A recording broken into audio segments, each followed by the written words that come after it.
EA Sports brings you a special edition of the National Football League for this Halloween matchup. It's the Cincinnati Bengals and the Cleveland Browns under the lights on Monday night.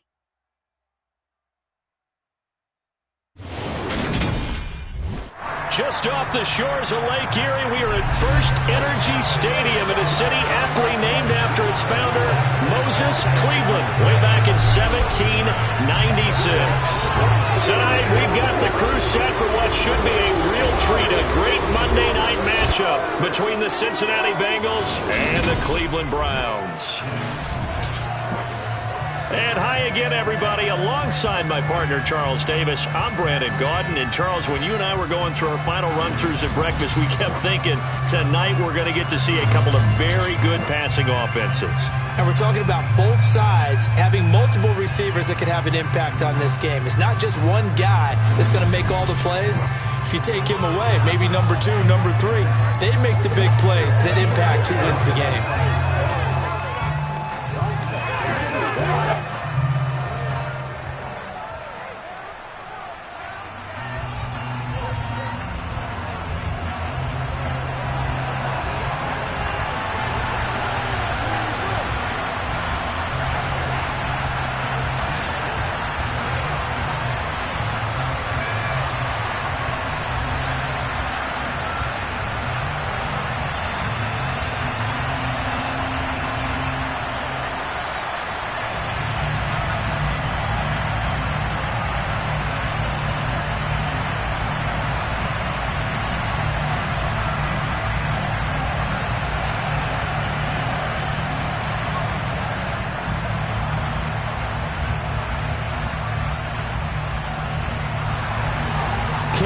Set to do the honors here, and we are underway from Cleveland.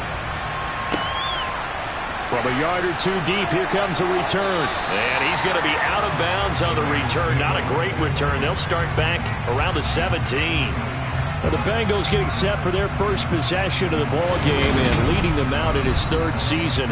Really the face of Cincinnati football, Joe Burrow. Joe Burrow could have won Comeback Player of the Year last season simply for his statistics. 4,600 yards, 34 touchdowns through the air. But he brought the entire Bengal organization on a comeback after 5 straight losing seasons. First with a division title, then an unexpected AFC title, and led the team to their 3rd Super Bowl ever. And he had them less than 2 minutes away from winning it for the first time. Keep an eye on Joey B. He expects to bring a Super Bowl title to Cincinnati in the near future. Here's Joe Mixon as they start on the ground. And he'll get this up to the 30-yard line. Their first play from scrimmage is a pickup of 13. Usually we see runs like this as the defense breaks down later in the game, but this guy is setting the tone early, running through all types of tackles and putting the defense back on its heels.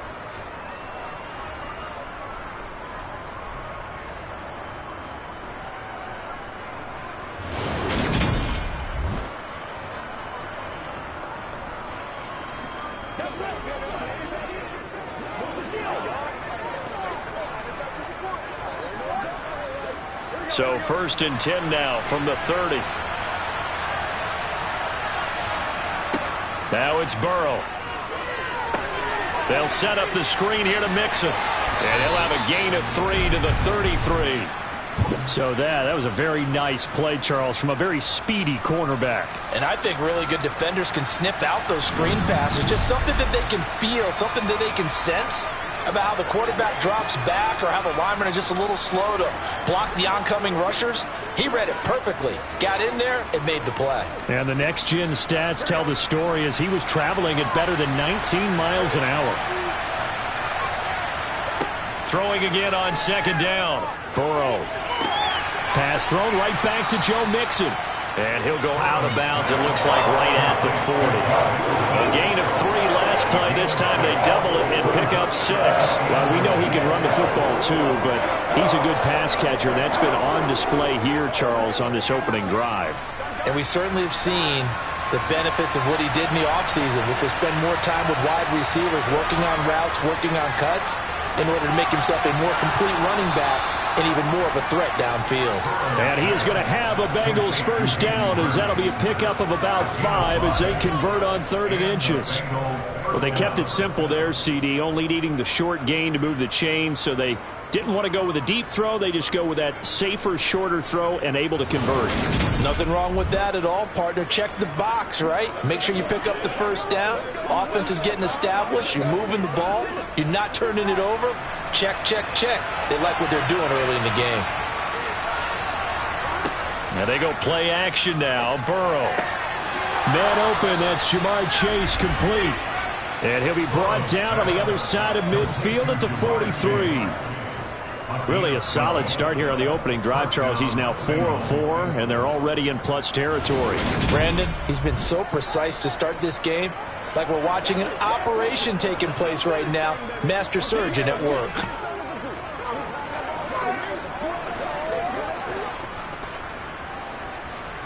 So a 1st and 10 upcoming from Browns territory now at the 43. Burrow will throw. Looking for Higgins, but it is intercepted. Greedy Williams picks it off. And the Browns are going to take over once again at their own 37-yard line. So the ball changing hands on the interception, but meanwhile here we do have an injury on the play. The medical staff will attend to him, and we will step aside.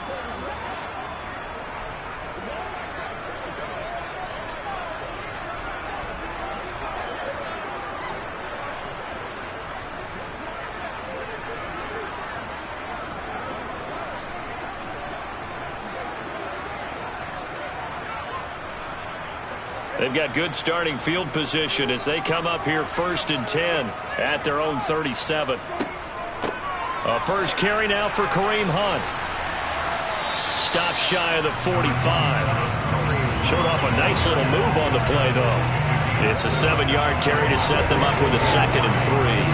A nice run here early on. It doesn't take a great play caller to realize you want to establish a guy of his caliber who runs like this early, because they will pay dividends as the game progresses. A good run, got 7 on first. Here's 2nd and 3. Here's Brissett. Nowhere to go here. He lost the football, and the Bengals grab it. And he is going to get this one back to the 20-yard line. And I guess we're back to square one. A rocky start here. A turnover followed by a turnover. Not exactly what we expected going into the game, but I always wonder about the nerves and people starting, the emotions of the game. Sometimes it takes a little while for that to play out and for them to settle in. Let's hope that that's taken care of now.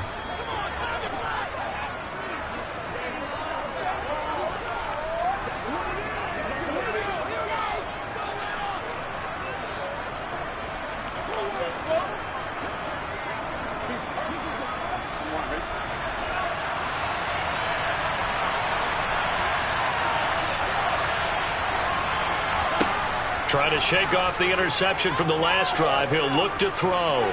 Flushed out right. He's got it. And he doesn't quite make it. Taking it within an eyelash. Dropped it to 1. Just like that, a pickup of 20 on their first play from scrimmage. I think he has to be saying to himself, how did that not wind up a touchdown? Remember, you just need the tip of the ball to cross the plane. It's not going to get there, but they're going to be set up in great shape with 1st and goal.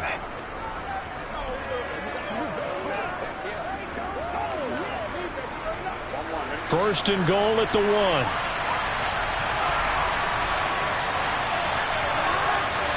Here's Burrow setting up to throw it. Open man is Higgins, and he's got it. Touchdown, Cincinnati. A 1-yard touchdown pass. And the Bengals take the early turnover and convert it into an opening touchdown. 1st and goal. Forget running the football. Forget establishing anything. Just put it in the end zone with the pass for a touchdown. Oh, yeah, I guess that's the definition of catching the defense off guard there. They weren't expecting that. And that totally gets tight, doesn't it? When you think 1st and goal from the 1, you're thinking running play. Evan McPherson now for the PAT.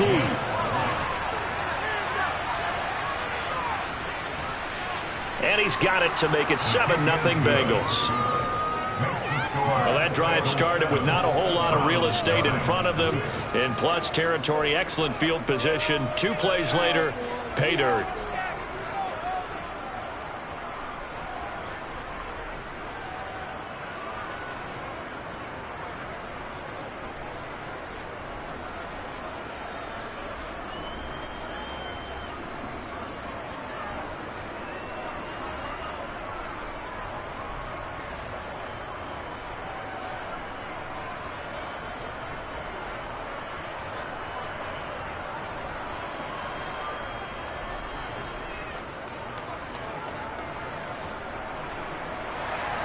After the touchdown, McPherson on to kick this one away.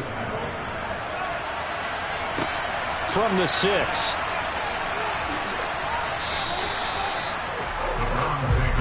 Second drive coming up here for Cleveland as they return to the field on offense. They had the fumble on the last drive, wound up leading to the opening touchdown. Now they'll try again here, 1st and 10.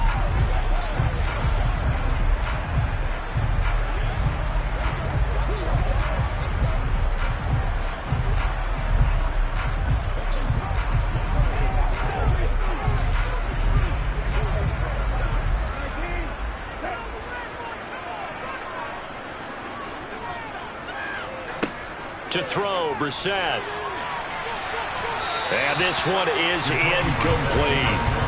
But they certainly came out firing in this one, and while that one was incomplete, I can't imagine that'll be the last shot that they take in this game.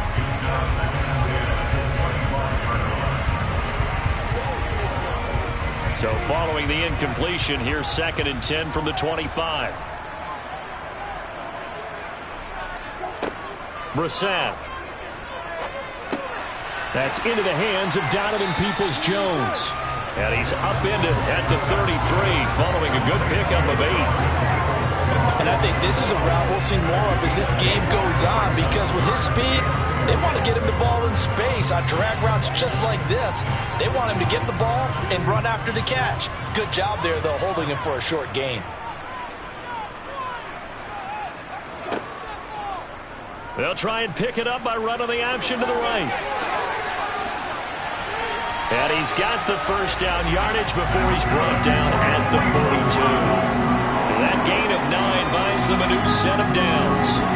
Well, he's certainly dangerous when he spots a lane, and he keeps it himself there. Worked out well. And how about the moving parts on a play like this? You know you have to practice it over and over because it's almost like a ballet that has to be choreographed. But how about once he made the decision to go, he committed to it and went. Let's face it. Most teams are going to defend the running back much more than the quarterback on that type of a play.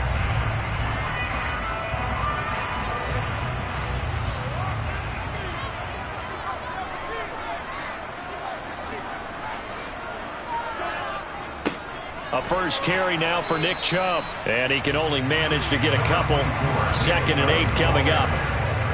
Certainly a nice job there by the defense rallying to the football and getting him on the ground, but I think the play gets made by the defensive front because if they can't get upfield, their job is to go ahead and get low, almost get into a ball sometimes, stack things up, and make it difficult for the runner to find a hole. From the 44, Brissett, and that'll be incomplete. Took a pretty good shot as he tried to pull that one in. Couldn't hang on, 3rd down. With a dime look on defense, 2 extra defensive backs on the field and covered up essentially every blade of grass. That allowed them to disrupt the play.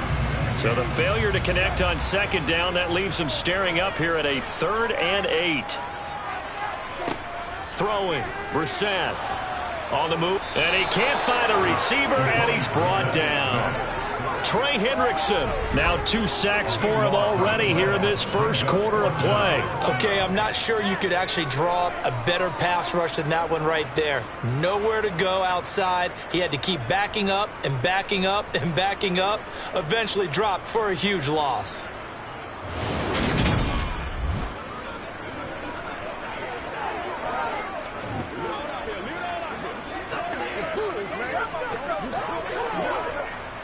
On 4th down on is Corey Bojorquez to punt. Back deep, Trent Taylor.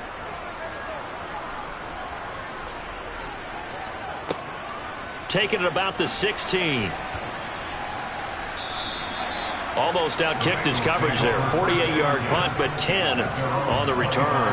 And the Bengals take over 1st and 10. Cincinnati now ready to take the field. They've got a 7-0 lead in the football as well as they start out 1st and 10.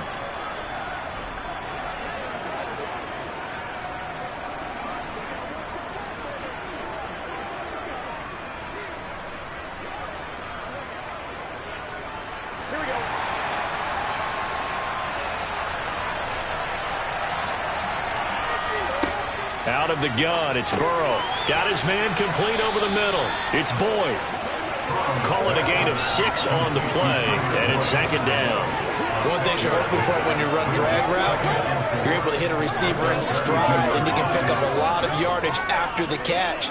But in this situation, the defense was effective, able to stop him before you get a good head of steam going. Looking to throw again on 2nd down. Burrow got a man open. Now the ball comes loose, and this is picked up by the Browns. And he's got some space here. And he's into the end zone. It's a fumble return for Browns TD. The pass receiver turned into a runner, then he turned into a fumbler, and it goes the other way for 6. I love your description. Although for the offense, they're not too happy about it. But for the defense, what a big-time play for them. Never give up on anything. Sometimes you create your own points. But the receiver, hard to fault him. He's just going for extra yards. That's exactly what you're supposed to do, but you have to take care of the football.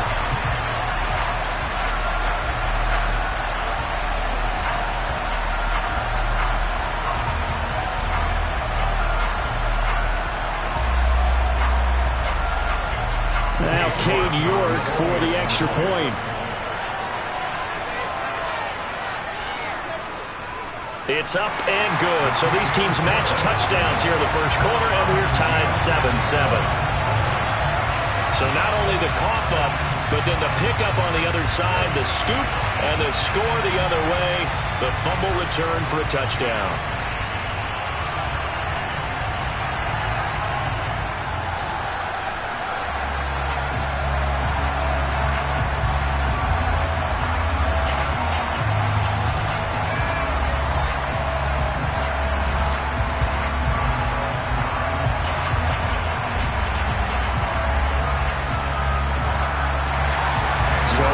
It's 7 now as they kick it away.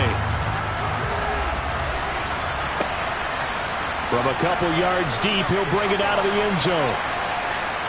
And he had no room to run as he's tackled down inside the 20. Now the Cincinnati offense ready to see what they can do here. And in just about every game we see, partner, what do when we look at the stat sheet? We go right to the turnover differential. Without a doubt, because when we see that, that pretty much tells the tale of the game. And I know there's still plenty of time to go, but you've got to take care of the football in order to win it. Burrow going to lead up the Bengals here, 1st and 10 at their own 18. A little jet sweep to start the drive. The linebacker, Jeremiah Owusu-Koramoah, on the tackle. Let's just make this one succinct. Nice job there. All 11 guys on defense diagnosing the jet sweep and putting it down. Clock rolling as we hit the midway point of this first quarter. On 2nd and 7. Burrow. This goes out wide for Mixon. And he's got it past the 30 before he's hit and dropped. It's a Bengal first down, a pickup of 11. But they certainly made a point of getting him involved in the passing game here in the first half. They must have seen something in the scouting that said, hey, we can capitalize on him getting the ball possibly in the open field. And I think in the second half, that may loosen up the defense a little bit to get the running game going back inside.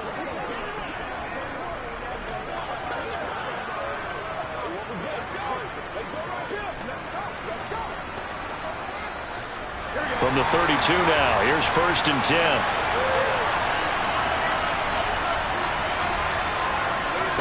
Now it's Burrow. And that one drops down, incomplete. Good coverage there, forced the ball free, and it's 2nd down. That's what you're going to need to do against those big receivers. You got to get in there and get physical with them. That time he got in close, got in tight, and knocked the ball away.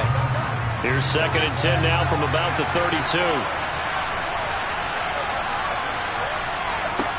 Burrow looking to pass. Throw left side complete to Chase. And able to get this one across the 45 before he's brought down. Burrow to his old LSU teammate Chase for a Bengal first. Well, I think when they look at their offense, they think to themselves, weapons, weapons everywhere, and they want to move the ball around. They want to spread it to different people, but you absolutely know they want to get this man involved as well, and that's what they just did on that play.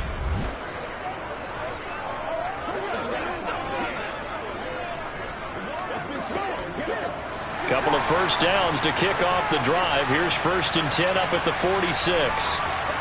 From the shotgun, it's Burrow. Throw left side complete. That's Boyd. And he'll be brought down on the other side of midfield at the 43.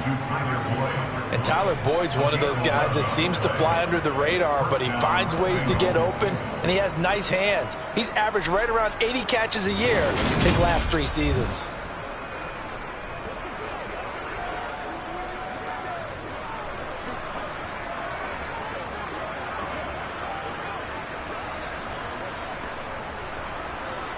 So a 1st and 10 upcoming from Browns territory now at the 43. To the air again, Burrow. And that's caught one more time by Boyd. And he's going to be marked down just inside the 35.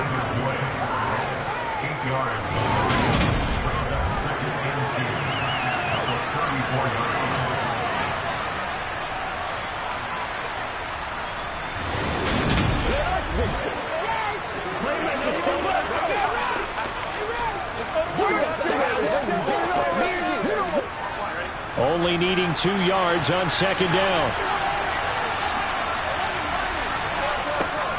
Burrow going to give this to Mixon. And this time not quite to the 30. It'll be down at the 31-yard line. 4 yards the pickup, 1st down. Not too many more ideal situations at 2nd and 2 in order to try and pick up a 1st down. They ran it and picked it up.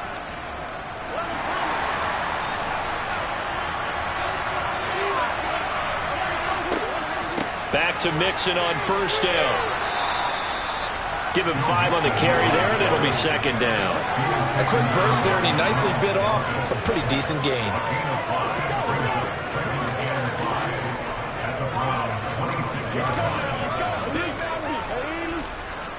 After the pickup of 5, here's 2nd and 5. They're passing here, Joe Burrow. To Mixon on the check down. And they're going to get this down inside the 20. Another catch for him there on this drive, Brandon, and it looks like they're going to utilize him out of the backfield any way they can. And that time they pick up a 1st down. So now on defense, do you assign a man to him and try and cover him before he gets going? Let's start, baby. Let's go. Get him now. Let's go. So here's a 1st and 10 now down inside the 20. Inside the red zone here. They'll look to throw. Sideline throw. It's complete. And a nice job there of keeping the toes inbounds. Consecutive catches for him. That good for 11. And coming into this ball game, this was an offense that wasn't just talking about the notion of ball control. They were preaching it. They wanted to win the time of possession battle, and they've done so here. This drive's taken up quite a bit of the 1st quarter. Now they are set up 1st and goal. Here we go.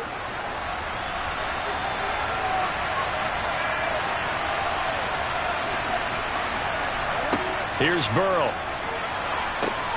Oh, it's a screen pass. That's complete. And they go the wrong way on this one. Losing yardage back at the 12.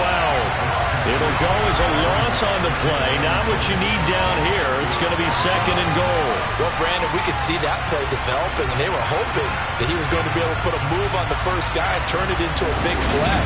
But no such luck. The speed on defense continues to get better and better in the NFL. Pretty nice example there of those guys being able to run from their assignments and finish off that play. On 2nd down, here's Mixon. Trying to bounce it outside, but he's only able to get it back to the line of scrimmage. It'll go as no gain on the play, and now they're looking at a 3rd and goal. So stuff for no gain on second down brings up a pretty interesting third from this distance. I'm throwing the ball, and I'm not even thinking about play pass. I'm going to let them know right away I'm throwing it, but I'm probably giving my quarterback some room, sprint him out to one side. And he can't find anywhere to go with it, and he goes down. Jadeveon Clowney showing the explosiveness on the sack. It's about how teams are so competitively matched, and you just want to make those plays that give you an advantage. How about right here? The difference between letting them score a touchdown versus holding them to a field goal, that's absolutely huge with the play he just made. And you know he hated taking the loss there on third down.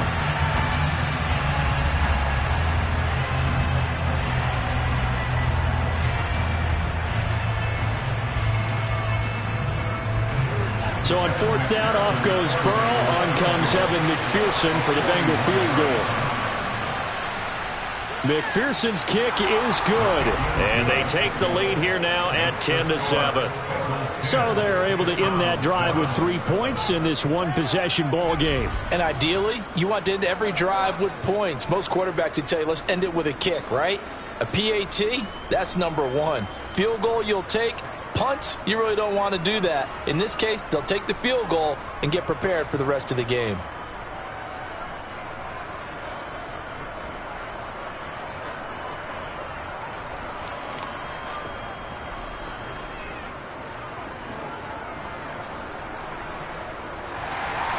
So after the made field goal, here's McPherson to send this one away. This fielded right at the goal line. And no alley to be found. The coverage was solid, and he's dropped at the 18. Heading out as the Cleveland offense now as they get set to take over here. And it's been a rocky start for them thus far. They had the turnover and then the punt on those first two drives. So there is optimism because they've improved, right? The turnover, you just noted it on the first drive. Punt's better than the turnover. The punt is better on the second one. Now they're hoping to turn into first downs and hopefully points.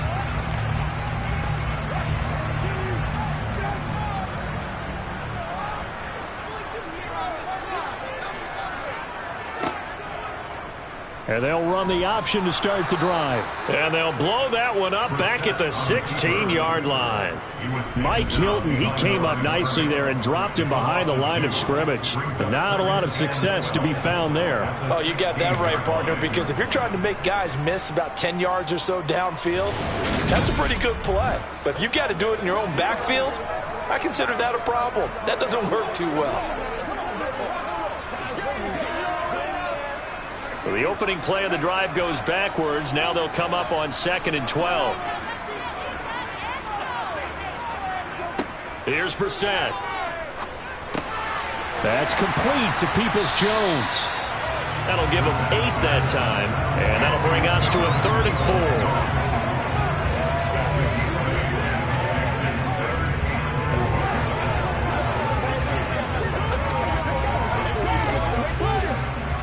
In search of 4 yards here to pick up the first down.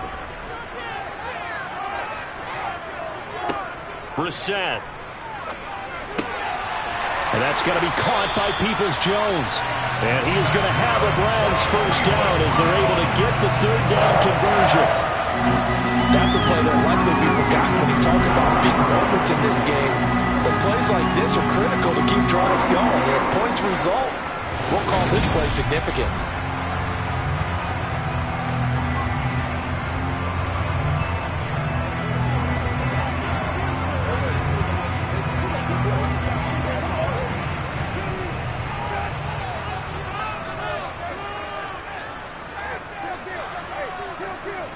On first down, they'll run with Chubb.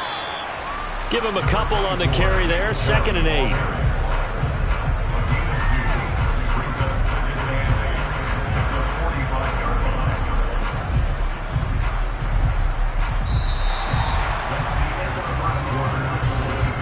(10-7) our score after 1 right here on EA Sports. On to the second from Cleveland. It's the Browns in control of the football as they've got a 2nd and 8 forthcoming. From the gun, here's Brissett. And a quick throw here, that's complete. And he gets this to the other side of midfield across the 45 before going out. 11 yards for number 11. That's the third time on this drive that these two have connected with each other. They've got a real rapport going. And right now, it's paying off with big chunks of yardage, as shown by that last play.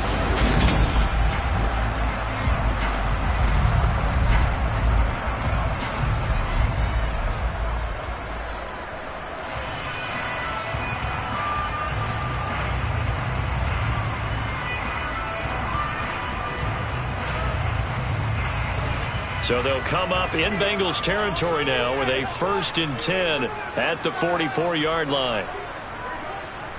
Up the middle, it's Chubb. And down to the 41. That's just a pile of bodies there, and that's when you kind of find out who's a tough guy, right? Who can stand up and make a play. It was only a 3-yard run, but for both sides, they had to walk away from that feeling like, okay, I can stand up when the going gets tough in here. 3 yards on that last carry. Here's 2nd and 7. Brissett sets to throw it. And this throw incomplete. And the defender all over him that time, but it's going to lead to 3rd down. Normally being a big-bodied receiver plays to their advantage downfield. Go up and make the catch, take the hit, and pick up yardage. But in this case, the hit was timed really well and popped it free from his grasp. On 3rd down, Brissett. Oh, the ball comes out on the hit, but they'll say it's incomplete. Well, how about the coverage we just saw him break out on 3rd down? Dime defense, blanketed the field with extra defensive backs and speed, unable to find an open hole to complete that pass.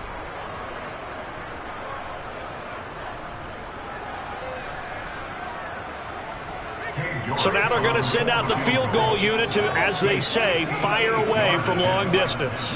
So this will be spotted on the midfield logo. It's a 58-yard attempt. And this is off target to the left. Didn't get there anyway. It's no good. And instead of tying it up, they'll remain down by 3.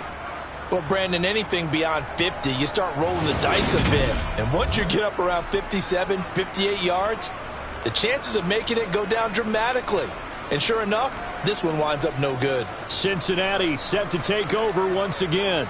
And they're not going to play this conservative, I don't think. They had the field goal last time, and they're up, but they're looking to put a drive in the end zone. Oh, I agree with you totally. No one goes out on the field and says, all right, let's just settle for 3, except in certain situations, trying to ice a game, that sort of deal. Most of the time, it's end zone, and that's what you're thinking, and I believe that's exactly what they're thinking as they begin this one. Yeah, no quarterback ever goes out there saying, hey, let's get 3, right? Not one that I've ever met. Over the middle, that's caught by Chase. And they're going to get this to about the 44-yard line. When you see zone defense and you know you've got a drag route on as your primary call, you've got to be really careful as a passer about how far you let your guy go, because he might wander into some tough coverage. 2nd and 2.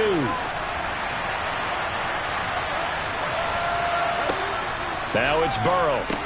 That's the tight end, Hurst, with it. And they're going to work this down to about the 32-yard line. Nice idea, nice concept there. Line him up on the left side of the formation, let him sneak his way across, coming back underneath, put it in his hands, let him get a few more yards after the catch, too. Great way to utilize a tight end on the drag route.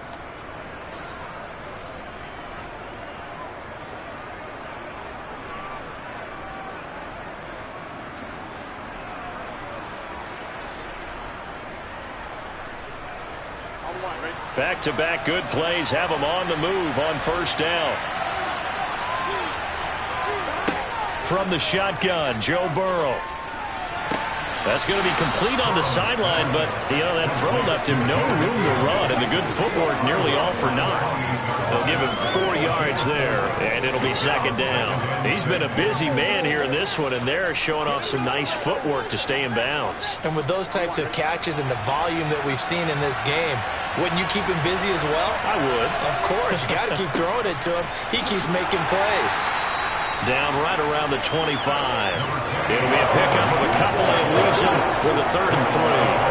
I do know from experience that when you slow down someone's running game, you're now doing the dictating on defense, and guess what?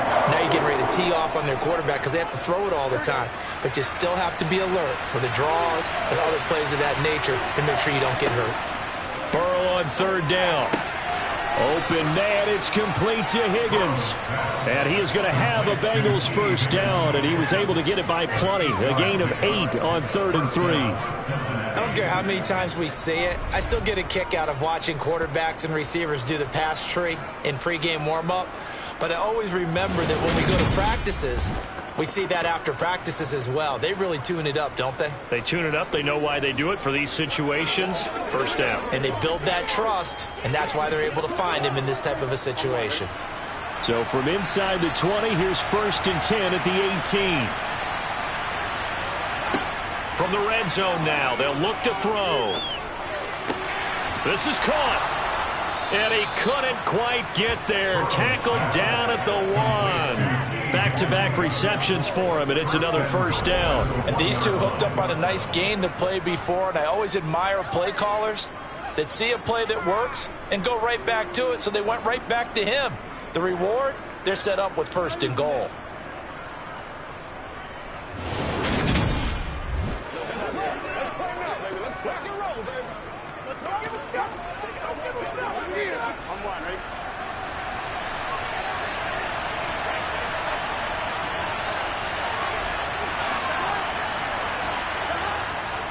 Mixon is not going to get in here as they push him back to the 2-yard line. No gain there, and it's going to set up 2nd and goal. They're right there at the 1. No gain, but don't let that stop you. Line back up and keep going at them. If I'm them, I'm thinking about going at it 4 straight times.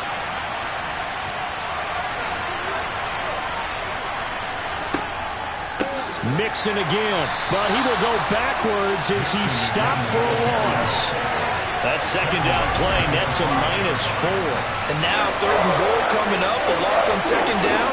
That just means this crowd's going to get even louder, and they'll get a little bit of extra help from the defenders as they exhort them to join them in the effort.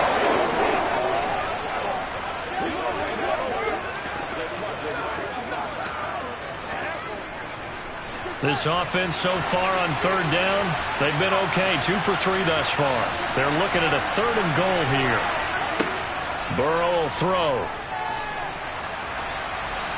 That one thrown away from the pocket.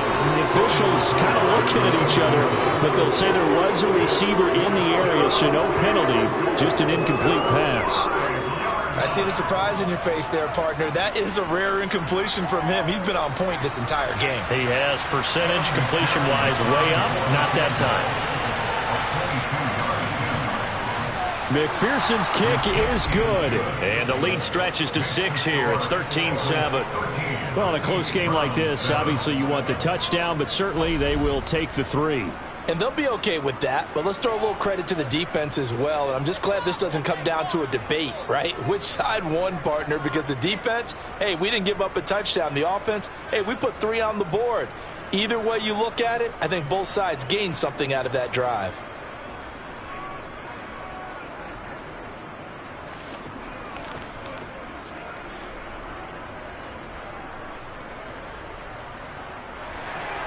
So after the made field goal, here's McPherson to send this one away. From his end zone, it's Demetric Felton.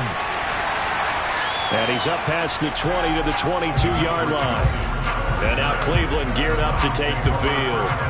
Last time out, they had that long 50-plus yard field goal that they missed. And I'm sure on their sideline they're thinking to themselves, okay, do we still want to try one if we're in that position again? And I would dare say that the answer would be yes. They're going to have a lot of confidence in their kicker. But just to be on the safe side, I'm sure they told their offensive guys, can we get a little bit closer this time? Closer. Yeah, you know, I'd rather get in the end zone first and foremost. But if all else fails, less of a field goal attempt for him. Now a throw here going to be taken in by the tight end Njoku. And that's good for a pickup of 10 yards. And they'll be left with a 2nd and about a foot. How about the timing on that one, where they were in sync, weren't they? 3-step drop, balls out of his hands, right to the tight end. Nice completion, just like they do it in practice. A good gain on first has him set up with 2nd and just a couple of inches now from the 29. from the shotgun. It's Brissett, caught here by Bell. And they get him down, but not before he takes it across the 40-yard line. His first catch of the game, good for 11 and a first down. And that's a more than acceptable read right there because it's zone coverage, so timing is everything. This time he waits for his man to come open, puts it right on him, and they pick up a first down.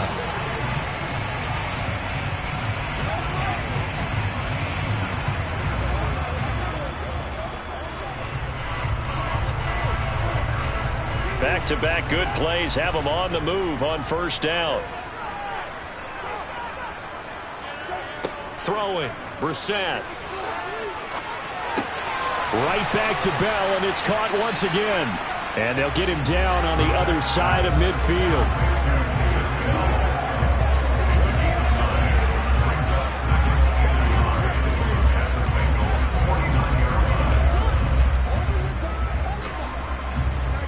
They'll come up now on 2nd and a yard. Here's a handoff to Hunt running left. Looking for a cutback lane, but nothing there as he's met at the line of scrimmage. He got maybe a half yard at most, but officially they'll be left with a 3rd and 2. That was an example of excellent defense there. They stuffed him. So now he brings up a 3rd down situation. If I'm calling plays here, I make sure I put in the hands of my quarterback and get it to a receiver real fast. I'm not running the ball here. Back to the ground. This time it's Chubb. And he gets this one across midfield for the first down to the 46. They're able to convert with a gain of 4. They had yet to run the ball at all on this drive, but 3rd and short, definitely was a great time to dial one up.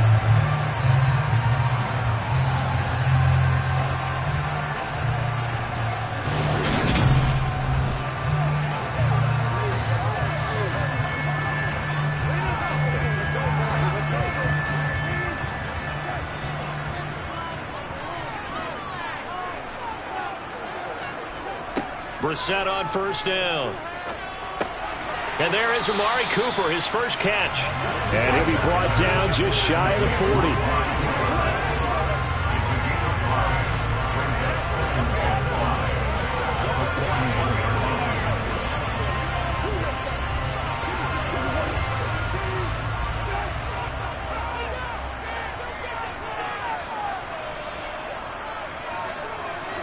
To throw again on 2nd down.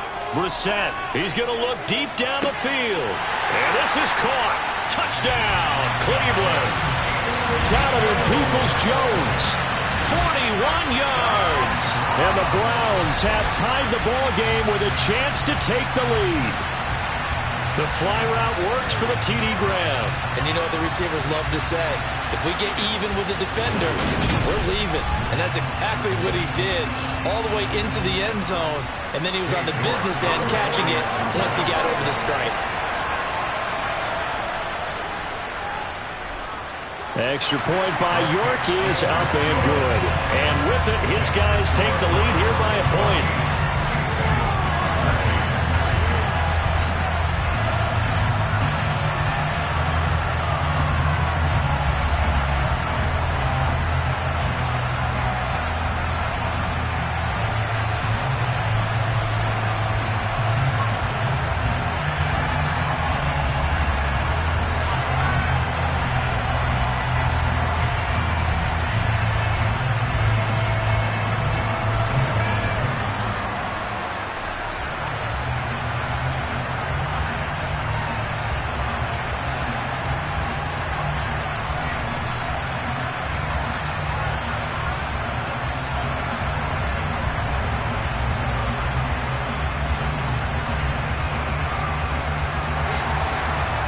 Ready, and here we go as he sends this one away.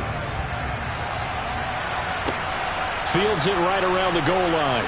And all deep in his own territory, he coughs up the football. And this is picked up by the Browns. And he's into the end zone. It's a fumble return for Browns TD. So problems here on special teams, and it results in the scoop and the score. They talk all the time on special teams about keeping your head on a swivel, trying to see the whole field. Hard to do when things are going that fast, bodies all over the place. You're just trying to find the right guy to align yourself with. On that play, wow. York now for the extra point.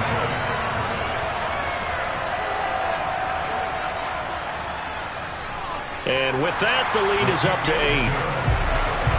The scoop and score, always an exciting play in football, and we witnessed it there, grabbing it off the ground and then rumbling it into the end zone for 6.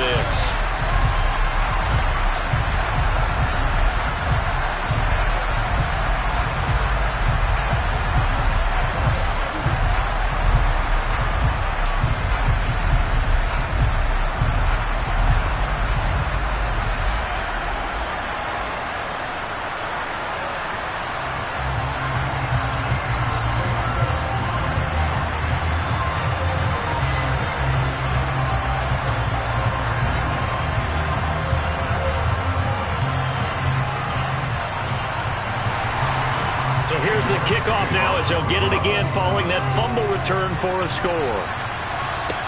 Taken in at the 3. And he'll take it up past the 25 to the 26-yard line. And now this offense comes back out onto the field. And last time they got 3 points, but it was a chip shot field goal. And when you go to the sideline after a chip shot field goal, maybe the offense not too happy.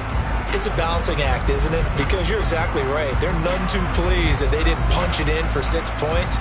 But they also have to remember they did put points on the board. 3 points is 3 points. And in this league, you take points when you can get them. Not easily done. Burrow and the Bengals with a 1st and 10 at their own 26. They'll try and start this drive in the air. Over the middle, he finds Higgins. And they're able to get this one across the 35. Nice way to start the drive, a gain of 12 and a 1st down. Good strong throw and catch right there. And so far in this game, the alleys have been open for them to get completions, and they're taking advantage of it.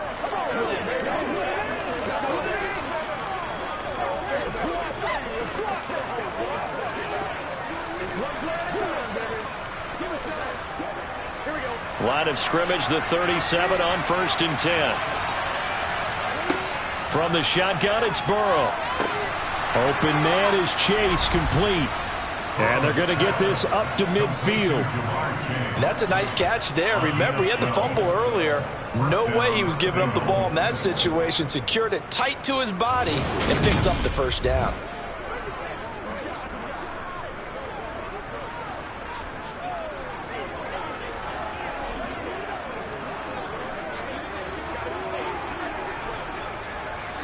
Back-to-back good plays have them on the move on 1st down. Burrow going to fake to mix it and now look to throw. And that's going to be caught. T. Higgins. And he'll go down, but not before getting this inside the 30. A good pickup there, 21 yards.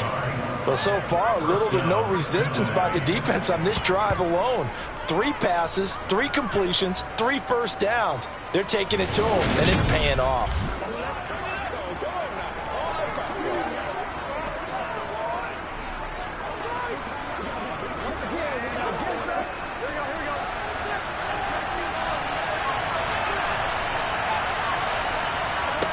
First down, here's Burrow. He gets this in the hands of Mixon. And they're going to get this down inside the 20. And this has been a nice answer to the touchdown drive against them a few minutes ago because they've come out and reestablished the tempo. A nice throw there, and they're putting together a very strong drive as a response.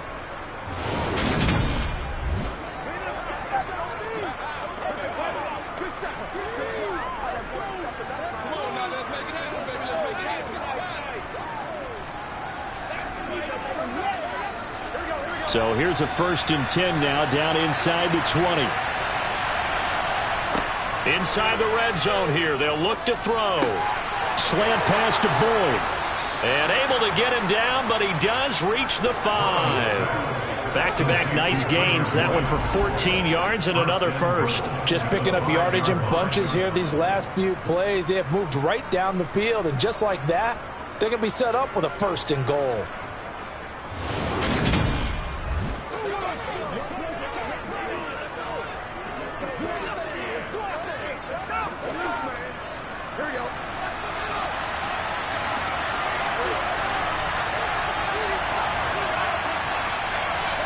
Again, it's Burrow.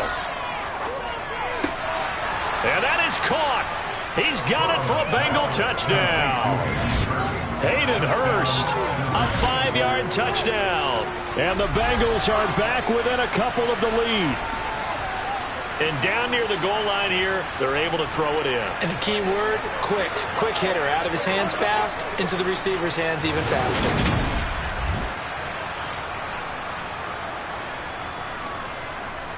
McPherson on for the point after.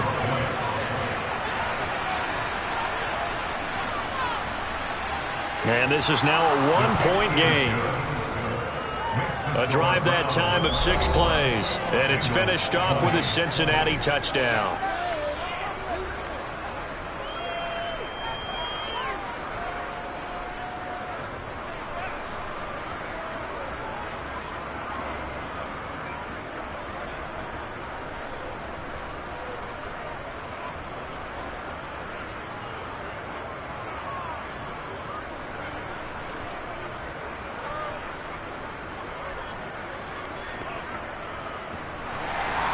After the touchdown, McPherson on to kick this one away. No run back here, down to a knee, and this drive will start at the 25. Jacoby Brissett in the offense, ready to begin their next drive. 5 for 5 that last drive. Touchdown pass as well. He was clicking. Receivers, I don't want to be cliche, but running really solid routes too.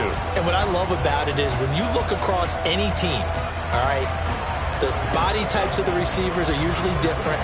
The way that they get open, different as well. Some of them use power to get open. Some of them use those head fakes and subtle moves. Some of them just use pure speed.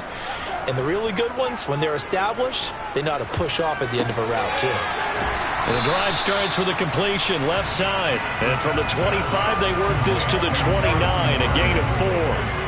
I know sometimes we can get fooled when we watch him make catches, as we just saw him do there, because he really looks like a wide receiver the way he goes about his business. Yeah, 230, 240 range. Yeah, not super huge. Maybe not counted on to be that inline point-of-attack blocker that we used to have in the good old days, but you can flex him out. You can run wide receiver routes with him. You can make him a primary target, and that's how he'll shred a defense. We talk about defenders, specifically linebackers, keeping their eyes in the right spot. He had that eye down the entire time. And you know that's not easily done because they throw a lot of misdirection at you. They try and fool you and get your eyes in the wrong place. But you're right about that one. He correctly figured that one out and made a really nice play. They'll go screen here to Hunt. And he's brought down short. 2 yards there, needed 4. Good reactions there defensively. That screen was a little slow in developing, and they shut that one down with little gain.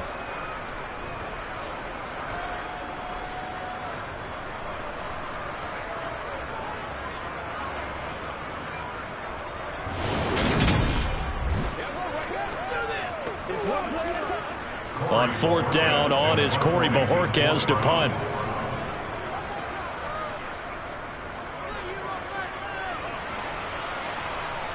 And here's a fair catch taken at about the 24-yard line. Yeah, call it 38 yards on the punt, no return. And the Bengals will take over here, 1st and 10.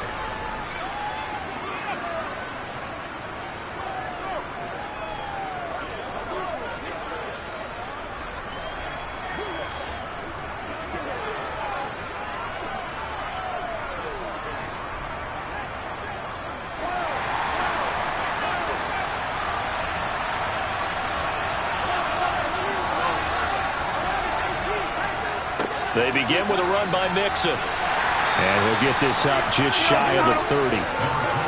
It's a pickup of 4, and it'll bring up 2nd down.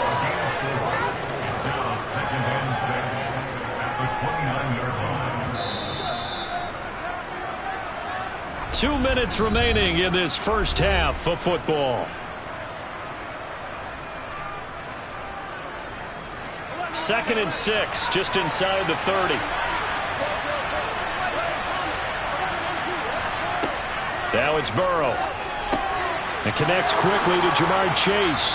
And they'll get it up just short of the 45 at the 44. The LSU connection, Burrow to Chase for the Cincinnati first. And now with that completion, he's north of 200 yards here in the first half. And he's going to break our statistician, Marvin, isn't he? Because Marvin right now is just tallying it up. Hope his hand doesn't hurt too much doing this or keeps hitting the calculator. But my goodness, what a start he is off to. By the end of this game, he could have monster numbers. He just wants to continue to be accurate. So the completion results there in 9 yards. And they'll have a 2nd and 1 forthcoming. They like going to him in the slot. He catches another one. I think this comes under the heading of until they stop him, why not go back to it? He has something going really well. Great working relationship with the guy throwing the ball, and they keep making the connection. And they're going to have another first down as he's going to be tackled at the Browns' 28. Now a timeout called for by the offense as they'll stop it with just over a minute to go before halftime. 7 catches for him now, and this last one, a first down.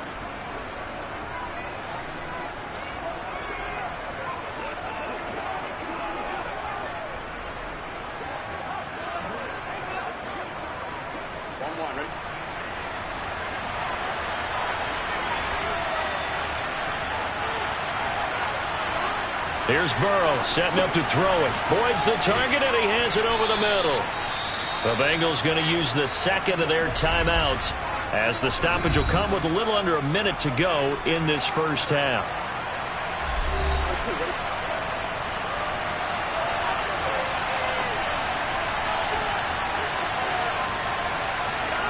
To the air again, Burrow. And that's caught one more time by Boyd. Oh, what a move. Touchdown! Joe Burrow with a touchdown connection to Tyler Boyd. And the Bengals will take the lead here in the final minute of the first half. That could be an important swing right there. A touchdown in the final minute of the half to take the lead. And I like the point you just made there. Could be an important swing because now that they have the lead, if they can carry that into the locker room at the half, they'll feel really good about what they accomplished in the first 2 quarters. And McPherson on for the extra point.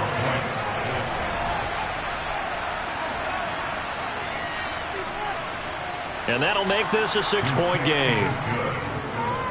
So that drives 6 plays, 75 yards. And it's finished off by the touchdown from Tyler Boyd.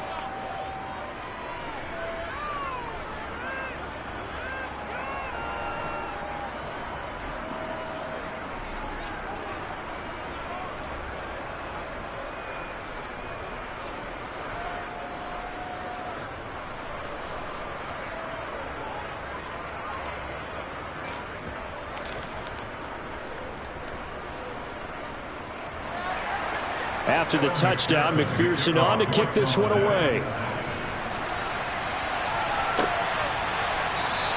And this will be a touchback, so they'll bring it out to the 25. The Browns now going to take over late in this first half. And with them trailing, there is still enough time to try to string a few plays together, maybe get into field goal range.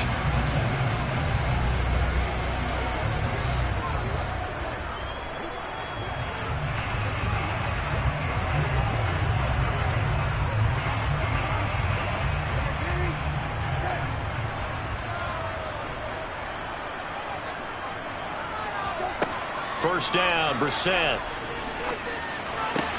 Open man here, Schwartz, complete. Yeah, this will be a gain of 5 as he gets it to the 30. Illegal touching. Offense.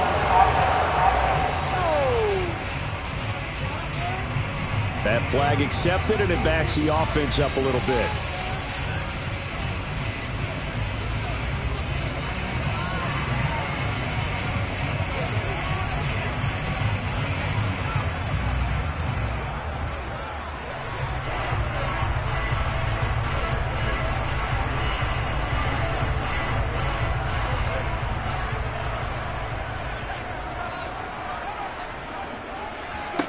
Brissett. That's going to be taken in by Felton. He'll be dropped after a gain of about 6 across the 30 to the 31. Now the Browns will use the first of their 3 timeouts as the clock will stop with 35 seconds to go in quarter number 2.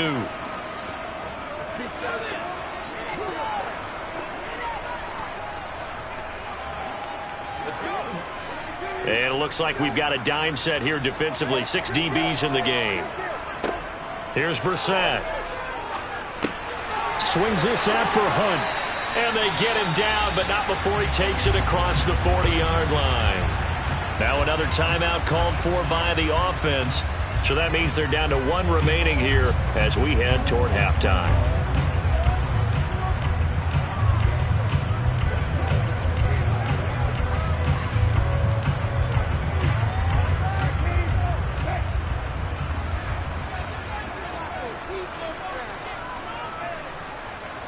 On 1st and 10, Brissett.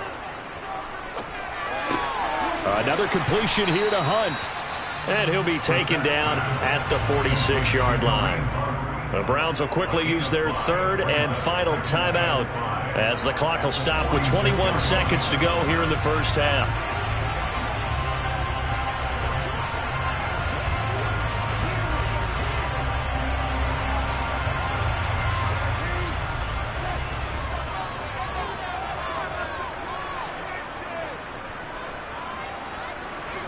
They'll throw again. Brissett. And that one going to come up short. Low throw. He released that awkwardly. It almost looked like a pitcher who gripped his fastball a little too hard and let it go late, and it bounced in front of the plate. Yeah, one of those fastballs that ends up at 57 feet, not 60 feet, 6 inches. Just a little short with the arm, which is unusual because we saw him in warm-ups. He's got a big, strong arm when he delivers it with confidence. Brissett from the gun on 3rd. Dancing to his left. And he'll be taken down, but not before they work this to the 45. Nifty running there, but it'll come on what should be the final play of half number 1. So we've reached halftime here on Halloween. And trust me, kids, if you had to look at Charles Davis every game, you'd think every day was Halloween. As we'll head down to Orlando, that's where we find our man Jonathan Coachman at our EA Sports Halftime Report. Coach. All right, Brandon, thanks very much. Welcome, everyone, to our brand new studios here in downtown Orlando in the EA Sports Halftime Report. First, though, time for a check of the next-gen stats from that first half for Cincinnati. And our statistician may need a vacation after this one's said and done. What a first half they had throwing the football. Over 300 yards passing already. All right, Coach, thanks. Yeah, both teams likely to make some changes in what's been a closely fought battle to this point.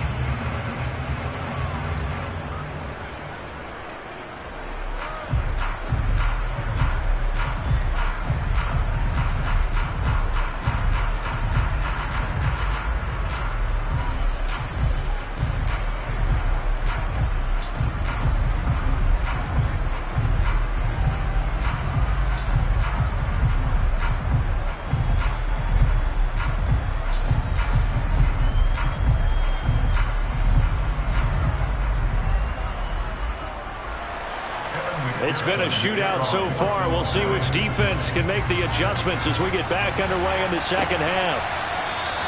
And we will not have a run back here as the second half starts with a touchback. Here's the Browns offense now getting set to start off this 3rd quarter.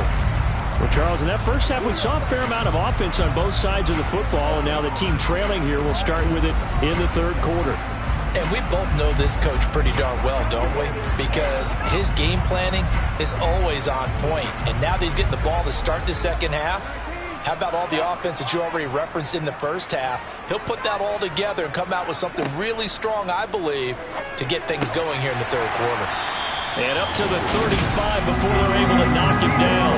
5 catches for him in that first half, and that's number 6 that we just saw, and also a first down. I tell you what, a lot of those mid-range throws have been available because sometimes teams get too concerned about the deep ball and they leave too much space in front of them, and these guys have been taking advantage so far.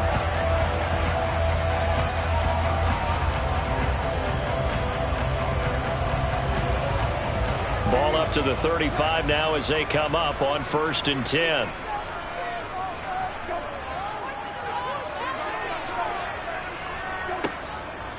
Handoff up the middle, Hunt. And he'll take this ahead for about 4. Second down coming up. I have to think a major focus of the halftime meetings had to be figuring out how to create space for the running game to get operating. Well, what you pointed out to me at half seems accurate. That line has struggled to sustain blocks. Yeah, I would agree with that totally. They've got to focus on staying on their double teams at the first level, make sure that block's secured before they slide off and try and chip someone at the second level. They try to throw on second down, but this one is incomplete. They certainly thought he had an open look beyond the first down marker to his receiver, but they just couldn't connect, and that will send them back to the drawing board. So after the second down incompletion, they'll come up now against a 3rd and 6. Now Brissett. And he'll be taken down by the Bengal pressure. Trey Hendrickson in there to get him yet again. That is his 3rd sack tonight. They can't figure him out. Now that was a passer's nightmare. The front door totally shut down by the defense, so he kept going backwards, hoping to find another avenue of escape. It didn't exist.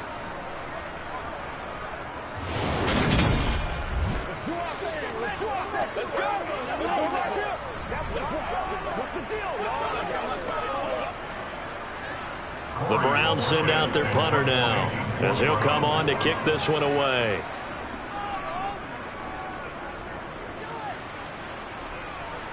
Fair catch called for and taken right near the 30-yard line. 36 yards on the punt with no return, and out will come the offense as they take over. So here are the Bengals now as they get their first possession of this second half. And the points, they have come fast and furious in this quarter. You really don't want to be on the defensive side of the ball right now, do you? Because you're either thinking, my replacement may get an opportunity. Your head better be on a swivel. Totally. Or maybe I just need to get out of the game for a while because I just can't slow these guys down. They've got to figure out a way to disrupt these offenses. And typically, one guy makes a big play, and that can help change things. They'll be looking for disruption on both sides right now.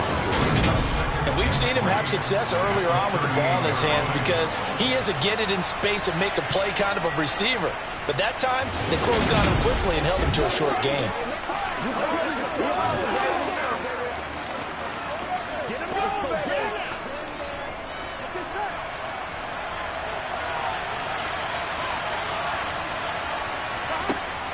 From the gun, a give to Mixon.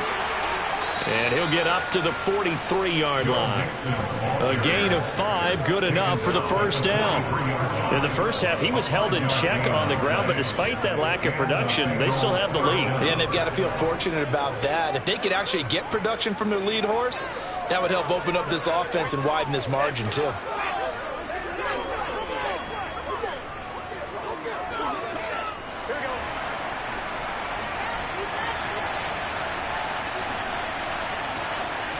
Throwing now, Burrow on first down.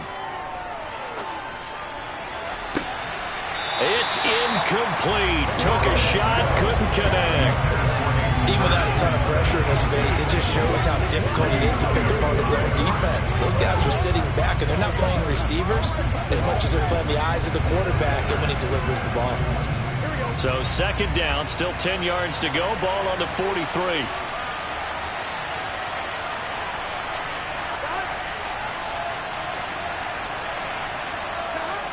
Now it's Burrow.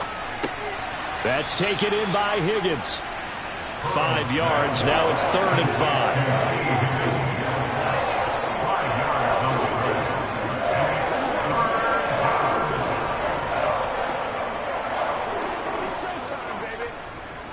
5. They'll need 5 on this play to move the sticks. They're passing here. Joe Burrow. He completes it to Boyd.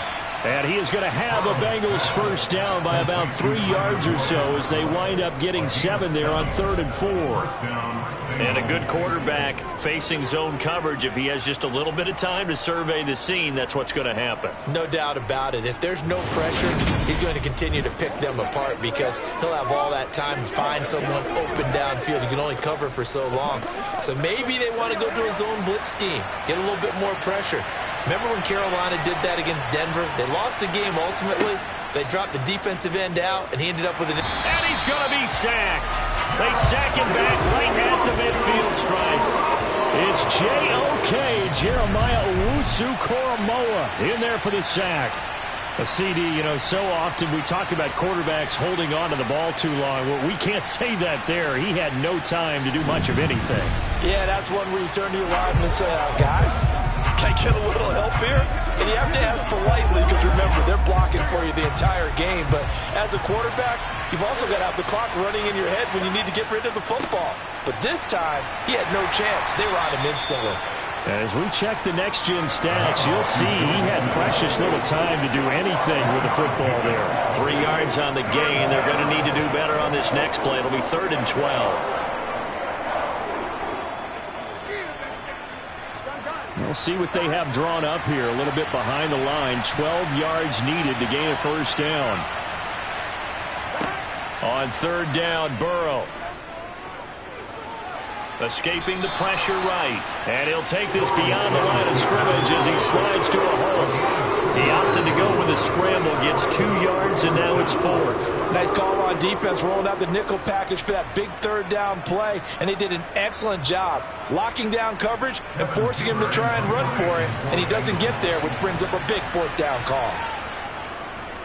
Punting now is Huber as he sends it away. And this will carry out of bounds. Where are they going to spot it now?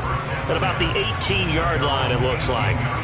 With the football going back over now to the Cleveland Browns. And our game's hit a little bit of a lull here, a little bit of a snag. Punts on back-to-back drives. And old-school coaches don't necessarily mind that. Didn't turn it over, right? Didn't create a big play for the other team.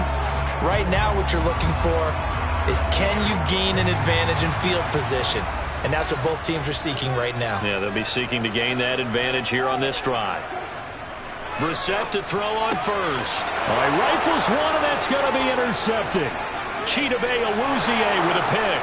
And he will bring it back. It's a pick 6 for a Bengals TD. Well, Charles, just some visibly frustrated players and coaches on that sideline right now because those halftime adjustments didn't work. The turnover problems continuing here in the second half, and the defense now sitting pretty comfortably as a result of that pick 6. I think that's a great observation too, Brandon, because they did make adjustments at halftime. But how about this other group staying a step ahead despite whatever happened in that other locker room? No surprise they're leading, and it's appropriate that those defenders got to add to the lead directly.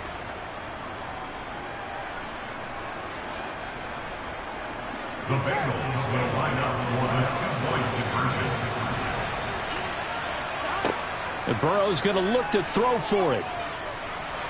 And he's going to be taken down. It's a sack, and they fail on the try for 2. I know they didn't tack on the 2 points, but I liked their attempt. After the interception return for a touchdown, I was thinking to myself, forget kicking it, go for 2, and they did. Well, yeah, and everybody's scrambling. Maybe you catch the defense on their heels. They weren't ready to be out there. Yeah, it's almost like a sudden change, right? There's a turnover, you take it away, they stuck it in the end zone, keep the momentum going. Give credit to the defensive guys for rallying and stopping that 2-point attempt.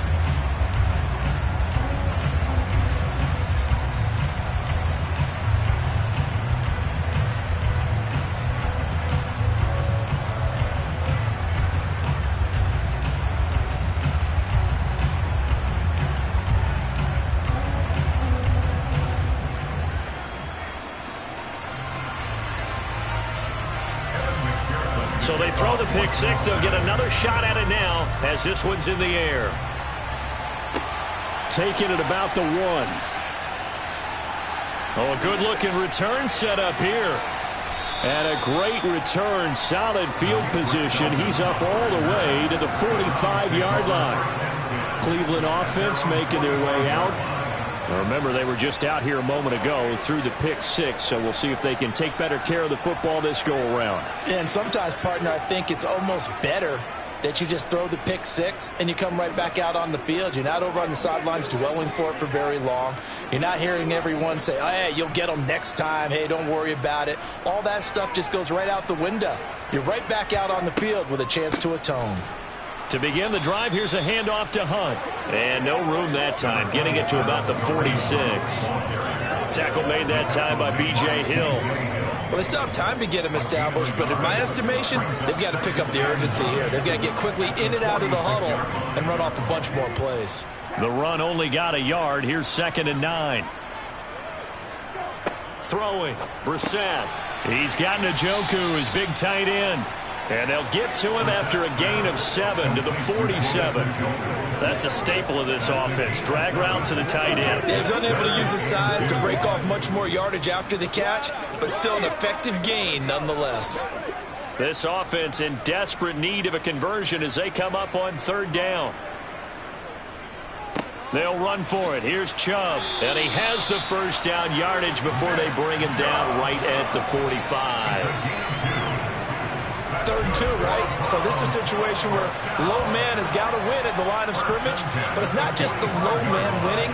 It's the low man who's winning with some force, and they had that to pick up the first down. Barely picking it up, but they did.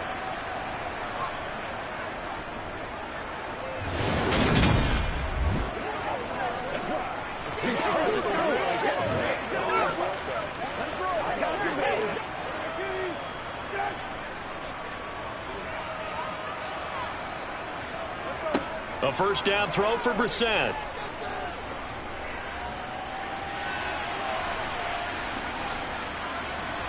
And they're going to get this down near the 35-yard line. Partner just a second earlier, and they might have had him because they certainly thought they were going to close in and drop him behind the line of scrimmage, but he had just enough time to dodge the pressure, and he ends up getting yardage before being stopped.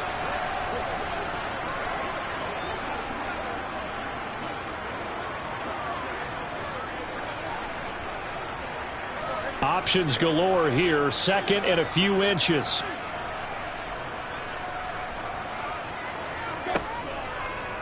He's going to keep this again. And able to get this to the 24-yard line. They began the play at the 12. It's also a pickup of 12 for the first down.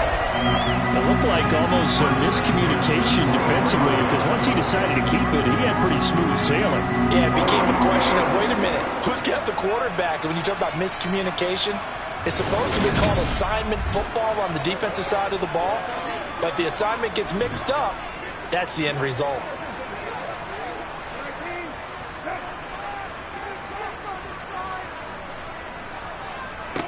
Brissett on first down. And that's going to be caught by Peoples-Jones. And they're going to get this down inside the 15. Fired that one in there, able to make connection on a nice in route. With those faster passes when they're going that fast, any hesitation as a quarterback that the deflection, if you miss, might be bigger and lead to an interception? Yeah, and the deflection works both ways. Maybe a defender gets a hand in the way and it pops in the air. And sometimes you throw it so hard your receiver can't handle it, and he pops it up in the air for the defenders to grab as well. But a moot point there as they were able to connect. It's going to be caught for a Browns touchdown. David Bell, a 14-yard touchdown. And the Browns have cut it back within a score. Okay, the highlights are going to show the guy throwing it, the guy catching it, and ending up in the end zone. How about those big guys up front that allowed that to happen? He had a ton of time to throw the ball. He did. There's two sides to that coin, though. The O-line was great. D-line not very good. And as well as coverage, because now you're really stuck in a bad spot. That much time to throw the ball, someone usually comes free. Extra point by York is up and good. And this is back to a 5-point game.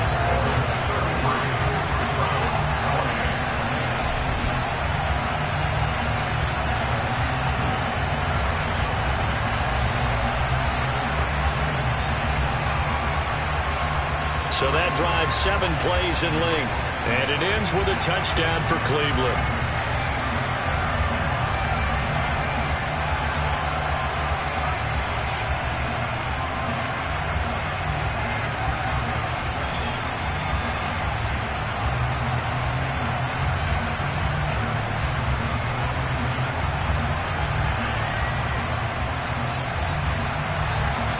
York ready, and here we go as he sends this one away. This one fielded at the 5. And he had no room to run as he's tackled down inside the 20.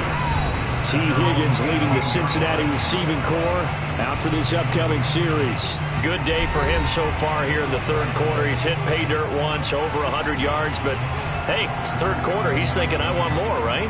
He wants more, and it just increases the confidence of his team because every play he makes, that means his quarterback is really feeling good about throwing the football. Probably feels like he can't throw an incomplete pass when he throws it to him right now. Yeah, he's looked really, really sharp. They'll start here with a give to Mixon. Oh, and now some space to operate. And he's got it past the 30 before he's hit and dropped. 47 yards rushing for him now as he's run it 11 times. Sometimes it's hard to believe, but there are times this game is about patience, isn't it?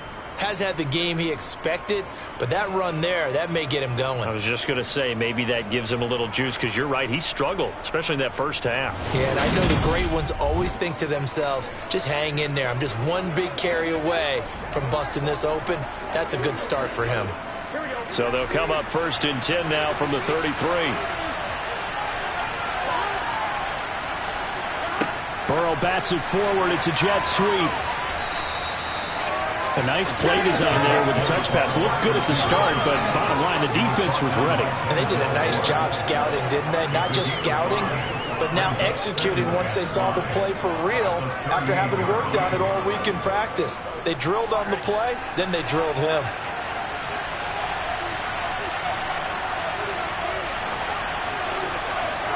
From the 38, Burrow. Open man is Higgins. That one a first down pickup of 8. This has to go down as one of the simpler routes in the playbook, but oh so effective. Nice completion there. Keeps the sticks moving.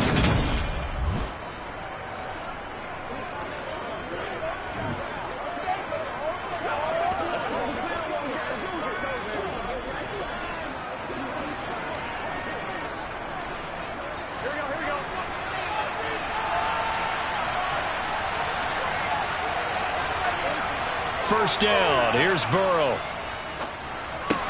That's caught over the middle by Hurst. And he's going to be taken down. Plus, there's a penalty flag in the backfield. They may get 15 more on top of this.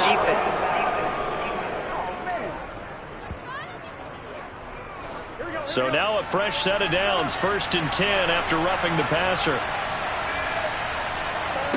Out of the gun, it's Burrow. That's the tight end, Hurst, with it. And he'll be marked down right at the 20-yard line.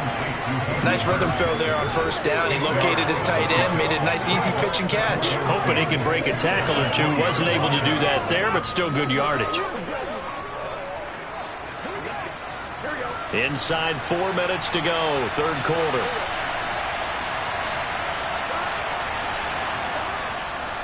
Mixing up the middle. And he'll get it down this time to the 17. They'll get 3 as the drive continues. It's a first down. Most of their damage has been done through the air. I mean, they've rung the bell 3 times with passing touchdowns. But guess what? Ground game has not been neglected. Nice little burst right there. So from the 17 now, here's a 1st and 10. Again, it's Mixon. And he's heating up at the line of scrimmage. Might have gotten a yard down to the 16. We know that old expression, it's not my night. It hasn't been his so far. I don't know if the legs are a little bit heavy. Sometimes having to hang out all day and play doesn't exactly play to your advantage, but it's been a tough go for him. And every time he looks up, somebody's there defensively. That was the same case on that play. Mixon running wide side. And he will lose yardage and be backed up to the 24. A loss of 8 that time, and it brings up third down. These guys off the edge are already tough to contain when they're protecting a stationary target. Ask them to hold their blocks when a runner is struggling to find a lane, often an impossible task. Regardless of the outcome on the scoreboard, that will be one of this game's biggest stops.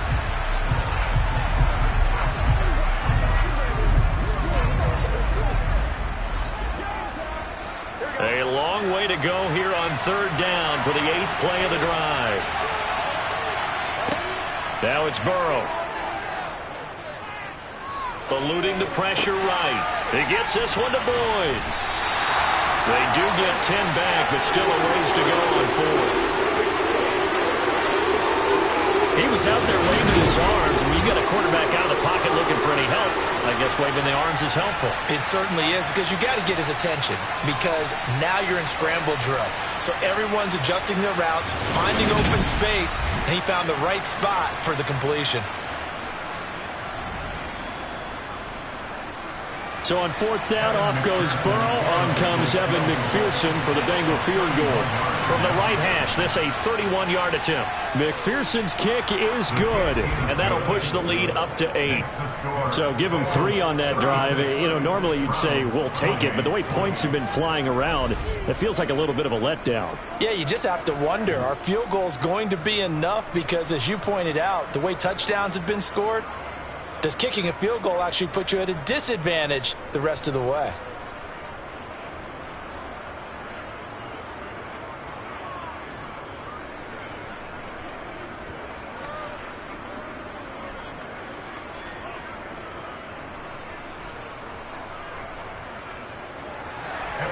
So after the made field goal, here's McPherson to send this one away.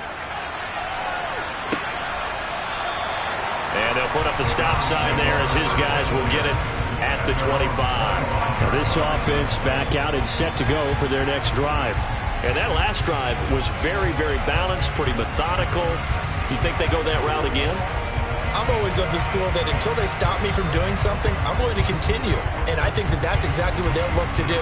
But the beauty is the balance that they've created sets up opportunities for big plays. Looks like a run, turn it into a play action, and throw one deep.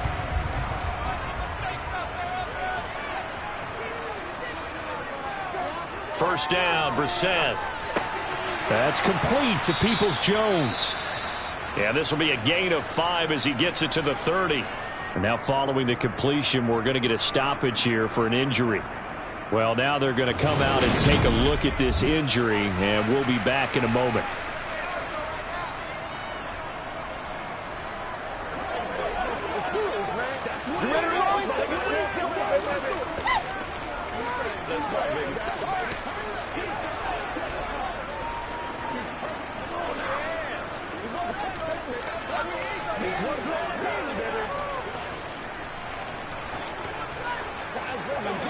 Ball on the 30. They'll come up with a 2nd and 5.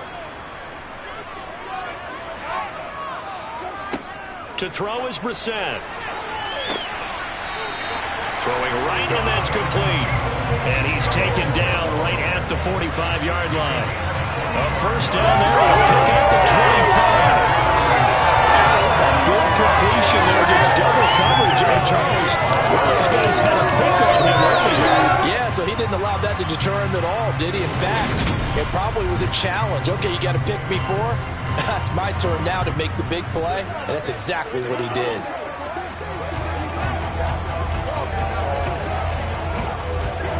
So they'll come up in Bengals territory now with a 1st and 10 at the 45-yard line. To throw, Brissett.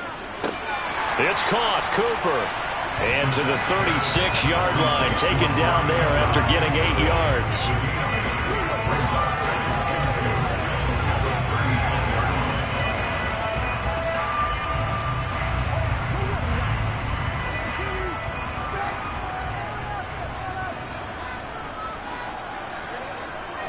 They go with Chubb on 2nd down, and he's going to get it down to the 33-yard line here.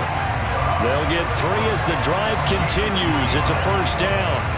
Sometimes with the running game, you've just got to stick with it. Look, it's the 3rd quarter, no time to panic. But that also doesn't mean you just do it the same way you've been doing it the entire ball game. Maybe change up some blocking assignments or run a few different plays, but stay with the overall essence of the running game. So they'll come up 1st and 10 now from the 33. And again, it's Chubb. And he'll get this just inside the 30-yard line. 1 quarter remains here as we wrap up the week on a Monday night. You are watching the NFL on EA Sports. And we're back now here in Cleveland. Following the pickup of 4, here's 2nd and 6. It's the Browns with a deficit. They're trailing, but with the football here to start the 4th. Give him 4 on the carry, and it'll make this a 3rd and about 2. This has been an up and down, back and forth type of a game, hasn't it? Maybe this long drive could take a little bit of the wind out of their sails, kind of settle things down a little bit.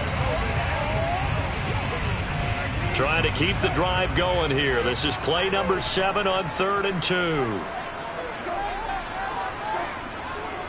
Chubb will get the call, running left.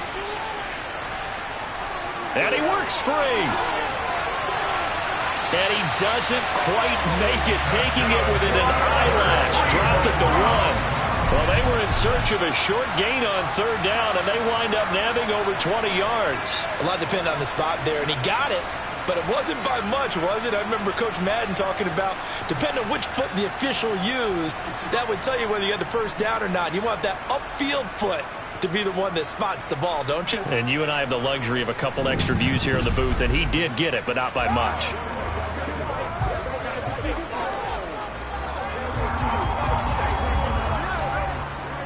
First and goal, a touchdown and a 2-point conversion here are musts. Chubb. And the reinforcements come in as they're going to stop him behind the line. It's a loss of a yard there, and it's 2nd down. There's no question that coming into this game, this defense is pretty vocal about its desire to take this running back out of his game. And all that pregame wolfing has turned into results.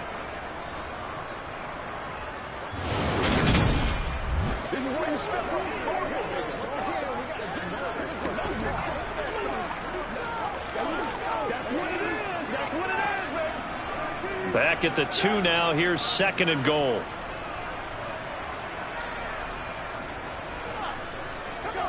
They'll try to throw now. Brissett. And this is caught. Touchdown, Cleveland. Donovan Peoples-Jones. His 2nd touchdown of the night. And the Browns have a chance to tie things up as they trail by 2 here in the 4th. So part 1 of what they needed is done. They get in the end zone. Now you have to imagine we'll see a try for 2. And that's what the book says, but defensively, they can't hang their head right here. They've still got a chance to come out with the lead if they make a play.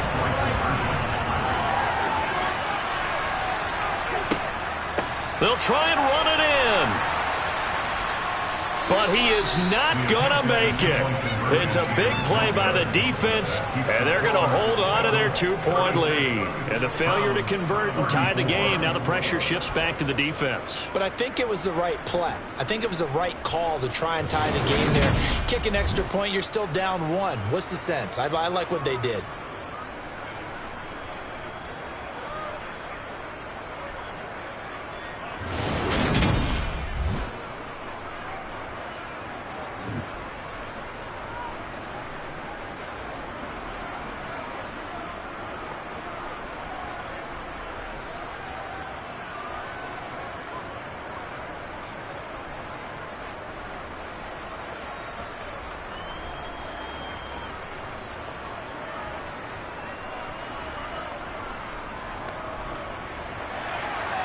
York ready, and here we go as he sends this one away. And not willing to risk another fumble, he'll sit on this one. It's a touchback. The Bengals offense getting set and ready to go again here. Now they've seen their lead nearly extinguished after that last score, but bottom line, they are still on top with the football, and a touchdown on this drive would really put them in position A.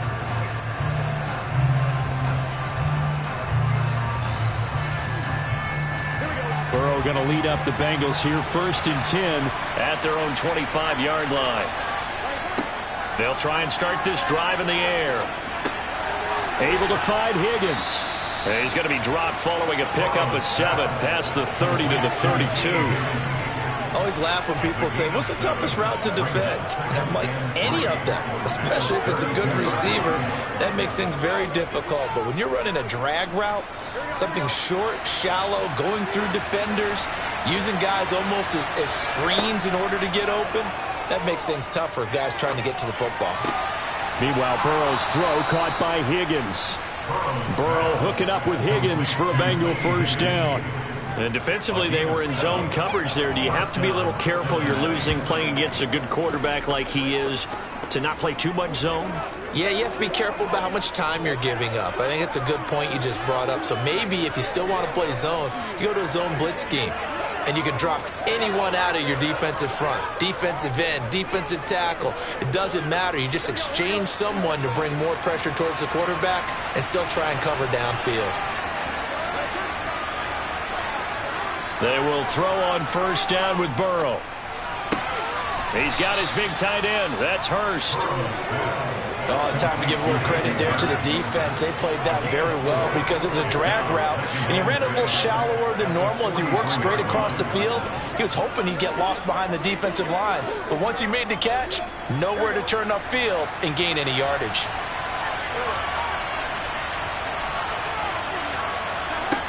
Throwing again on second down. Burrow. Again, that's Hurst. And they're able to work this across midfield to the 48. That was a route run not just with dexterity, but with intelligence. Found the hole in the zone, made sure the quarterback saw him, and was able to make the sure catch and flip the down marker back to 1.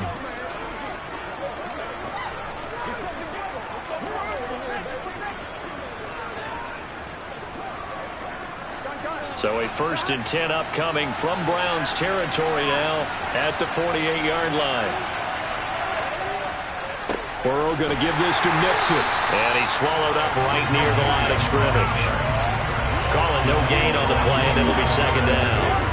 Now that's a mountain of a man that just made that stop, isn't it? But he's more than that. This guy's nimble and quick. More than a space eater, he just made a great play there. If nothing else, they've already taken a couple minutes off the clock here already as they come up second down. Now it's Burrow. Got a man open. It's Chase. And he's going to be taken down just shy of the 35. Charles, he's now over 400 yards passing in this one. It feels like he has a zillion completions. Just a very memorable effort from a guy that we thought could be in line for a big game, and he has exceeded our expectations. That he has, and I'm not really surprised at all because when you look at this offensive unit, they are loaded across the board. And, of course, the guy throwing them, he's a big-time player himself. They brought it from start to finish and really helped get the better of the opposing secondary. Burrow's throw taken in here by Chase. And they'll get 8 out of this before being stopped at the 28. But it appears that they read man defense and went to the out route. And what you have to do on that one is the receiver's got to make sure he works the defender towards the middle of the field to give himself space to cut to the outside and have that ball delivered with good timing, and they got it done. This drive's taken more than 3 minutes off the clock already as they come up on second down. Play action. It's Burrow. Rolling to his right. And they'll get this down to the 10. Burrow on his toes that time as they get the first down. It's getting cold in here, partner, because it looks like he's trying to ice this one away. Yeah, I know, bad dad joke, but what the heck, right? Scrambling for that first after the D blanketed his receivers, that's a backbreaker for the defense. They finished this drive off with 6, and this one could be over.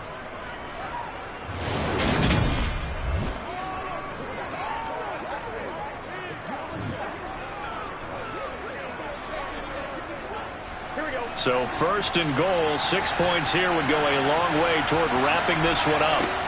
From the shotgun, it's Burrow. Over the middle, that's caught by Chase. Touchdown, Bengals! Jamar Chase on the touchdown throw from Joe Burrow. And the Bengals will add to their 4th quarter lead. So a heck of a drive right there with the game potentially hanging in the balance. A very good drive, and now conversion to make it a 2-score game and a solid lead. McPherson now for the extra point.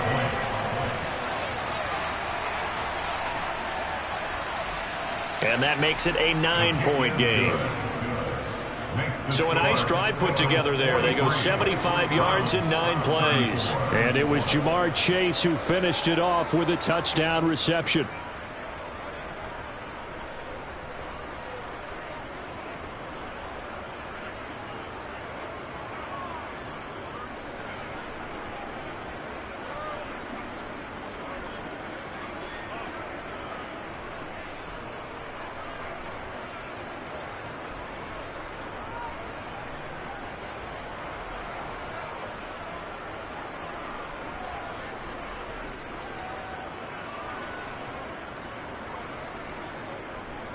After the touchdown, McPherson on to kick this one away.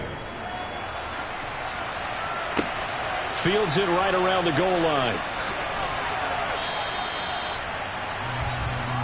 The Browns set and ready to go on offense. Well, that last touchdown we just saw, what an important one. Now it's back to a 2-score deficit for this crew as they take the field here, and they are in desperate need of finding the end zone.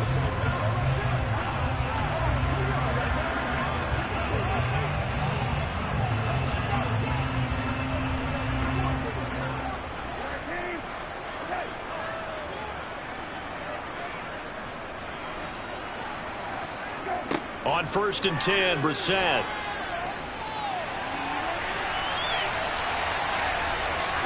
And he slides and covers up at the end as he's going to be able to pick up decent yardage.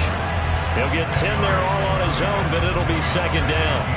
I like how he hung in there and went through his progressions, but eventually his internal clock went off and told him it was time to make a run for it, and he ends up sliding down with a solid gain.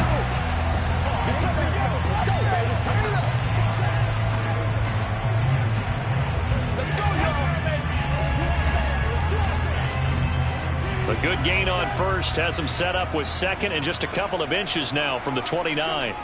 Brissett now. That's to the right side and complete to Njoku. And he takes us up to the 40-yard line before being corralled. It's a gain of 10, and the Browns are going to get a 1st down. Well, every drive from here out is definitely crucial and critical. They know that they need to get at least 3 here to get it back to a 1-score game.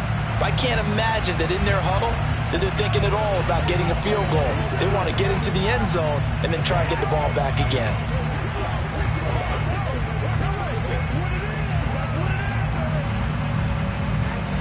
Back-to-back good plays have them on the move on 1st down.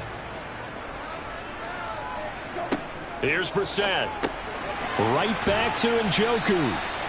So 8 yards on the completion there, and that'll bring up a 2nd down and just a couple. This possession means so much for them. They've got to focus on this drive and find a way to make this a one-possession game. Yes. Got to get a score. Yeah, so good with a field goal. Don't necessarily need a touchdown. Ahead of the chains now, 2nd and 2. Chubb on the counter. And he'll take it down shy of the 45 at the 46. 55 rushing yards, rushing on 12 carries for him now. Now, yes, a 2-possession game, but a good chunk of time on the clock, so they have the ability still there to run it on 2nd and short, but maybe they need to pick it up a bit. You're right, they did pick up the 1st down there, but as you mentioned, they have to pick up the pace now because it's a 2-possession game. They've got to get there twice to make sure they have a chance to win.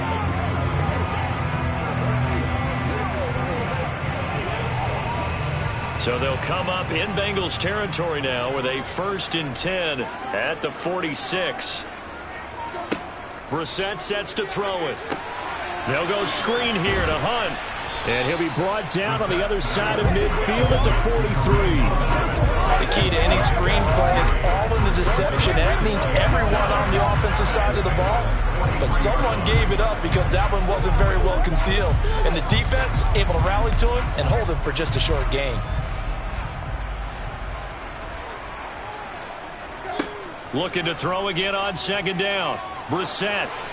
And this will be incomplete. A great job defensively taking away his receivers. And he was forced to put that one into Lake Erie. But that's what good quarterbacks do. They don't take unnecessary chances if they don't have to.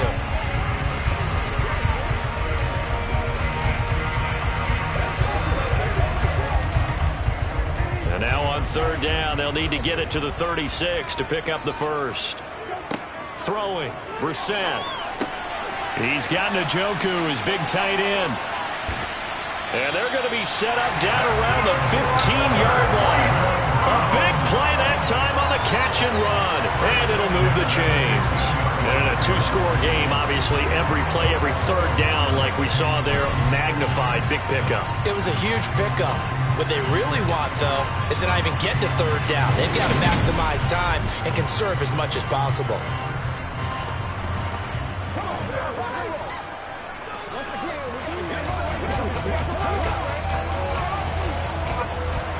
Line of scrimmage, the 15. It's 1st and 10. Hunt will try going up the middle. And he'll be brought down this time at the 5-yard line. That one good for 10 yards. And it'll be second and very short. On any explosive run, you can almost feel the ground shaking, and that's from the offensive linemen creating space for their runners. I had an old coach tell me before, they always told his runners, run around the offensive line in pregame. Get used to the ground shaking so you don't trip and fall when it happens in a game. And he takes this one in for a Brown score. Nick Chubb, a 5-yard touchdown run. And the Browns have made it a one-score game again here in the fourth. So how about that for an answer? They get the touchdown there, and it's back to a one-score game here in the fourth. And that's what these guys have done all game long, because they've scratched and slashed their way to stay in this game.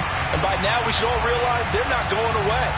Now the pressure again swings to their defense, because they're going to need to find some way to get the ball back. The York on now for the extra point.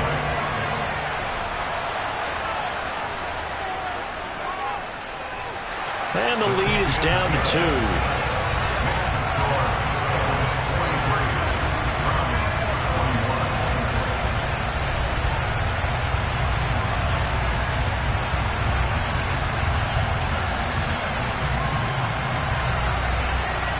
So that drive consumes 9 plays all told. And Nick Chubb the one to finish it off as he does so with a touchdown run.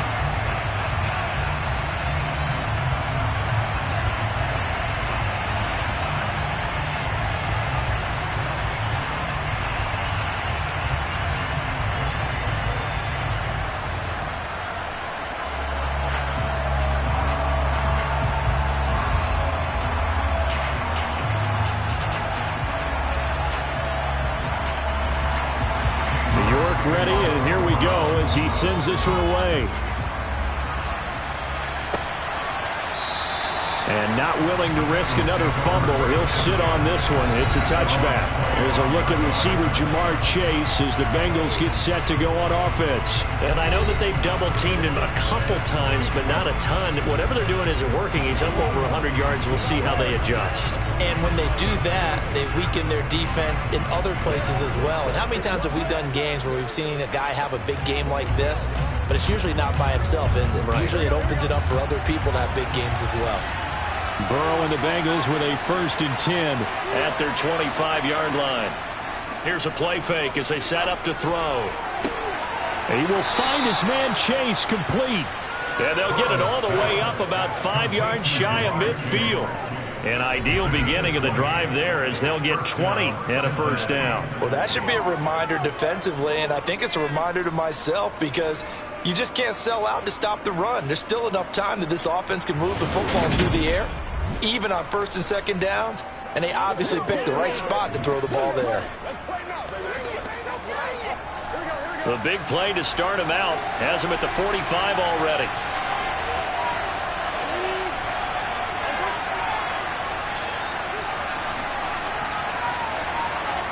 They're passing here, Joe Burrow. That's the tight end Hurst with it. And they'll get him down on the other side of midfield. Not a big window to throw. Coverage wasn't too bad there. Yeah, they had him under wraps pretty well, but somehow able to muscle his way open and catch the ball.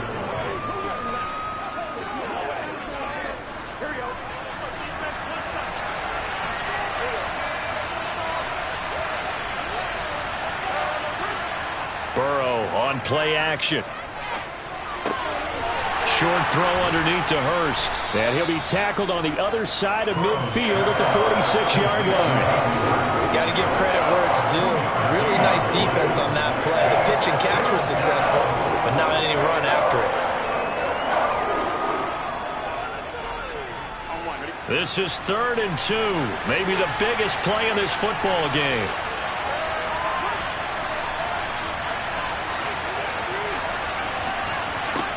Now Burrow. Open man, it's complete to Higgins. And they're going to have another first down as he's going to be tackled at the Browns' 33. 14 yards through the air. Caught the D off guard on 3rd and 1. And that certainly appears to be a critical conversion right there, because not only do they keep the drive going, they take valuable time off the clock as well. They have to feel really good about that last completion.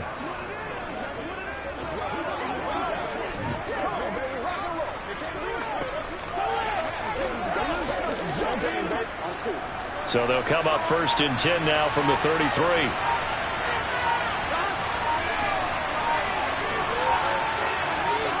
Burrow going to fake to mix it and now look to throw.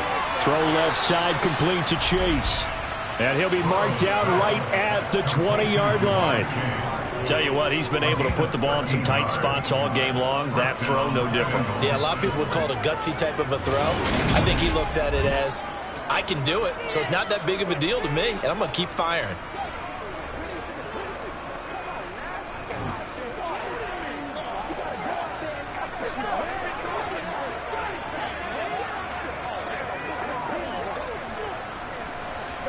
Not totally home free yet, but it's looking good as they come up 1st and 10. Inside the red zone here. They'll look to throw. Oh, there's that man again. It's complete. And the Bengals are going to have a 1st and goal coming up as the tackle made at the 3-yard line. So the Bengals in possession of the football here as we get you reset. They've got it 1st and goal as they search for what could be a game-sealing touchdown. And he'll get it down close to the goal line, but not quite in. And now with 1:52 to go, we get another pause in the action. A timeout here defensively.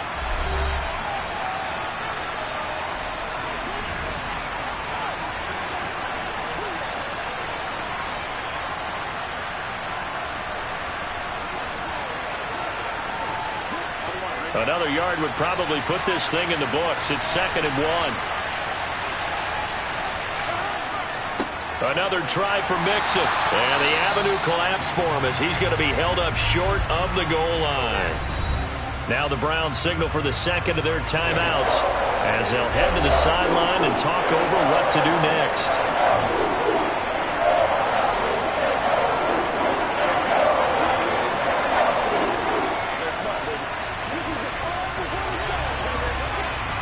A lot of tired bodies on that field, but this is a big play, 3rd and goal. Here's a run with Mixon, and this time he is in. Joe Mixon taking it in from a yard out as his guys are able to extend their lead. So the 2nd down run didn't work. They run it again on 3rd down and get in. I wasn't sure if they might pass it, Charles. We know that they like to mix it up down here around the goal line. Yeah, almost felt like the offensive line said, forget mixing it up. Let's call our favorite running play over our best blockers, and let's get this one in. Still an important piece of business to take care of, the extra point. And that might just seal the deal here. It makes it a 2-score game with not a lot of time on the clock. So a nice drive put together there. They go 75 yards in 9 plays. And it all culminated in the touchdown run coming from Joe Mixon.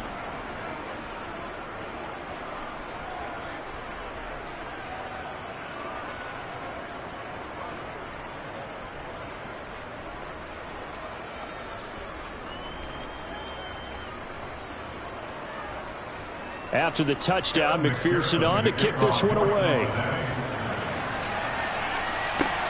Fielded just outside the goal line.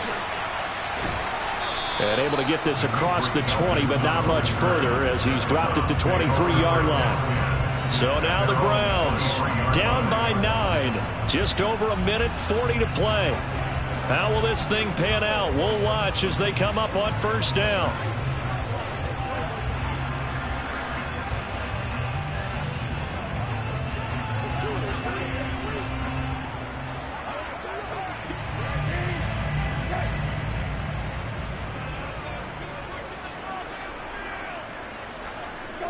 Brissett. And his throw's going to be incomplete. And let's face it, this defense has had its share of struggles all game long, and they know that they can put it all behind them if they defend well here in the 2-minute drill. Excellent coverage right there to force the incompletion. Well, once again, they'll go from the 23-yard line on 2nd and 10. Now Brissett. Buying time to his left. And he's left with no option here but to throw it away. Once he got out of the pocket, you thought that maybe he'd take off with it, especially here in the 2-minute drill. Sometimes defenses will focus so much downfield that there's room to run, but this time he decided to throw it unsuccessfully. So back-to-back incompletions, and that has him staring at a 3rd and 10. Here's Brissett. Into the hands of Cooper, and he'll be out of bounds right at the 40. Just what the Browns needed there. Good for a gain of 17. Working the sideline there. Good route, good catch. First down, and he gets out of bounds. They have to like the play call because you have to run some guys down the middle of the field to draw some of the defenders away. They can't just let them guard the sideline exclusively. That's how it's going to work. Sidelines and incompletions to use the clock. Now Brissett. Over the middle, and it's incomplete. Whew, that's certainly not the worst thing. It stops the clock and lets your offense catch its breath and lets us exhale a little bit. Now I expect them to call a couple plays in the huddle so they're ready if a tackle happens inbounds. After the incomplete pass, here now is 2nd and 10. Brissett. A quick throw there, going to be batted away and incomplete.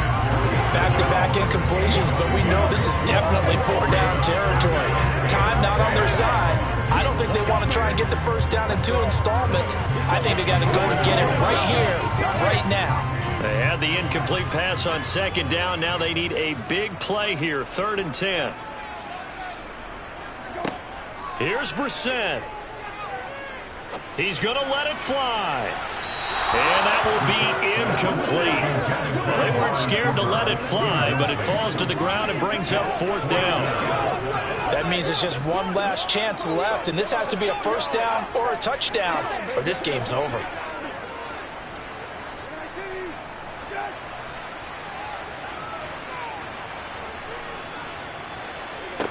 Fourth down, Brissett.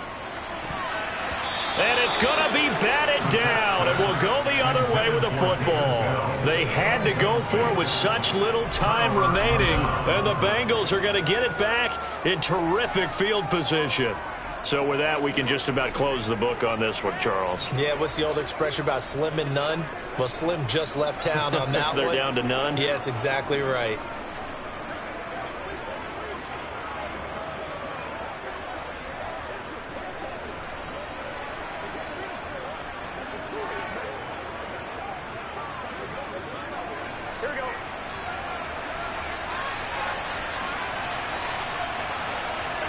The Bengals go down to a knee in the victory formation. The Browns will quickly use their 3rd and final timeout as they'll talk things over prior to this upcoming 2nd down play.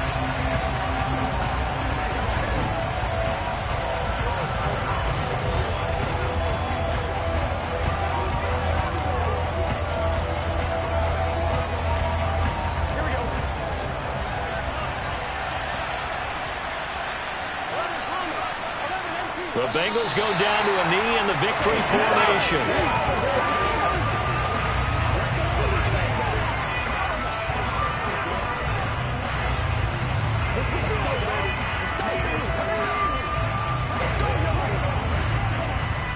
The defense, they'll spread the field, a dime package here on 3rd and 12. So he'll take a knee here to wrap this one up, and he's going to want to keep that game ball. He was sensational. Yeah, it's fun to kneel down in front of your home crowd, but when you go on the road, that band of brothers attitude, right, just us against the world, and get it done, how happy are they? I remember a coach at a previous stop telling me, you get a win on the road, doesn't matter the opponent, get out of there like you stole something. And they did in this one. And this punt will go out of bounds. I think it'll be inside the 25, and it will. Right at the 24-yard line is where they'll spot it. And as this defense walks off the field, they can do so with their heads held high. What a performance. Well, by the offense, too. I mean, really, Charles, just complete domination on both sides of the football here in this one. Certainly was, and I think both sides compete against each other all the time. You go at each other in practice, obviously your training camps, your off-season. But on game day, you both want to show your best. And I think that's what we saw from both the offense and the defense, a complete team victory.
set to do the honors here, and we are underway from Cleveland.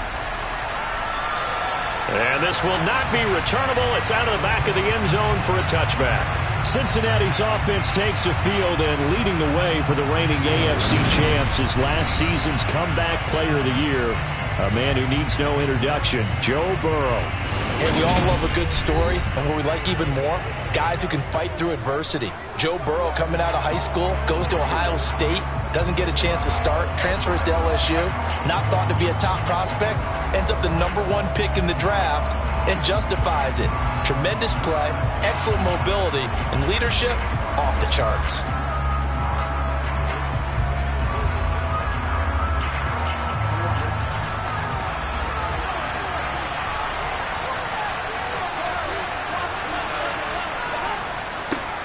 Here's Joe Mixon as they start on the ground. And nothing much materializing there on the first down run. He'll get a couple, and that's it. You've got to be impressed by that defensive front on reps like those. They were not being moved off the line, kept their shoulders square, and gave their teammates time to fight to the ball and limit that gain.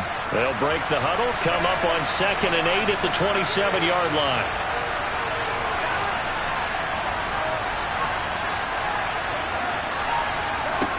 Burrow looking to pass. Man open, that's Jamar Chase complete. It'll be a gain of 5, and now we've got a 3rd and 3. I think defensively you're okay with that. You're in the first quarter. He's going to get some catches, but they rallied to him quickly. And that's what you count on, and I like what you just said. First quarter, can you do it all game long? They catch it, you tackle them, they go down on the spot. Because when you're able to do that and you don't give up big chunks of yardage after the catch, now you put the offense in a position where every series they have to work hard to pick up first downs, and you tend to stall them out when you do that. That'll go as a pickup of 8.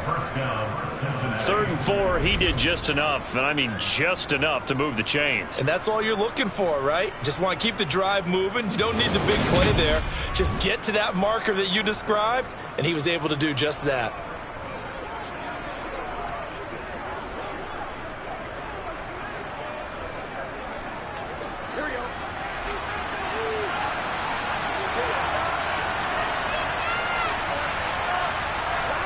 First down, here's Burrow. He's got his big tight end. That's Hurst. It'll be a gain of just a yard, and that will bring up 2nd down. As a defense, you're more balanced when you're in zone coverage because you're able to keep your eyes on the quarterback and see the play develop in front of you. You're able to keep the quick pass in front of them and stop it right at the line of scrimmage. And we're at the 41, 2nd and 9. Mixon on the toss right. Now that play is blown up, losing yardage back at the 35. It goes as a loss of 6, and now 3rd down. No surprise there, Jadeveon Clowney with a tackle for loss. We all know how he became one of the most famous players in football, though, don't we? Oh, that one play. Yeah, that one big-time play that was on highlights everywhere. They want to see more of that here in the NFL.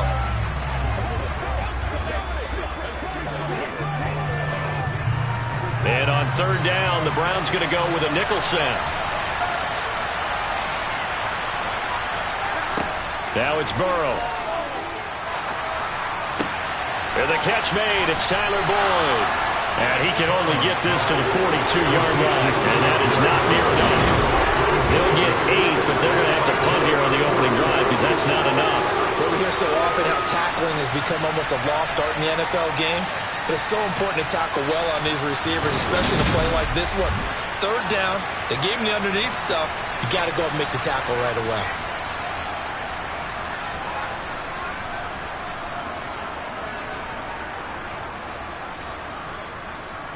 So on is the lefty, Kevin Huber, to kick it away for the Bengals here on 4th down.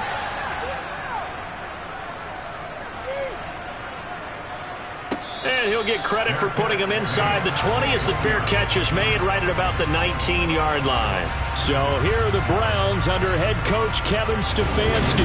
Bringing this crew out, it's someone known for his big arm since he entered the league back in 2016, Jacoby Brissett. Spent the early years of his career bouncing between starter and backup as needed and played well, but never had a team fully commit to him as their guy. He does retain the toolbox that made him projectable as a starter, big, strong player with a powerful arm, deceptively mobile, and tough to tackle. The best part about his game, leadership and being a great teammate.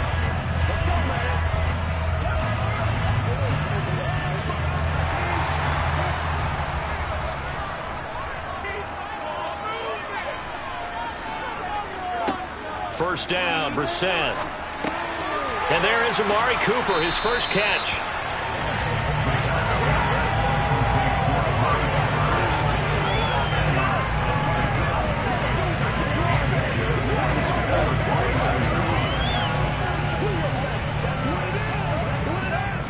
A good gain on first, has him set up with second and just a couple of inches now from the 29. A first carry now for Nick Chubb, and he'll be brought down right at the 30 here. Only a gain of a yard, but that's all they needed. Second and inches is oftentimes an invitation for an offense coordinator to take a big shot downfield because he feels like he can come back on third down and pick up the first down. But sometimes you just don't want to break tendency. Stay with what you are, stay with who you know, and go get the first down. That's exactly what they did. They run again on first down, Chubb. 3 yards on the pickup there, and it'll be second down. Not a huge carry there on first down, but not all of them will be. But still, all in all, a positive play for the offense. It's all about picking up at least a few to set up what you're going to do here on second down. The last run got 3. Now here's 2nd and 7. To throw, Brissett. Looking deep in the direction of Cooper. That's going to be knocked away and incomplete. We talk all the time about playmakers on offense, but let's face it, there are plenty of playmakers on defense, too. I think we just saw an example of one, didn't we? Not force that incompletion. Yeah, he's a great corner. They got a couple of them on that side of the football.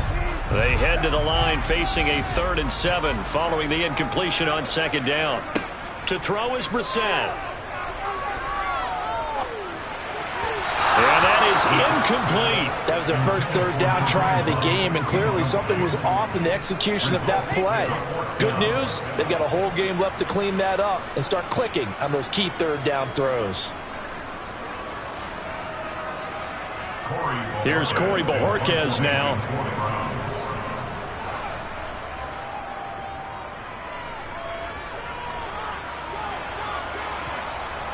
And that is very well done there, as this will be marked out of bounds at the 5-yard line.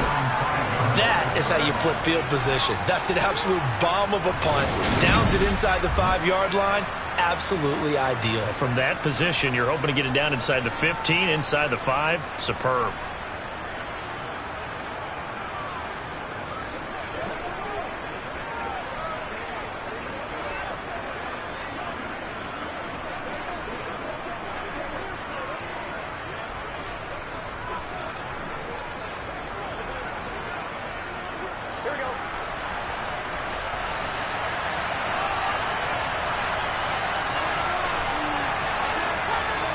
Now Burrow down around his goal line.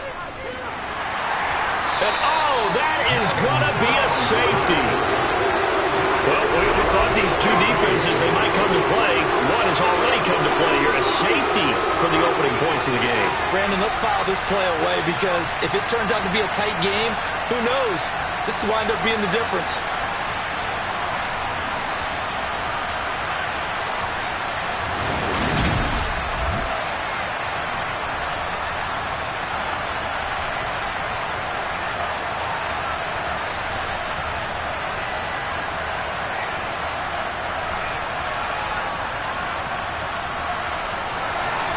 So a free kick situation forthcoming from the 20 as they'll punt this one away.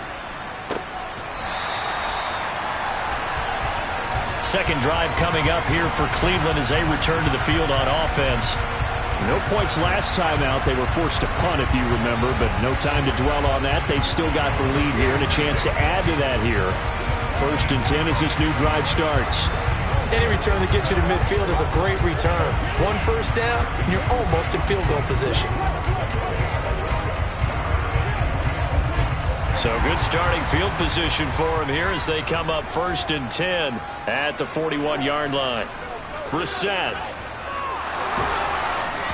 Oh, this one incomplete. The pressure got to him as he released it. And it's second down. That certainly appeared to be a play call where they were just trying to make second down, second and short. I think they thought the coverage was off a little bit more than it was. Nice job there pressing up on it and forcing the incompletion. An incomplete pass on first down. That leads to a 2nd and 10. Brissett. Got an open man. That's David Njoku, the tight end. And he's going to be out of bounds, but not before he takes it inside the 40. 22 yards there, a first down. So many times in my career, I've heard coaches talk about completions are one thing. But as long as we're there at the catch and we get guys on the ground, we can live with that. But if you're going to give up 10, 12, 15 yards after the catch, then your defense is going to be in a lot of trouble.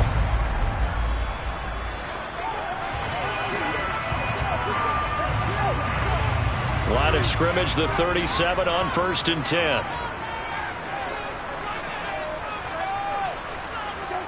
Here's Brissett.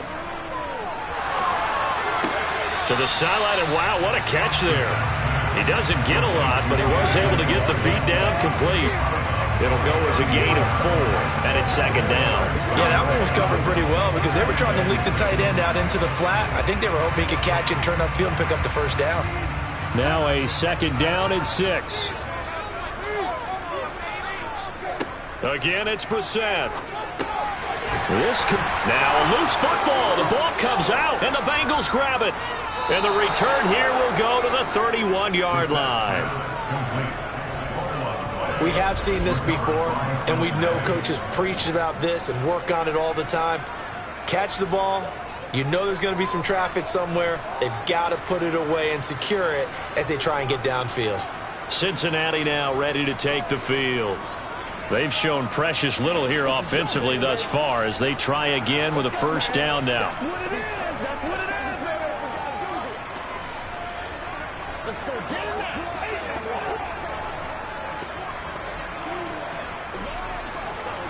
Here we go.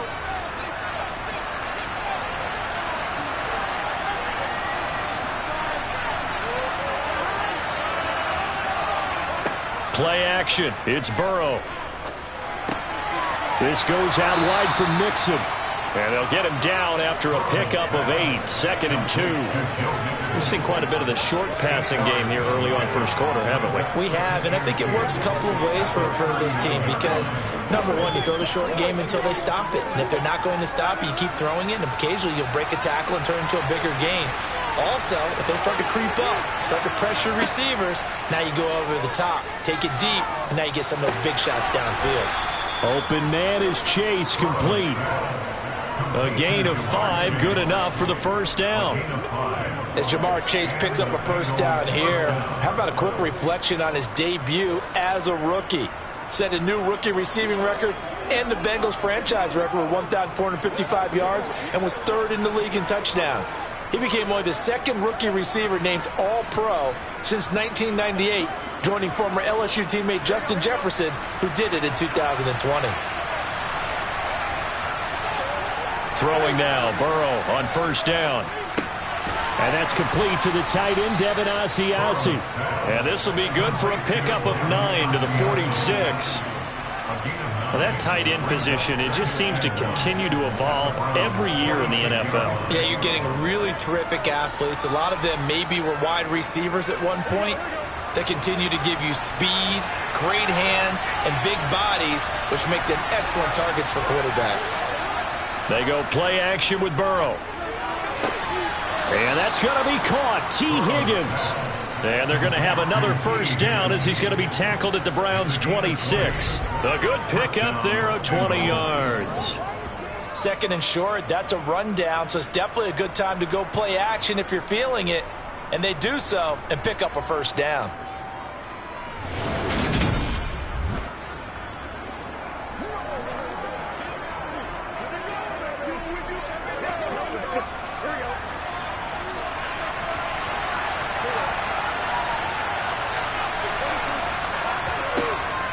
Mixon with a first down carry.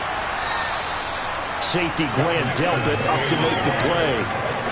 They've created a nice sustained drive off of plays like that. A nice strong run there. It keeps them advancing the ball.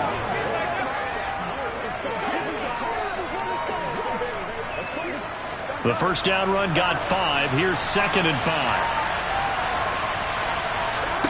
Here's Burrow. That's caught over the middle by Hurst. And they've got this down to about the 12-yard line. Many different ways to create space, but on that play, he did it with that big, wide body of his. Didn't get a whole lot of yardage on the play, but it did what it was supposed to. Pick up a first down. It's showtime. Let's get some love, boys.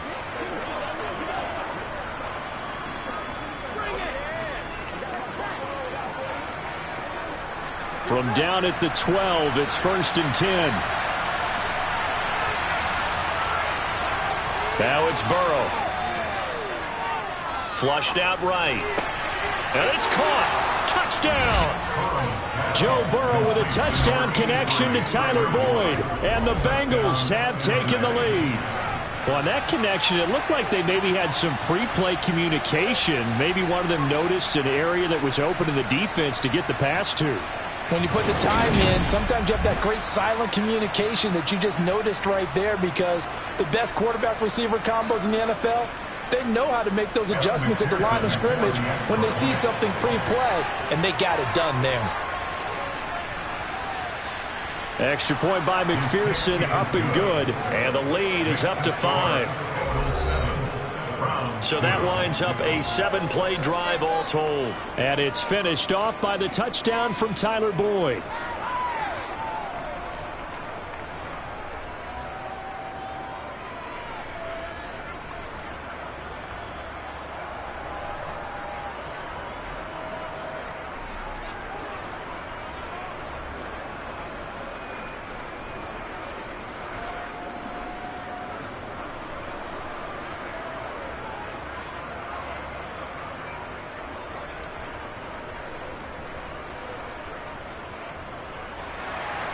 After the touchdown, McPherson on to kick this one away. From the 6. And he'll be stopped up at the 25. Heading out as the Cleveland offense now as they get set to take over here.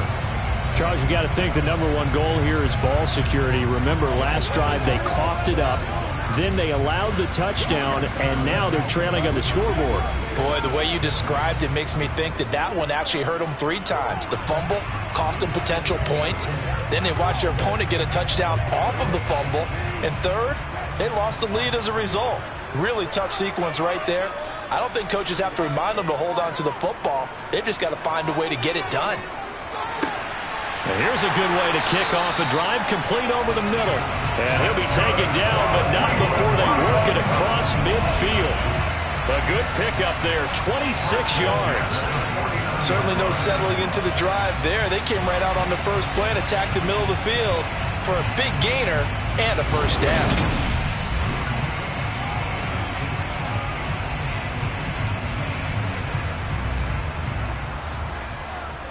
So they'll come up in Bengals territory now with a 1st and 10 at the 49-yard line. Up the middle, it's Chubb. And good space to operate there as he takes this down inside the 35-yard line. 15 more yards there and quickly another first down. So they go pass, now they go run, and 2 plays resulting in really nice pickups. Certainly sounds like a 50-50 deal, doesn't it? Sounds like great balance. Well, you know what all those coaches have told us over the years, Brandon, that balance is? It means doing what you want to when you want to. That play calling is working very well for them right now. From the 34 now, here's 1st and 10. Now Brissett. Throw left side, caught by the tight end Njoku. And he's going to get this down near the 25. That's tough to play zone defense where they can just curl up right there in front of you. Yeah, absolutely. Well, we talk about finding the soft spot. Defensively, how do you make sure they don't find the soft spot like they did there? Tough to do, because what they normally will do is run routes that'll pull you out of that spot they want to get into. That's what we call not taking the cheese, right? Don't go for the mousetrap. But it's hard to do because when you see a guy cutting that in that direction, you tend to go towards him. 2 yards on the pickup, and that's all they needed to move the sticks. And Brandon, you know that expression? He just does what he does. It sounds trite, doesn't it? But in this case, it's perfectly apt. This is one of the better runners in the NFL, and all he does is just find avenues, find ways to pick up key first downs and big runs. And he gets it inside the 10 to the 9. A solid pickup of 13 sets him up first and goal. Not too shabby for his first carry of the game. That's exactly what most teams are looking for. A really good change of pace back.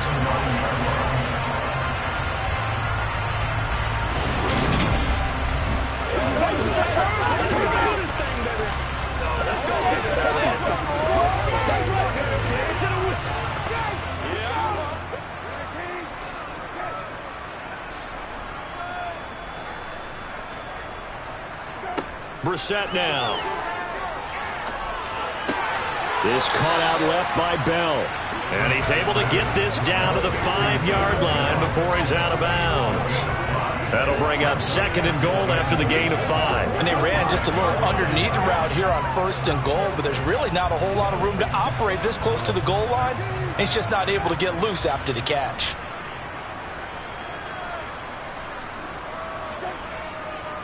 And Chubb will try the middle here. And he's going to get him about 3 yards closer. He's down to about the 2. And Brad, they went to a nickel defense, and that's a surprise this close to the goal line. Because ordinarily you use the back end of the end zone, the sidelines as extra defenders, and you want bigger people on the field to try and help against the run. A big play forthcoming. Here's 3rd and goal. Chubb again. And he's in. Touchdown, Browns. Nick Chubb taking it in from 2 yards out. And the Browns are once again back in front. Just power football there down near the goal line. Give it to him. He's able to push his way across. Yeah, they went heavy there. Sometimes you have those big offensive linemen come in, have to report like they're eligible. But all they're doing is getting a good stance, blocking, and getting their runner across the goal line.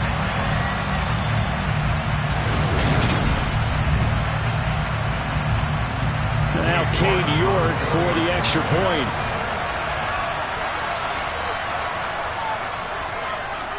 It's up and good, and the lead now moves to 9-7. So that one, an 8-play drive. It spans 75 yards. And Nick Chubb, the one to finish it off, as he does so with a touchdown run.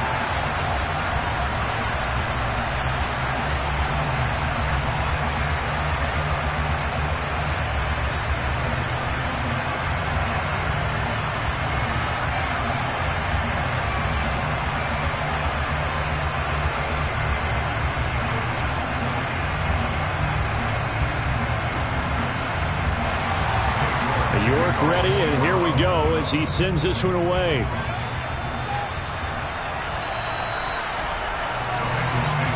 The Bengal offense now gets set to head back out onto the field. And as the offense begins another drive here, pretty simple, Charles. They want to carbon copy what happened the last time out when they ended their drive in the end zone. You're right about that, partner. Sounds pretty simple, doesn't it? Just score again, but we know it's not that simple because we don't just make adjustments at halftime. If you're a good football team, you spend that time on the sideline, you study what's on the notes and the tablets, and you make those adjustments, prevent a repeat of the last drive. Series to series, the best teams, that's how they get it done. And we'll find out here soon enough whether those adjustments are enough defensively. Well, it's time for them to be good teammates right here. And what I mean by that is possess the ball for a little while. Get at least 2 first downs. Give their defense a chance to settle down a little bit after they give up a touchdown. They'll come up now 2nd and 4 from the 31.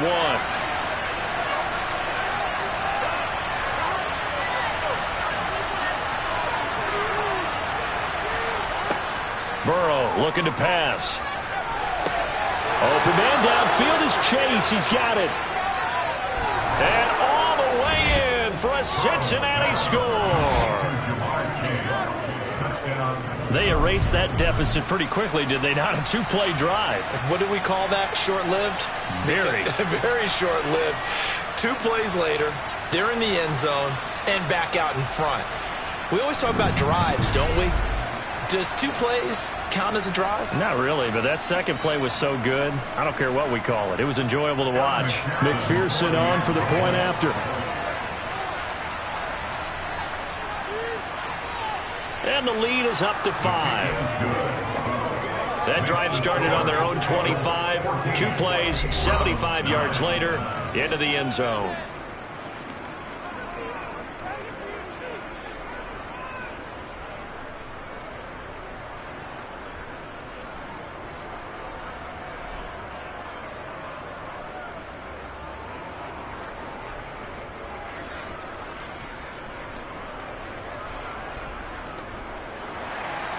After the touchdown, McPherson on to kick this one away.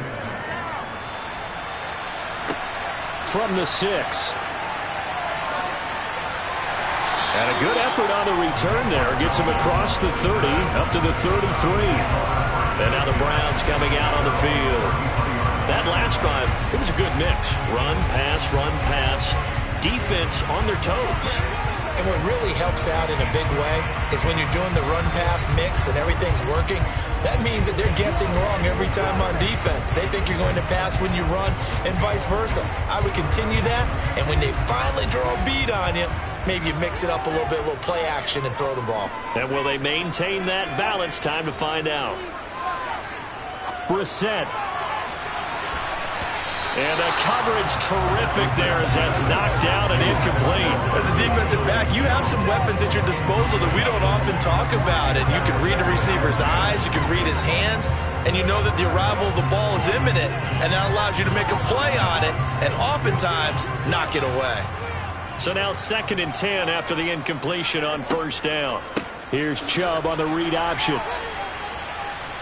And able to break 1 tackle, but then quickly brought down. But a nice little gain. They get 6. That'll leave them with 3rd and 4. Well, they're making an effort to get the ground game going tonight. So far, it's working. I like what we're seeing from the offensive line. They seem to have the leverage going, and they're controlling things and reestablishing the line of scrimmage, moving that defensive front backwards. But also like what the runner's giving us, too. It appears that he's been waiting all day long to get out here and take off. Now throwing on 3rd down there, but he cannot connect. How about some applause for the defense there? They forced him to throw that one into coverage, and just like that, they're staring at a 4th down. Well done. Here's Corey Bojorquez now.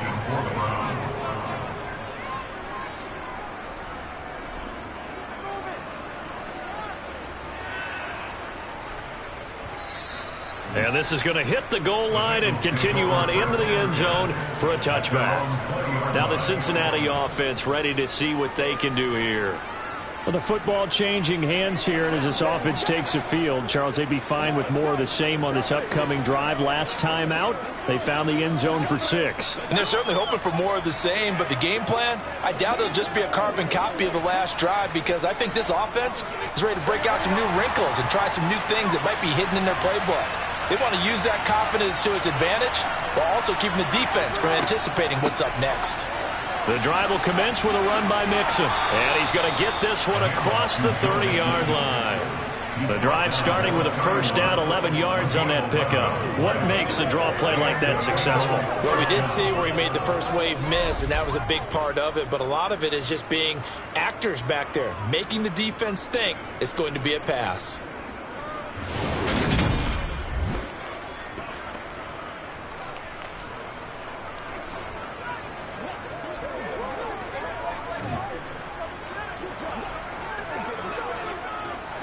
Line of scrimmage, the 31 now on 1st and 10.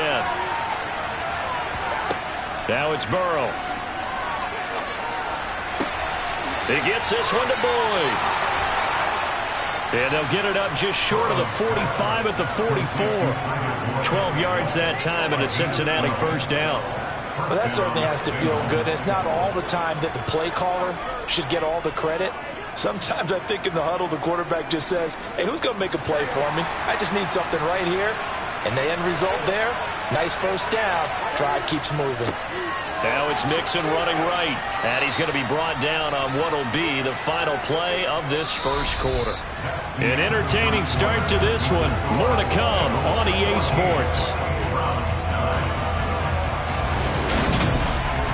start of the second quarter, and it's the Bengals in control of the football as they are looking at a 2nd and 5 situation.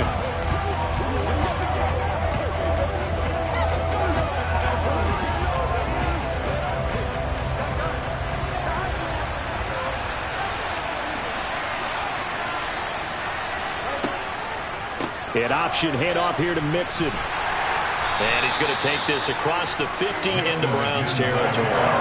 After a gain of 5, they'll wind up being about a length of the football short here on 3rd down. Pretty good job defensively. Thought he was going to get it, but they knew where that marker was, and they stopped him just short of it. What it does is emphasize that strategic football and situational football is not just played on the offensive side, is it? Defense understanding, as you noted, where the 1st down marker was and making sure they didn't get there. And he is going to have a Bengals 1st down, and comfortably so, as he gets 5 there on 3rd and a yard. Just about every coach we talk to says the crowd shouldn't affect us. That shouldn't be an issue. And in the next breath, they talk about taking the crowd and taking them out of the game by picking up 1st downs and keeping them at bay. I think we just saw an example of that there, didn't we? Important to do, especially early in the game like they have.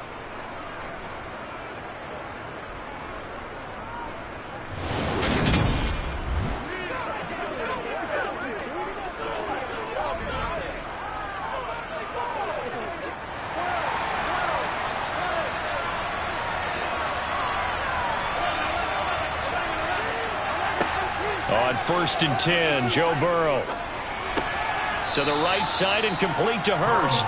And he's going to be taken down just shy of the 35. It certainly feels like there are more stars at the tight end position than there were even 10 years ago. And I think it's become more of a glamour position because of the ways it can hurt a defense, and guys want to be involved. They can be in line, close to the line of scrimmage. They can split out like receivers. But hands, route running, speed, and some toughness to go across the middle, you put it all together, you got a heck of a tight end candidate. To throw again on 2nd down. Burrow. Again, that's Hurst. And they're going to have another 1st down as he's going to be tackled at the Browns' 19. The Bengals passing game finding a rhythm. They've got another 1st. Oh, that was a nice job there. Quarterback and receiver reading the pressure that was brought. They both knew it was going to open up the middle of the field. Nice little shake and bake at the line of scrimmage, got right into his route. And the quarterback hit him in stride, and he was able to run free after the catch.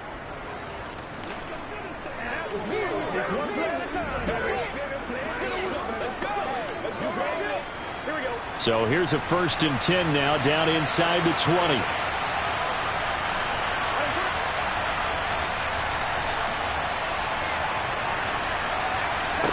From the red zone now, they'll look to throw. That's the tight end Hurst with it. Down he goes at the 10 with a solid pickup of 8.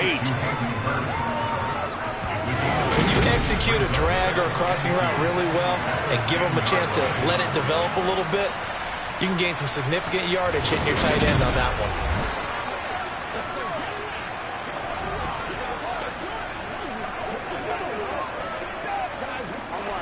2nd and 2, 1st down marker at the 8. To the air again, Burrow. And he's going to be dropped. Back at the 15-yard line. In for the sack, Myles Garrett. For a guy who many believe has become the standard in the league, Myles Garrett's 2021 was special.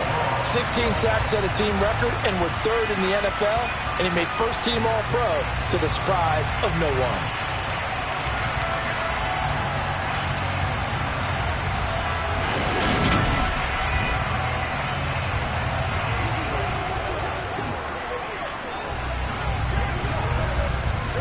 Bengals on 3rd down. They've been okay, 2 for 3 thus far. This is 3rd and 7. They're passing here, Joe Burrow. And he'll just get rid of it. And based on my math, they've only converted 1 time thus far in this game, so you can see the frustration starting to come out a little bit. 3rd downs, they've been a problem for them all game. They've got to start becoming solutions. So on 4th down, off goes Burrow. On comes Evan McPherson for the Bengal field goal. McPherson's kick is good, and that'll push the lead up to 8. So a nice kick there as they add 3 to the lead. And from what I've seen so far, Brandon, I think they've been the better of the two teams here in the first half. So even though you want the touchdown, I think that's a nice job there to put 3 points on the board.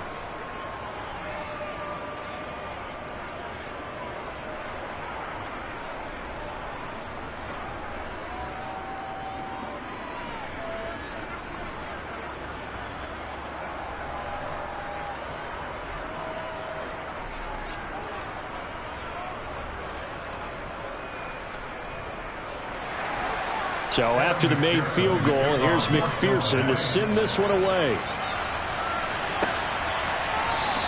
The return man down to a knee, and this will come out to the 25-yard line. Another opportunity now for the Browns offense. Charles, a very uninspired effort the last time we saw them out there was a quick 3-and-out, then they punted the football. Yeah, and you never want to get stopped so soundly during a series, but what would be even worse now is letting it happen again right here. They've got to get going.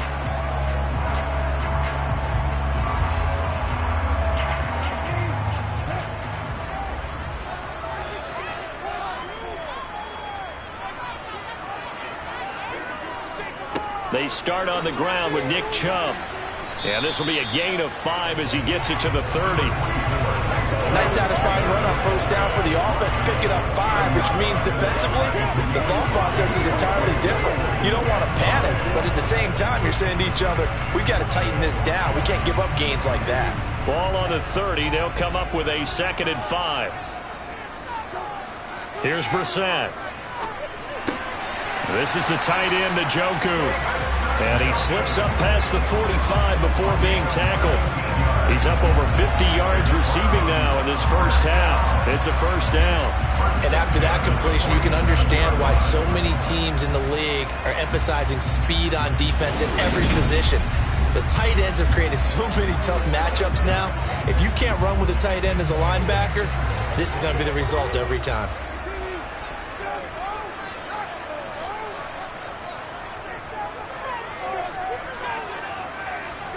On 1st and 10, Brissett.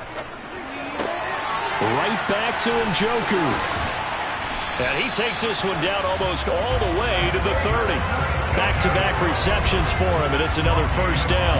And this was a nice example of an offensive coordinator scheming his guy open. Just a little underneath route, just trying to free up some space, and it worked awfully well.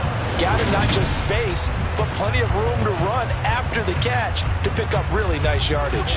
Zach Taylor's made the decision. He's going to go ahead and throw out the red challenge flag. Previous play is under review. The thing that they'll be looking at is a spot of the football, and this is always such a tough one for officials to get exactly right. Not just because of how fast the game's going, but just trying to get the right sight line to the football. That's not always easy. We'll see what they decide here. So a good decision that time by Zach Taylor.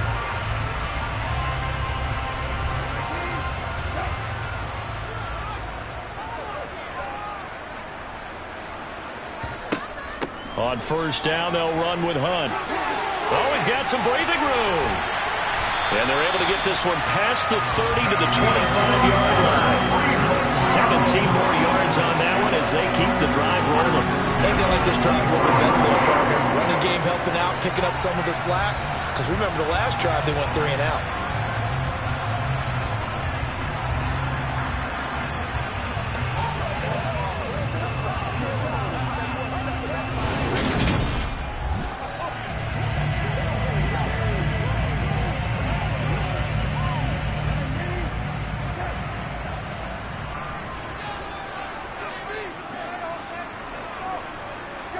Brissett to throw on first. Got a man here, it's Bryant. And he's brought down after a very nice gain. Call that a very strong gain of 24. Not quite enough to get into the end zone, but what a nice play there. He makes the catch, tries to turn upfield and get to the pylon, but doesn't quite get there. But they're going to be set up with a 1st and goal from very short range.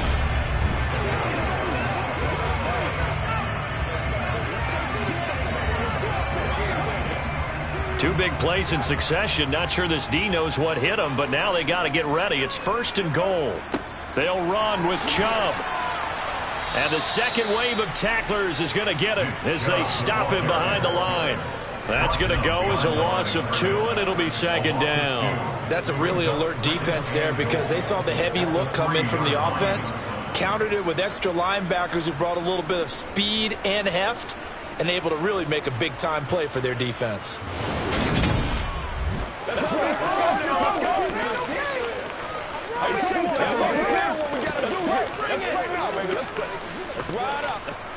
So they're backed up to the 3-yard line, 2nd and goal.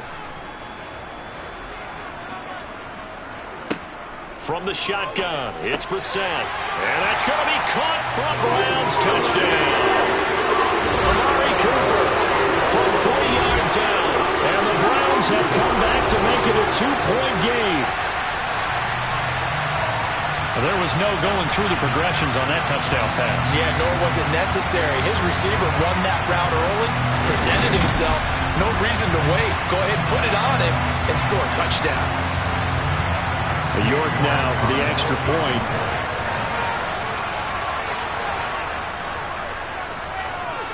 And this is now a 1-point game.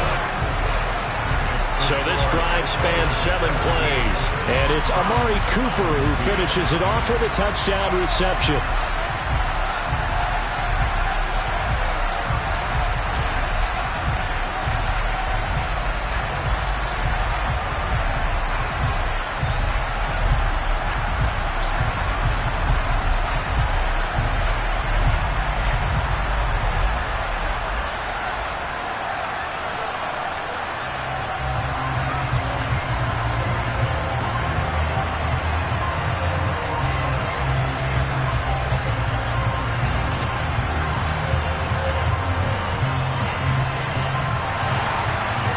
Ready, and here we go as he sends this one away. This will be fielded inside the 5. And no alley to be found. The coverage was solid, and he's dropped at the 18. Cincinnati now ready to take the field.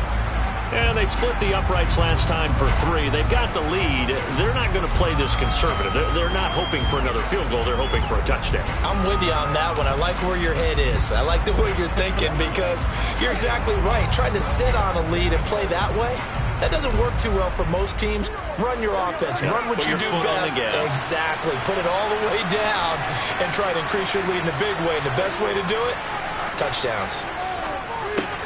Meanwhile, Burrow's throw taken in here by Chase. And he'll be dropped at the 36. It's a good gain of 18 on a play that originated back at the 18.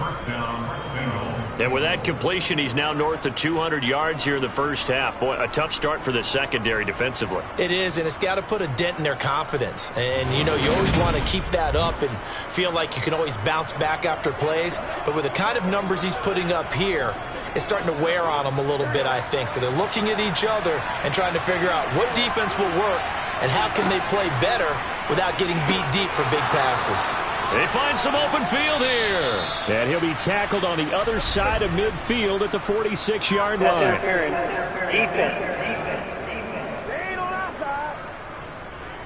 So the penalty declined, and they will keep the yardage on the completion. And you can almost see him compartmentalize there throughout the route. Fought hard at the line of scrimmage, a lot of hand checking throughout the route. Great job staying focused on the football and pulling it in through the contact.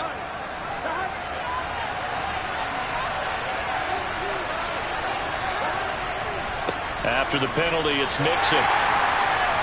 And he's going to get this one down near the 45-yard line. Defensively, a solid response after giving up back-to-back first downs. That felt like a trap because it looked to me like the opposing front was on that play from the get-go. They had everyone crashing the ball carrier before he even made the line, and they hold him to just a yard. Here's 2nd and 9, just a yard on that last run. Now Burrow. Firing quickly here, and that's complete. And they're going to get this down to about the 37. Completion was given up, but that's why you play zone defense, so that you can have people around the ball when it's caught, and you don't give up much run after the catch. The offense on third down tonight, they've hit 2 for 4 thus far. They need just a yard here. It's 3rd and 1. Here's Burrow setting up to throw it. And he's got Hurst as tight end. And he is going to have a Bengals first down. At least it would appear that way. He didn't get it by much, but yes, they do get the conversion on 3rd and 1. As an unbiased observer, I think it would have been interesting to see what they would have done if they hadn't gotten the first down there. But since they did, I guess the point is moot. Yeah, they're right there in that middle ground, field goal range, punt, go for it. But as you said, they picked it up. So from the 36 now, 1st and 10.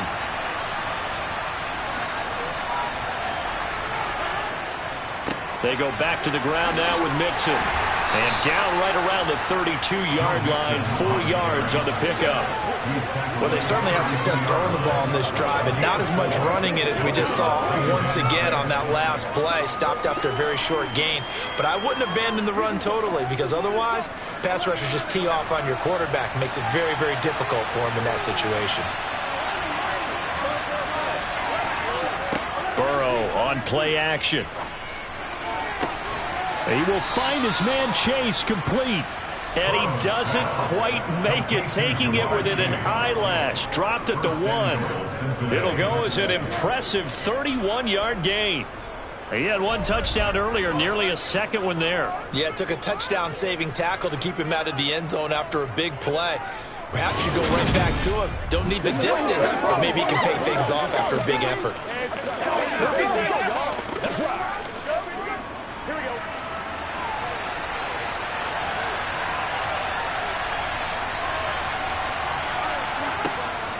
Mixon will take this one in. Touchdown, Cincinnati. So, partner, it was a passing game that drove them down the field, but when they get close, they trust that man in the backfield, and he took them home. And they trust their offensive line as well, because so many of these units, they specialize in either pass protection or run blocking. This group shows its versatility and gets both done on this drive.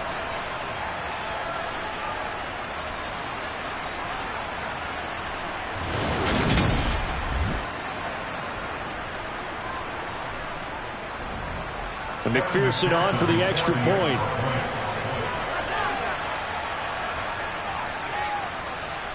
And with that, the lead is up to 8. So that drive goes 8 plays. And it all culminated in the touchdown run coming from Joe Mixon.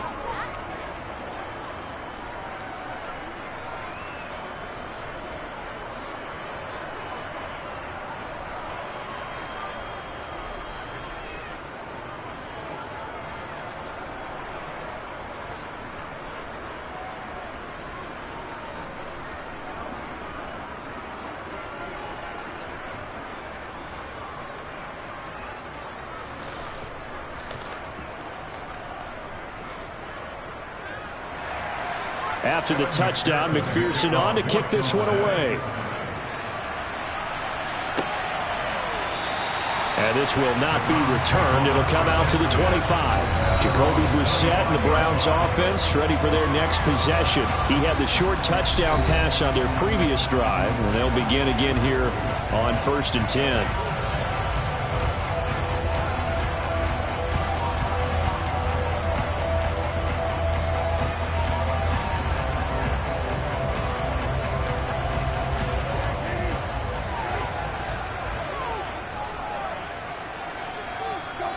To throw, Brissett. To the sideline. Wow, what a catch. Doesn't get a lot out of it, but he is able to keep the feet in bounds. Only able to gain a couple there, and it'll be 2nd down. Let's just make this one simple. Could he be any more open than he was on that play? And they lost him going to the outside. Hard to believe, because you go through your accounting on each and every defensive snap. Who's got who, what defense you're in. That was totally a blown coverage. He's going to dump this off to his running back, Hunt. 2 yards on the pickup there. And now 3rd down and 6 to go. That might feel like a little bit of a lost opportunity there for the offense, because the defense brought pressure that time. And sometimes against that, you can get out to your running back, and it could turn into a big gain downfield. But what a nice job they did getting to him quickly and holding him to a short gain. Over the middle, complete. It's Bryant. And he is going to have a Browns first down as they're able to get the third down conversion.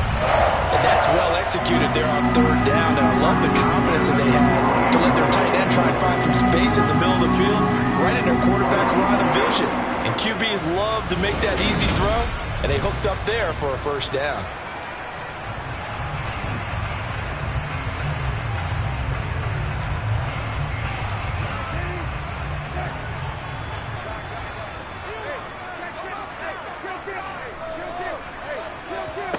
Brissett on first down.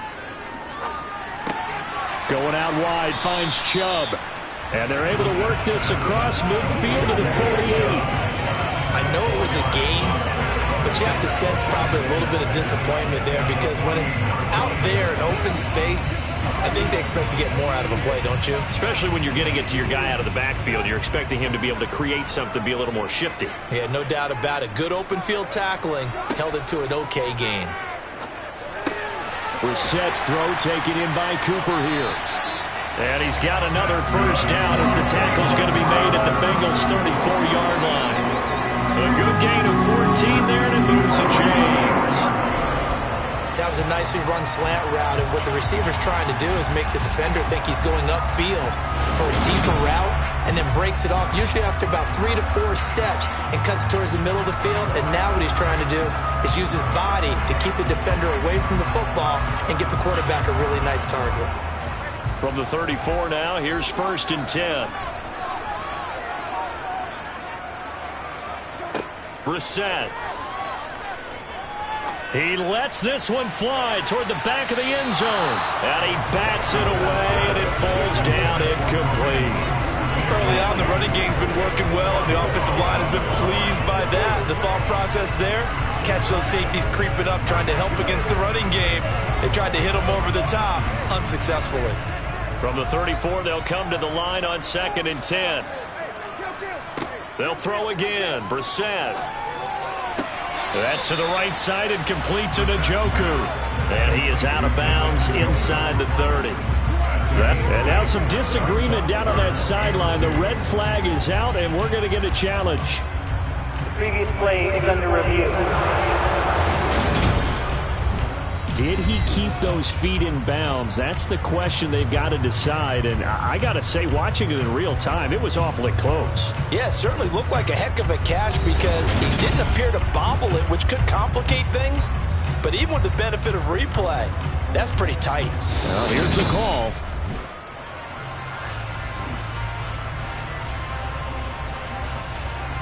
After review of the play, ruling on the field. So the challenge there does not go their way. This will indeed remain a completed pass.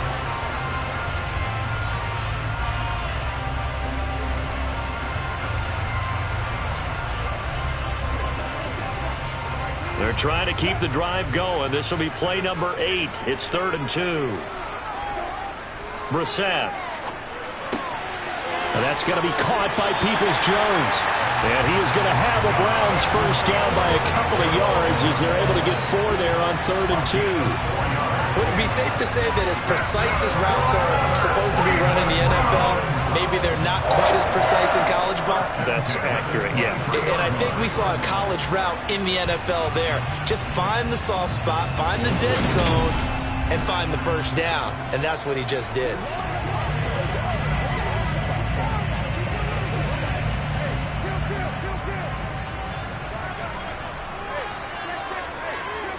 Brissett again. That's complete to Peoples-Jones. And he'll be marked down right at the 15-yard line. Holding, offense.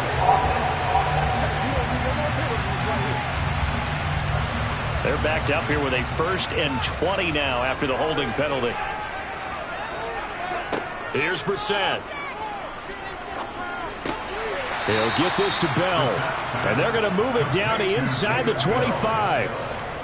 He decided to run a hitch route. It really helps to have a guy who can turn it loose. And, boy, he rifled one in there on that one. Not much run after catch, but it worked really well. Let's rock and roll, baby. And we've hit the 2-minute mark in this first half of action. Ball at the 24 and a 2nd and 11. Brissett now. And he's going to go down. They sack him back right around the 30. There for the sack, B.J. Hill. So this has been a lot like a tennis match, hasn't it? Back and forth. Both of these offenses having their way so far. So maybe the question isn't who's going to score the most points in this game. Maybe it's who's going to get some stops. Yeah, absolutely. And that sack, finally a first step in the right direction for a stop.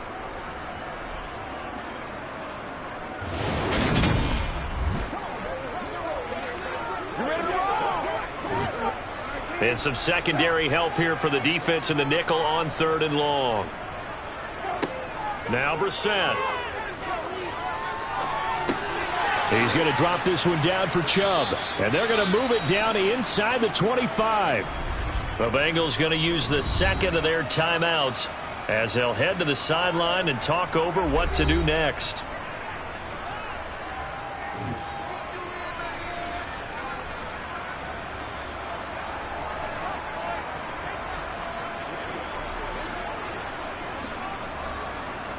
Cade York on now for the field goal. And this one a 41-yard attempt. York able to send this one through. And that'll get the lead down to 5. So the margin shrinks there as they get the field goal to draw them a bit closer here in the 2nd quarter. Yeah, nice snap, nice hole. They just want to keep this game close, so give them credit for finishing that one off with 3.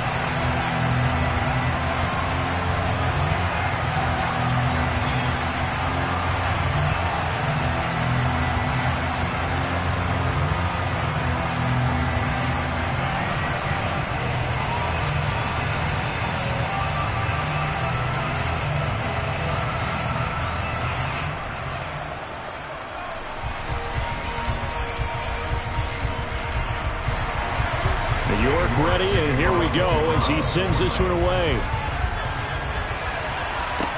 From the 6. And not much happening on the return as he'll get this to about the 23. Jamar Chase hoping to be at center stage yet again as the offense returns to the field. Making his presence felt early in this one. First half, already over the century mark. How about the yards per completion, too? That's a pretty darn good number there. Number of catches, but he's shredding defense, is getting big yardage with each and every one of them.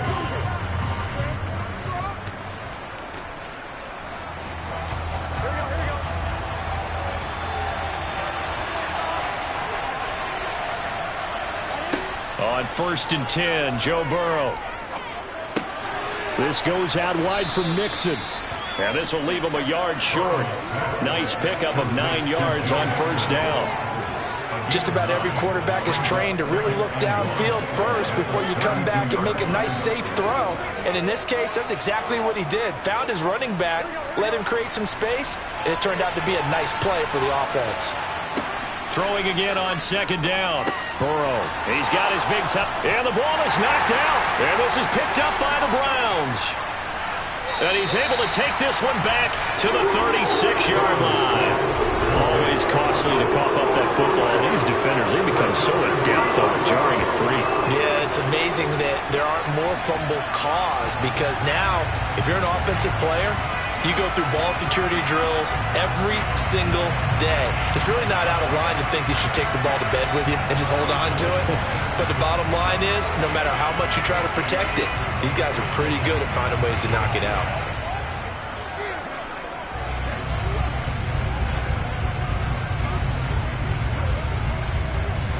So from the 36 now, 1st and 10. Brissett sets to throw it. Swings this out for Hunt. He'll be brought down on the 30-yard line after a gain of 6. Now the Browns will use the first of their 3 timeouts as the clock will stop with 33 seconds to go in the first half.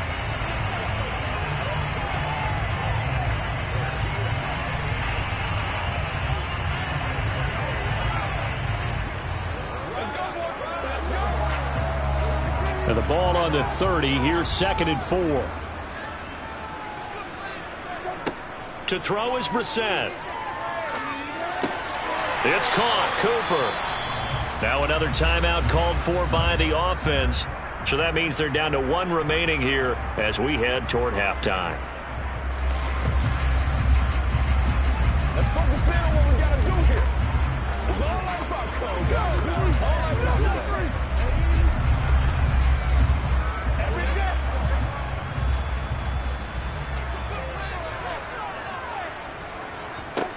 Brissett to throw on first. This is the tight end, Njoku. So give him 2 yards there on the completion, and that'll bring up second down. I know when you got a top tight end like this, you want to get him involved, but when you do, you're hoping for more than that. You certainly are. You got to try and get him some space where he can make a play downfield, or at least an opportunity for some rack yardage, right? That run after catch. Looking to throw again on second down. Brissett toward the end zone, but that's going to wind up incomplete. Coaches talk about it all the time. Players talk about it as well. Excellent job staying disciplined in coverage and making that stop. Inside the red zone, every stop like that could be preventing a possible touchdown. So the failure to connect on second down, that leaves them staring up here at a 3rd and 8. Here's Brissett. They'll go screen here to Hunt. And he takes it inside the 10 to the 8 before he's out of bounds. Holding offense.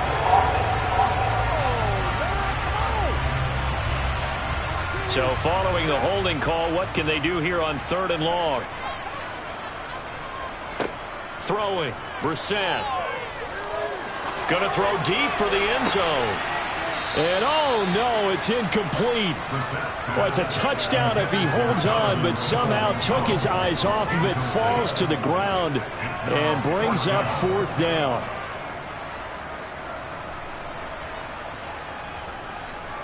So 3 seconds here remain in the half. On is the field goal unit to see about getting 3 points. York able to send this one through. And that will do it for this first half. So we've reached halftime here on Halloween. And trust me, kids, if you had to look at Charles Davis every game, you'd think every day was Halloween. As we'll send you down to Orlando, and we check in with Jonathan Coachman for our EA Sports Halftime Report. Coach. Okay, Brandon, thanks very much. Back to you guys in a bit. But first, we welcome everyone to our EA Sports Halftime Report. First, though, time for a check of the next-gen stats from that first half for Cincinnati. And our statisticians got through a couple of pencils already. This offense is on pace for potentially 500 yards in passing. That's pretty incredible. Okay, Coach, yeah, adjustments likely going to play a big role in this 3rd quarter in what's been a tight contest so far.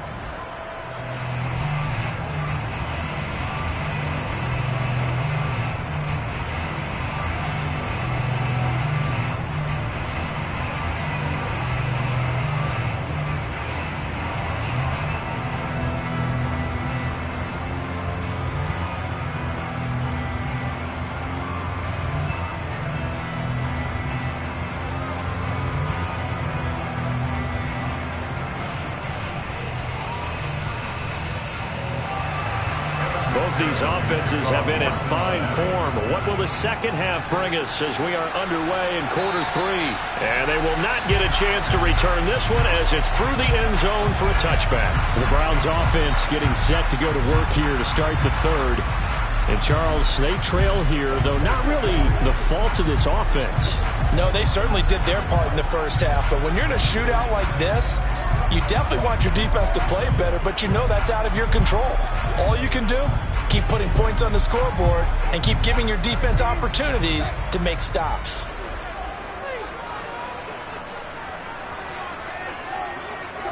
First down, Brissett. That's going to be complete on the sideline, but, you know, that throw left him no room to run, and the good footwork nearly all for naught. Short completion, just 4 yards, and that's going to bring up second down.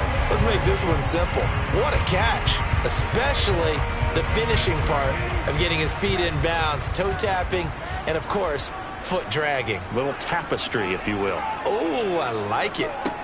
From the 29, Brissett. And he lost the football, and the Bengals grab it. And they have the football and will set up shop at the 33-yard line. So the opposite of what they envisioned when they left that locker room, a turnover on the opening drive of this third quarter. I like your identification there because that's exactly what they discussed in the locker room before they came out on the field. Let's get the ball. Let's go down and score, put some points on the board, and feel good about it.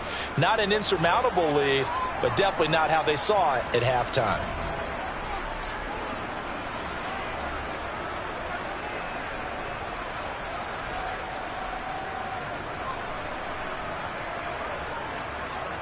So they'll come up 1st and 10 now from the 33. Burrow going to give this to Mixon. And he will lose yardage back to the 34-yard line. He'll lose a yard there, and it's 2nd and 11. And plays like that are exactly what this defense needs here early in the second half to give it a little spark. I think their halftime adjustments, what they talked about, maybe it was just a little inspirational speech. Who knows? But looks like they're ready to go.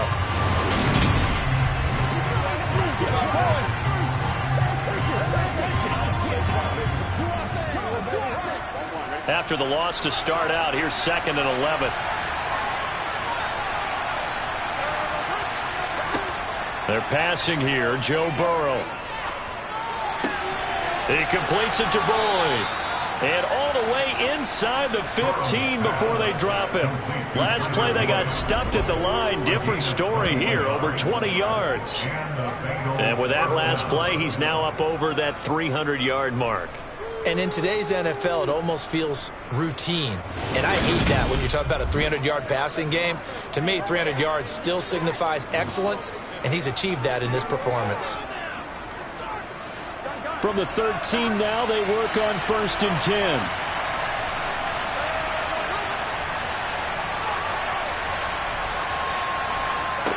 Now it's Burrow. Escape, and he can't get rid of it. He's taken down. Myles Garrett, his 2nd sack of the night. And you get the feeling, Charles, yeah, he's got the 2 sacks now, but he may get more here. He's still got a quarter and then some to go. And the way that he is playing this game, it reminds me of one of the best golfers in the world who can use every club in the bag and make a great shot. That's what he's doing with his pass rush moves right now, showing a little bit of everything. They have no way of stopping him.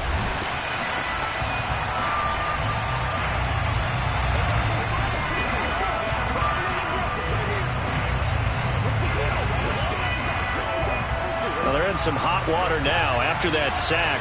It's 2nd and 21. Burrow looking to pass. Out of his hands quickly to Higgins. Holding offense.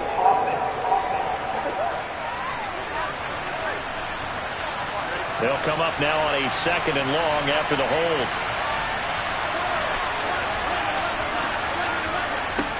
From the shotgun, Joe Burrow. To the sideline, and that is a heck of a catch as he was able to get both feet in. That's a gain of 11. Would have been a first down if not for that penalty moments ago.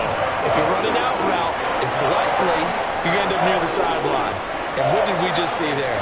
Toe tap. You got it. The benefits of practice. Toe tapping, foot dragging, picking it up, and making sure it was a catch. It looks like a nickel set now for the Browns on 3rd down. Here's Burrow. That is taken in by Hurst. And they will eventually get him down, but he's inside the 5 all the way to the 3. They're able to convert on 3rd down, and that sets up a 1st and goal. And in a lot of ways, that catch is expected. Red zone presence. And that one was realized there. You've got to find your tight end in that situation.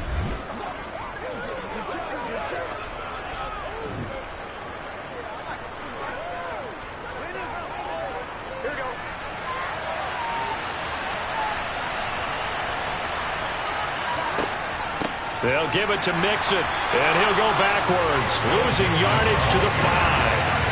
That sends him 2 yards in the wrong direction and leads to 2nd down. I'll tell you what, this defense hasn't played its best, but they're still right in this football game. If they keep making plays just like that, they're going to give their offense a chance.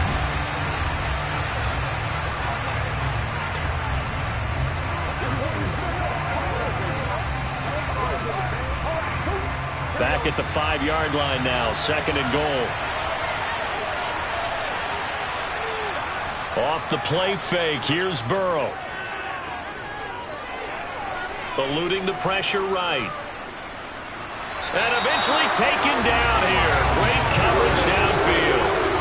Myles Garrett bringing the pressure yet again. That's his 3rd sack here tonight. CD, a little bit of feast or famine for him. He's had some success throwing the football, but also now he's been sacked 4 times. Yeah, you just mentioned the 4 sacks, but you're right. He has managed to hang in there and make plays at times. His offensive line, they've got to figure it out and pick things up and give him more opportunities, and he has to help them by getting rid of the ball a little bit quicker as well.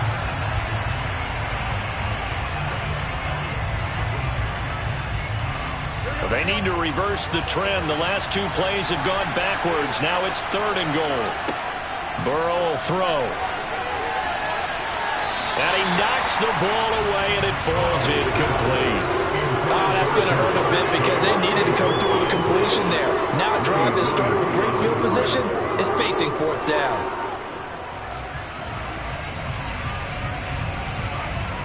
So on 4th down, off goes Burrow. On comes Evan McPherson for the Bengal field goal. This just a 35-yard attempt from the left hash. McPherson's kick is good.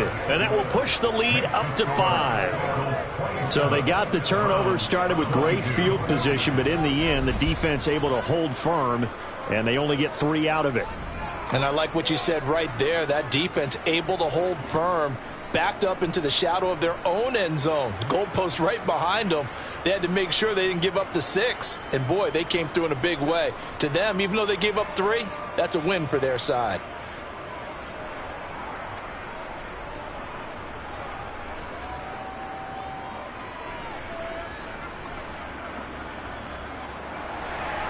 So after the made field goal, here's McPherson to send this one away. And that'll carry over the back line of the end zone for a touchback. And now Cleveland geared up to take the field. And last time they coughed it up, led to a field goal. They're fortunate that it only led to a field goal, but still, they're not happy about it. Could you sense the relief, though, when they only gave up the field goal? And they were able to trot back out on the field and start this drive. A little more pep in their step because they didn't cost their team a touchdown. But they know they've got to do it a lot better than they did on the last possession. The coach will just be relieved, though, if they recoup with a score here, right? I think the coach would be ecstatic to see them pick themselves back up and now take it downfield and punch in the end zone without turning it over. Brissett's throw into the hands of Peoples-Jones. And they're able to get this one across the 45. Solid way to start the drive. 13 yards, picking up the first. Well, one of the ways the quarterbacks keep all the receivers alive in a play, never lock in on any one guy. Make sure you keep your eyes moving, scan the field. And here he finds the open guy for a nice pickup.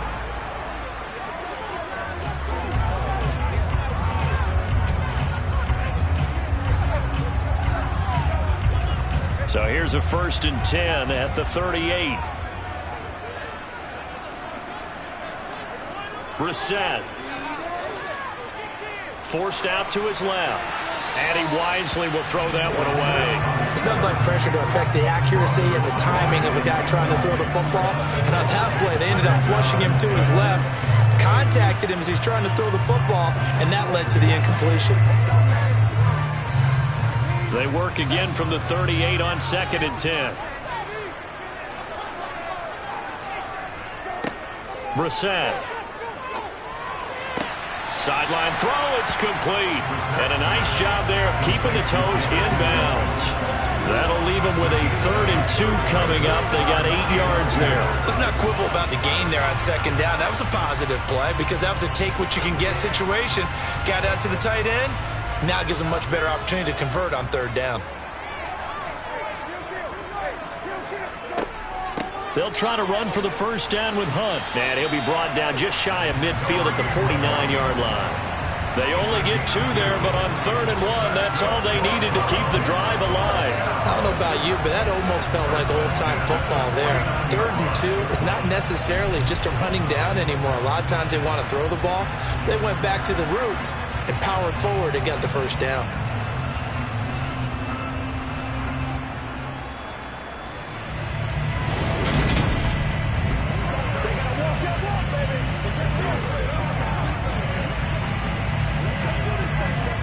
2 first downs have them up near midfield now on 1st and 10. They go play action with Brissett. Out to his left. Looking for Cooper, and it's intercepted. Picked up by Jesse Bates. And the Bengals are going to take over once again at their own 37-yard line. Oh, and I saw the pressure coming at him. That just looked problematic. Hit him as he threw it, and the interception ensued. Let me pay homage to the man who stood in this spot before. He always talked about how much pressure is in the face of a guy, and can he step into a throw. And when you can't do that, oftentimes interceptions result. The Bengals set to take over. And last time able to get 3. It's not what they wanted. They wanted 6, but they got at least something. They mustered something out of the drive. They'll take it. I like the way you've described it. Not ideal, but they'll take it. Anything to put some points on the board. But this time on offense, they don't even want to see the field goal kicker trot on the field. They want that ball in the end zone. Yeah, they'll be going for 6.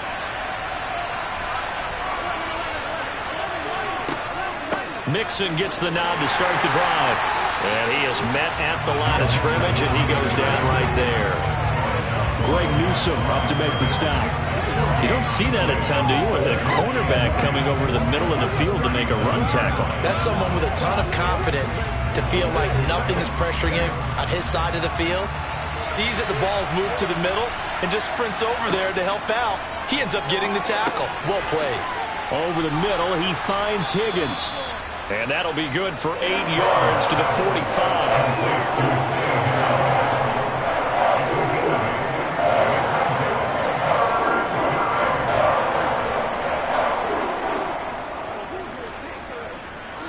And for the Browns, a nickel set here on 3rd down. Now it's Burrow. Steps away to his left. And he's going to have to eat this one as down he goes.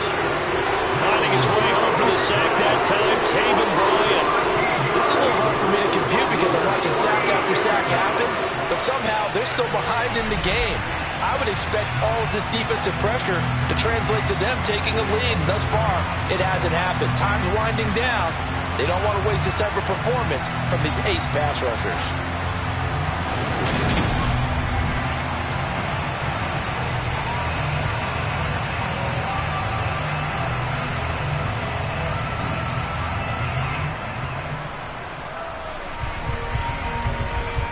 Here's Kevin Huber now as the drive goes backwards, so he's on to punt it away.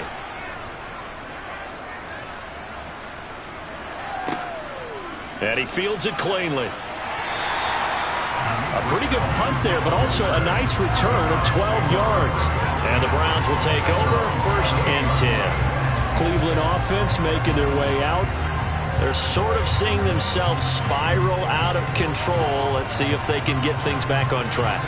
And this is where the coach is walking that line of being calm and really being firm with his team. I had one tell me once, when we were having a tough patch, this too shall pass, this too shall pass. And finally we kept having a rough patch. He said, but you've got to do something Heads up. to make it pass. And that's what they have to do. They've got to get some control back, get themselves reasserted, and calm things down. See if they can get calm and reassert themselves here. And he'll be taken down, but not before they reach the 50. Able to find a lot of empty space there, picking up the 1st down at a 21-yard gain. Evident there that he learned his lesson from the last drive.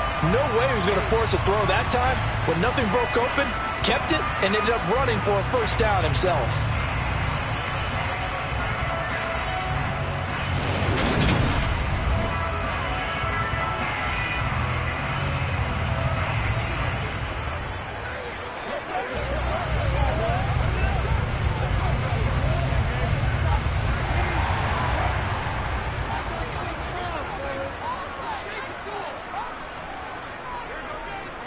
On 1st down, they'll run with Chubb.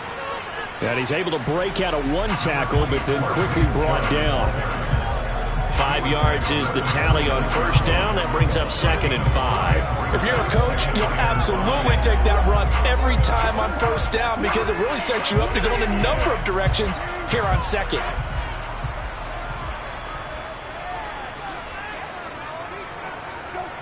Second and 5 now.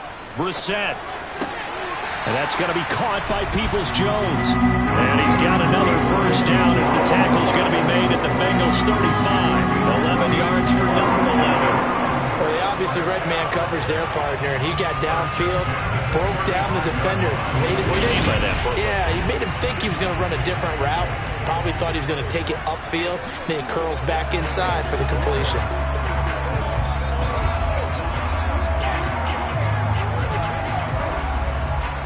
Ball up to the 35 now as they come up on 1st and 10. Now Brissett. And now another turnover as this one's intercepted. Chidobe Awuzie with a pick. There he goes left side. And he will bring it back. It's a pick 6 for a Bengals TD. So what a turn of events there. You're driving to take the lead in this third quarter, but then one mistake, and you're watching the ball being returned for a touchdown. Certainly a great example of how focus has to be there on every play, doesn't it, partner? You can't get complacent, and I think that he did. He's got him moving downfield, but that's a play where he just shouldn't have thrown the football. And that ultimately could wind up costing him the ball game.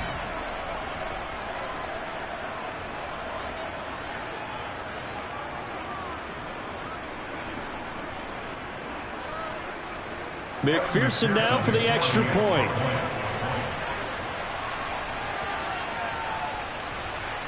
And this one gives his guys a 12-point lead. A heck of a play there defensively, getting the interception, navigating his way into the end zone for the touchdown.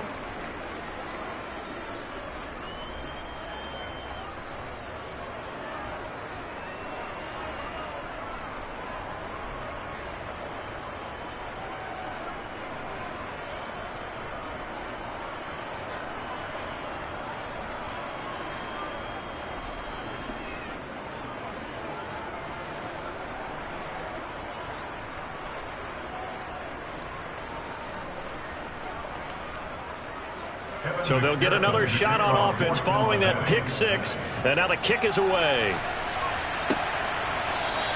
And this will not be brought out. It's a touchback. And the Browns getting set to go.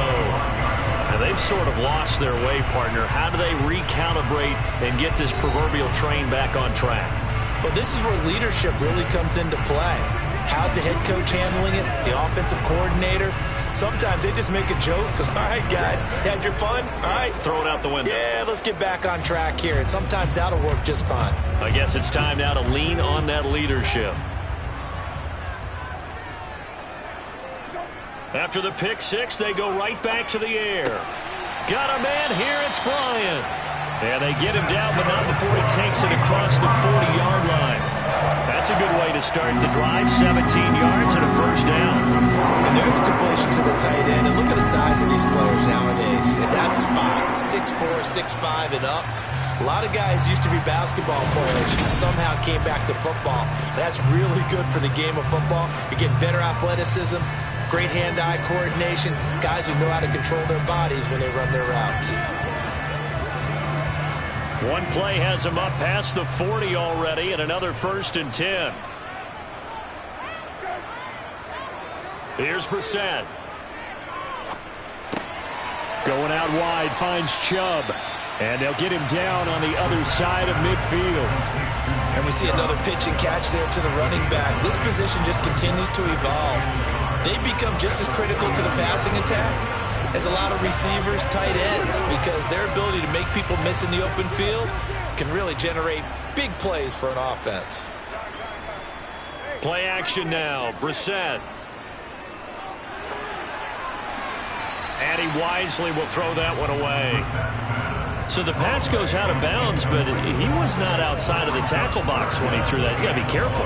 You and I both know if it's even close, they're going to give it to the quarterback. They don't want to throw that flag unnecessarily. So if you're just in the area, you're going to be okay. This offense in desperate need of a conversion as they come up on 3rd down. They'll run for it. Here's Chubb. And he's got the first down yardage before he's brought down at the 42.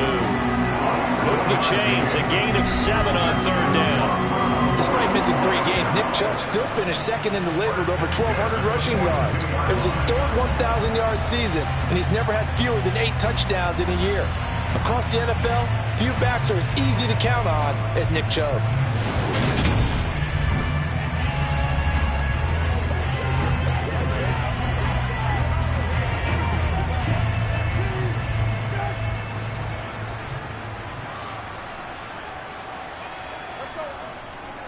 They run it again with Chubb. And a nice job to break free of one tackle, but it slowed his momentum somewhat, and he's taken down right after. 5 yards on the carry. Good pickup on first down. Oh, that was a thing of beauty right there. Look at how quick those blockers fired off the line once the ball was snapped. That was an O-line on a mission, all in sync, and the defense is lucky that play only picked up 5 yards. They'll run with Hunt on second down. And he gets it down to the 32. They got 5 through the air last play, now 5 on the ground. 1st and 10. I know flashy plays, splashy plays, as people like to call them, that attracts a lot of attention.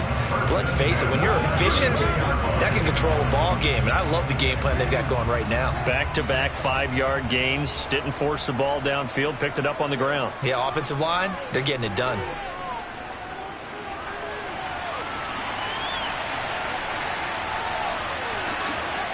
And he is out of bounds right around the 10-yard line.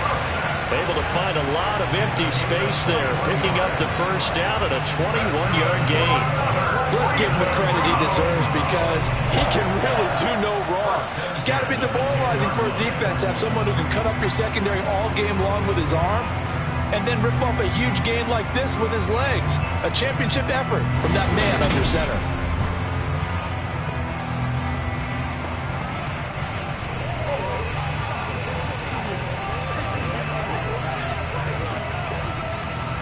So not quite a 1st and goal. It's 1st and 10 from the 10.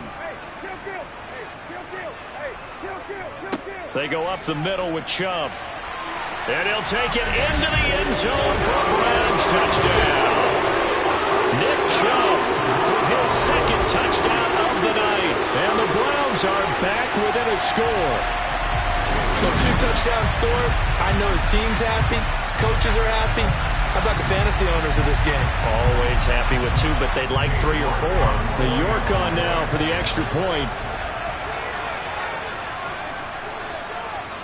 And this is back to a 5-point game.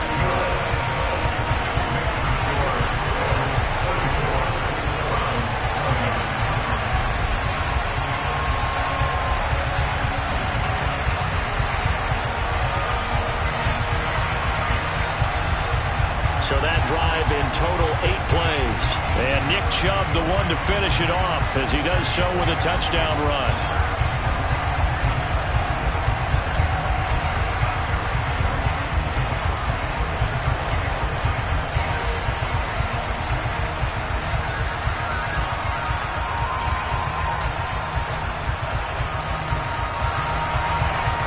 York ready, and here we go as he sends this one away.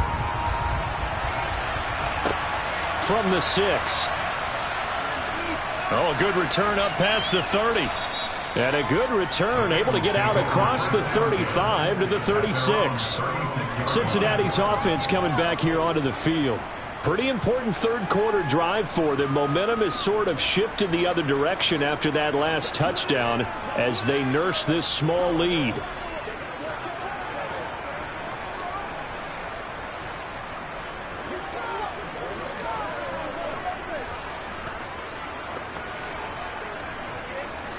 Burrow going to lead up the Bengals here, 1st and 10 at their 36-yard line. They'll try and start this drive in the air. Got a man open. It's Chase. And able to get this one across the 45 before he's brought down. Right off the bat, it's a 1st down to start the drive, 12 yards. As they began this drive, I was wondering how they were going to attack since they're playing with the lead. Would they continue to try and push the ball downfield? Well, after one play, it appears that the answer is yes.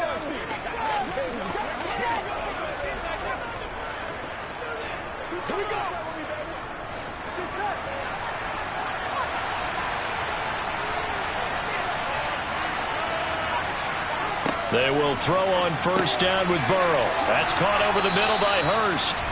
And he's going to be taken down right at the 40-yard line. This offensive game plan has just been sensational. I mean, when you think about all the different ways they've gotten their receivers open so far, it's really been impressive. Scheme, design, execution. It's showtime, baby. Let's go. Let's go do this, baby.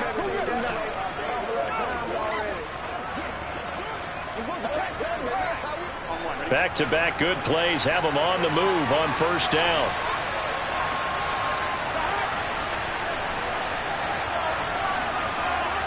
Here's Burrow setting up to throw it. Over the middle, that's caught by Chase. And he'll be taken down here just shy of the 30.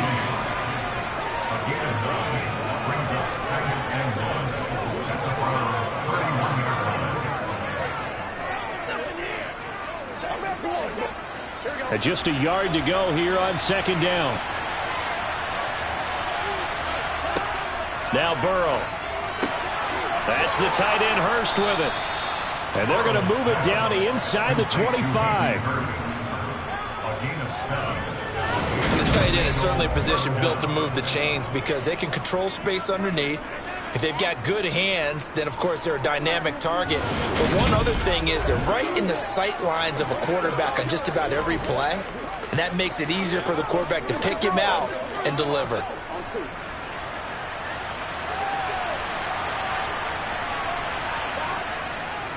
Mixon with a first down carry.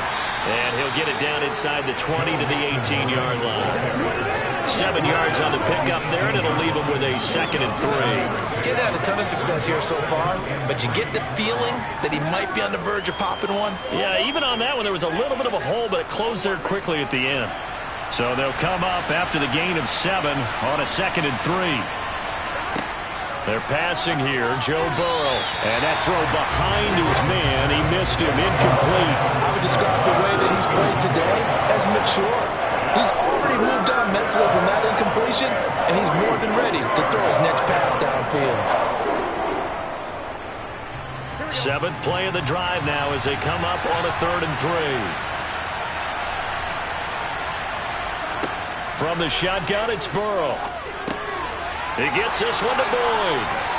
And they corral him just a couple yards shy of the end zone. It'll be 1st and goal when we come back. You're watching the NFL on EA Sports. And we're back now here in Cleveland. It's the Bengals in possession of the football and in possession of the lead as well as we start the 4th.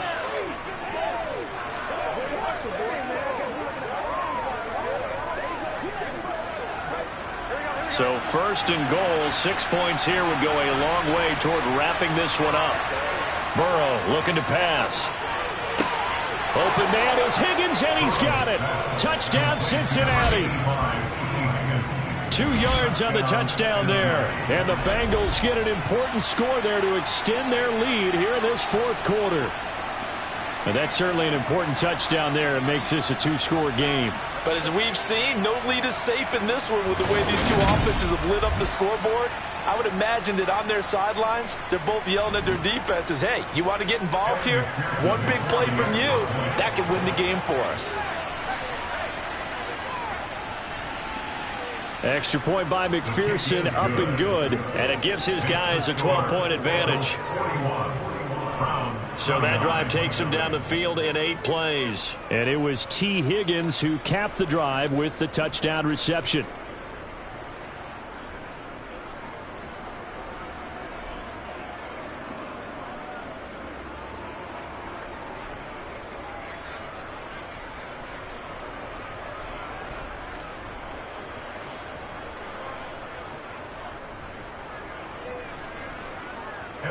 After the touchdown, McPherson on to kick this one away. This one taken just inside the 10. The Browns set to take over. And you figure after giving up that last touchdown, they trail by 2 scores here in the 4th quarter. This drive becomes very critical.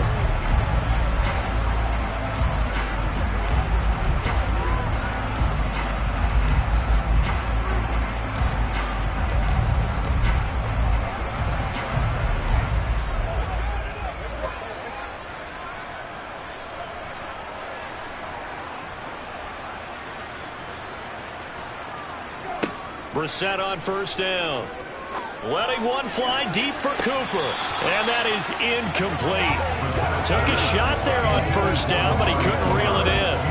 Give him big credit for his coverage right there, because when he saw the route break deep, he stayed in position to prevent a completion while avoiding any risk of a flag.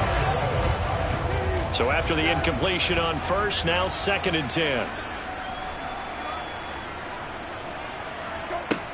From the shotgun, it's Brissett. He's going to dump this off to his running back, Hunt. They do get a yard there, but only a yard. Leaves him with 3rd and 9 looming. That's what I'm talking about. We got to be big time now. What's the deal,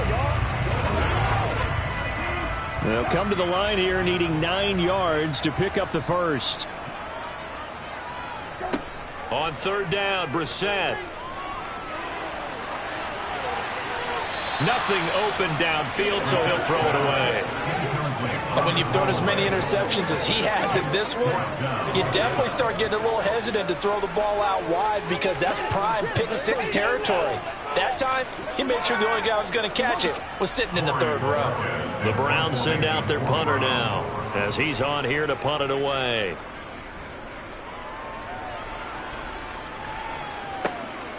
Taylor now to return it. A big kick that time, 52 yards. And it will be 1st and 10 as they take over. So now the Bengal offensive unit back out onto the field. Now there are 2 scores on the plus side. Still time here in this 4th quarter, but maybe you start thinking about playing keep away? Yeah, I think here's the situation. You're not thinking touchdowns anymore. You're just thinking first downs. To keep up with your theme there, playing keep away, first downs, they can't touch the ball. Burrow and the Bengals with a 1st and 10 at their own 22. He'll hand it off here. This is Mixon. And not much doing there. Maybe a yard up to the 23. Brandon, I've got to think this offensive line has got some smiles on its faces. And I know it sounds crazy, but they practiced for this back in training camp. They knew they'd be in situations where it'd be extra defenders in the box coming after them, trying to keep them from locking down a game. Right now, they want to show the world they're up to the challenge. Now he's going to swing this one out to his running back. And down he'll go at the 25. Boy, that was certainly well-read defensively. And the key to any screenplay is space to work. And there was none to be found there. And they tackled him for just a short game. The offense on 3rd down tonight, 5 out of 9 thus far. This is 3rd and 7.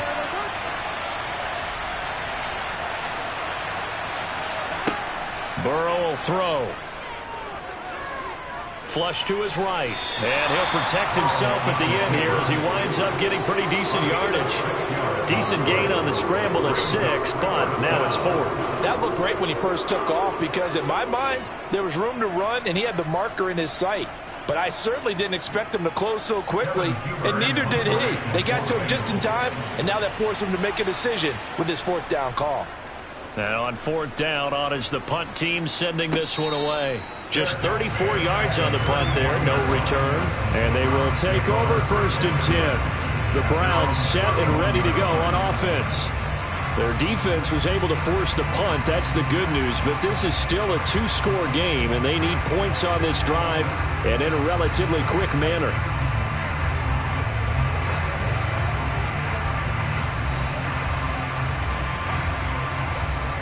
Line of scrimmage, the 31 now on 1st and 10. Throwing, Brissett. That's complete to Peoples-Jones. And he's going to get a solid gain of 9 before being brought down. 2nd and right at a yard. 4th quarter, every drive so critical, and you figure they only get one more shot after this, so a touchdown's imperative on this drive. It is, but you also have to think to yourself in play calling, don't hold anything back. Don't save it for the 2nd touchdown. You've got the 1st one for the 2nd one to even matter. From the 40 now on 2nd down. Brissett, that's complete. It's Bell. And they'll get him down on the other side of midfield. Good yardage on the completion there. And when they look at the scoreboard, they do understand the field goal is not going to do them any good. My guess, they're going to press the ball downfield as far as possible, try and throw it into the end zone and get a score, because they know they've got to get that done and get the ball back as quickly as possible.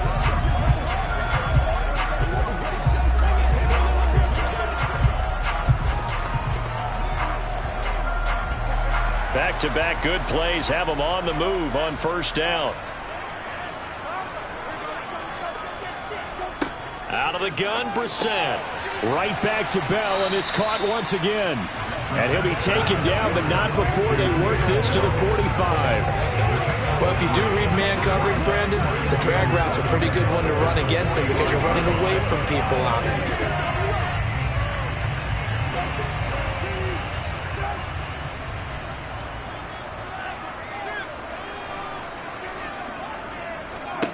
To throw again on second down. Brissett.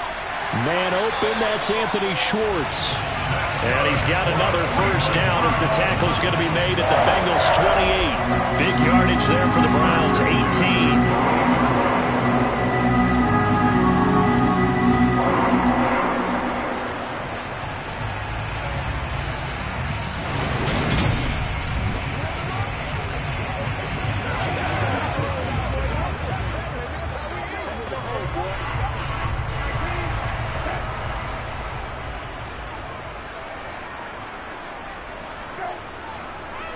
First down, Brissett. Looking for Cooper, that's complete. And he's going to be brought down at about the 16. I think that's a big pickup for a first down because when you run a drag route against zone, you're sometimes asking for trouble because you might run into a defender. Yeah, well, there they ran into a first down. Executed it to perfection.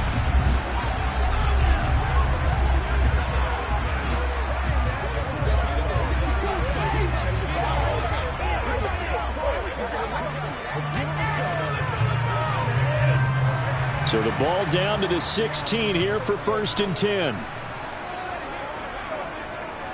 A give running right is Chubb. And he'll get 4 there, down to about the 12-yard line. Some of the most unselfish players on any football team, defensive tackles, because we ask them to just eat up blocks, allow other people to make tackles. But when he can make a play himself, as we just saw there, that's a big day. The run got 4. Now they deal with a 2nd and 6. To throw is Brissett. He's got a man complete. It's Amari Cooper. And down inside the 10 here before he's out of bounds right around the 7. It'll go down as a gain of 6. And that'll leave him with a 3rd and just a yard.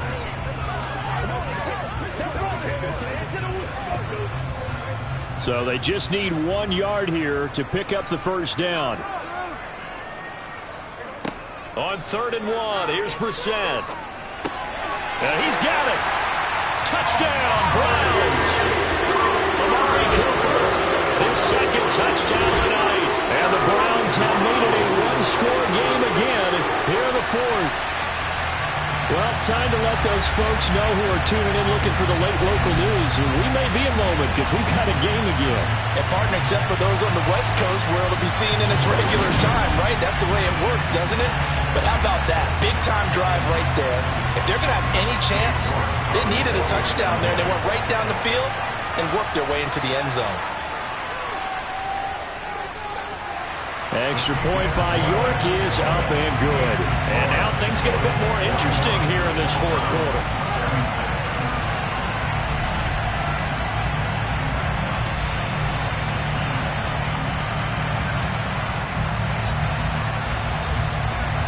So that drive goes 8 plays, and it's capped off by the Browns' touchdown.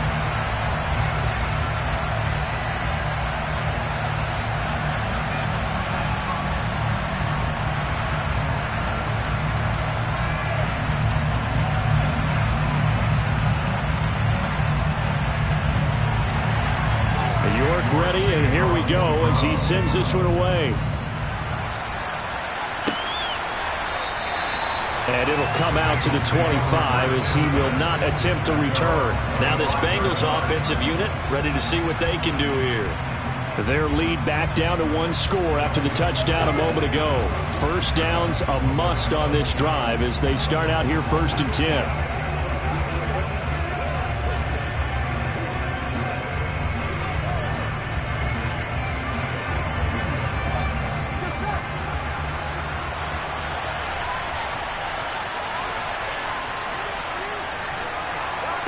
Now it's Burrow. He'll drop this one down to Mixon. He'll be dropped after a gain of about 6 across the 30 to the 31.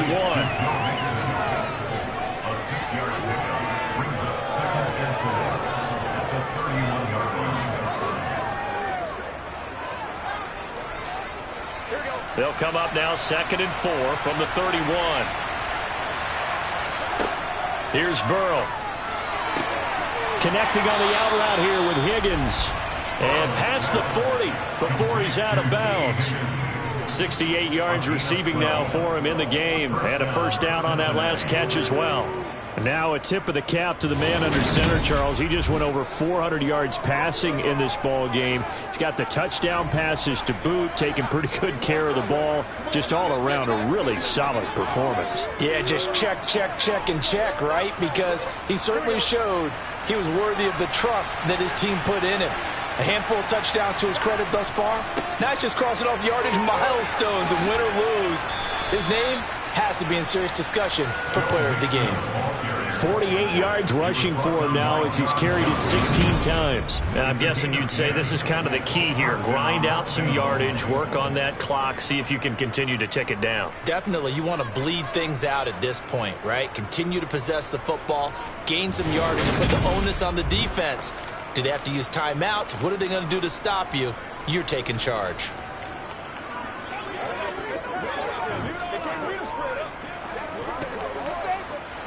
So a 1st and 10 upcoming from Browns territory now at the 47.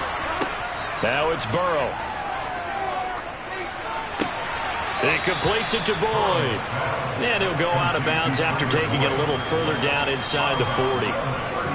But right there, he rose to the occasion late in a close game. It's something he thought about, dreamed about, and worked on throughout his career. Because in these types of situations, he wasn't going to allow extra coverage to keep him from getting the football. On 2nd down, here's Mixon. Only a yard on the pickup, so a good situation on 2nd and 2. It's now 3rd and 1. That play reminded me a lot of a former teammate of mine. We used to call him the trash man. His ability to sit through traffic and make plays was uncanny. And that's exactly what you want from your Mike linebacker. Now the Bengals on 3rd down. They've hit on half of them, 5 for 10. They're up against a 3rd and 1 situation. They give to Mixon to try to pick it up. And he gets it to the 32. Good enough for a first down. They get 6 on the pickup there as the drive continues. How about this offensive line? They're really starting to establish themselves, take over this game. And before the series began, I know exactly what was said in the defensive huddle. Guys, we got to get no less than a 3 and out. Let's get off the field. Instead, they can't find any traction towards doing that. Right now, they're just getting muscled all over the field and getting pushed down it. From the 32 now, here's 1st and 10.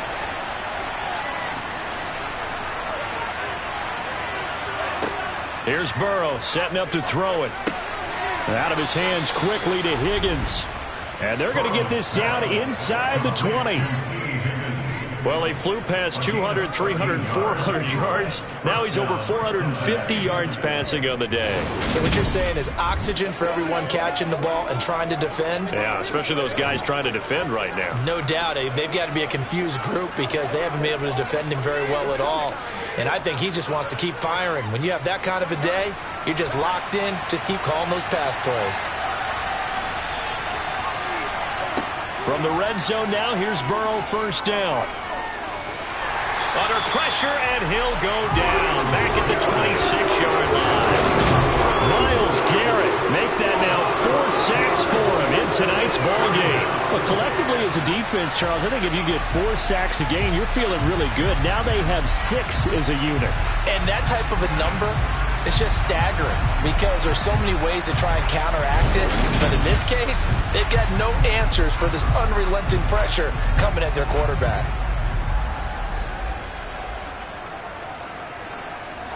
This drive's taken more than 3 minutes off the clock already as they come up on 2nd down. Another try after the first down sack. Burrow over the middle. That's caught by Chase. And they're going to get this down inside the 15. And that was yardage that they needed there after the sack on first down. They didn't get all of it back, And now they look at third down as a manageable situation, one that they have a much better chance of picking up.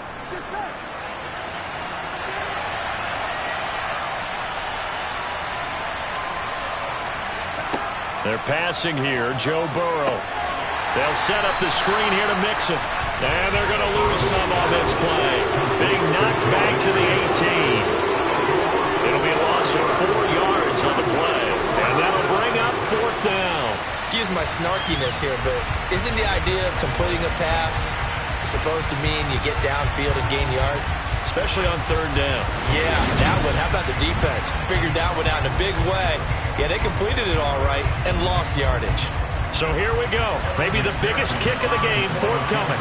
This to put him a touchdown and a 2-point conversion up. McPherson's kick is good, and that'll push the lead up to 8.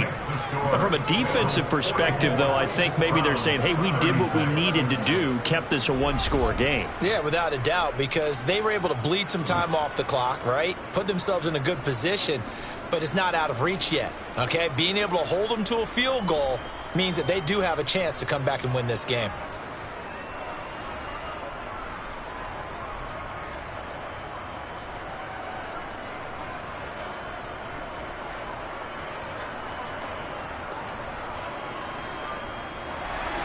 So after the made field goal, here's McPherson to send this one away. This is taken just shy of the 10. And able to take it past the 25 and up to the 28-yard line. Heading out as the Cleveland offense now as they get set to take over here. And remember, despite giving up the field goal, this is still a one-score game. They're in need of the touchdown and a 2-point conversion.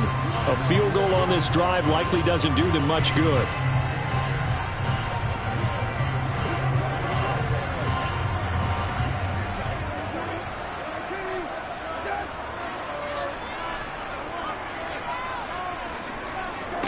On 1st and 10, Brissett. Over the middle, Amari Cooper. It's complete. And he's taken down, but able to slip across the 35. A gain of 11 to kick off the drive, and it's a quick first down. And that's a much-needed first down right there. Look, they're down by 8. So logic says they don't have to get a touchdown out of this drive. But the way things are going, I don't know if I'd put it in the hands of my defense here. You might not get the ball back at all. So if a fourth down situation comes up, I'm thinking hard about going for it right here and right now.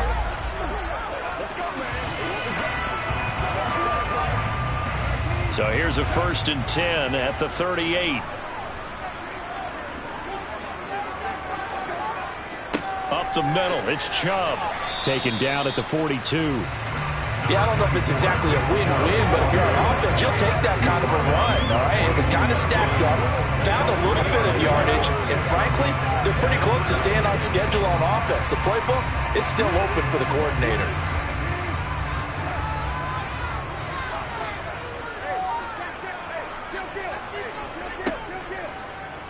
Now an option play on 2nd down. It'll go down as a 2-yard loss, and it brings up a 3rd down. Well, he's had success running the football in this one. Yeah, that's undeniable, but that time the defense was onto it. And, partner, I think the more you see a play like this, the more they're able to diagnose it quicker and easier for them to defend it. I think you have to dress it up a little bit and show maybe some different formations and looks. To throw, Brissett. And that is incomplete. Okay, I'm not quite sure how to judge that one. Maybe didn't have enough legs underneath him. Mechanics might have been off. Maybe some fatigue. That one came up short. That 4th quarter, maybe you do start to watch as the arm there, the leg's still there. This has been a tough game. The Browns send out their punter now. He's been terrific so far.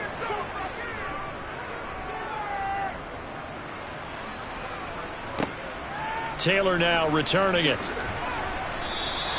A good return there, call it 13 yards. And the Bengals will take over here 1st and 10. The Bengals offense returns to the field. Their defense got the stop, forced the punt, and now you really start to monitor the clock as they nurse this slim lead.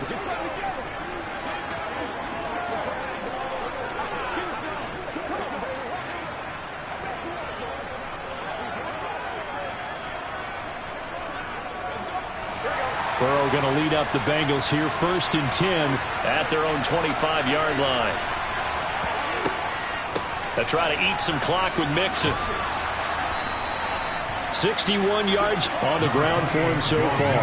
And when do they start thinking about burning these timeouts? They've got all three still defensively. To me, you have to start right now. Here's the time, and that means you've got to stop them on defense, not give up the yardage, use your timeouts in order to get the ball back and try and score yourself. But now is the time to start using those timeouts. And keep in mind, it'll also stop the clock at the 2-minute warning.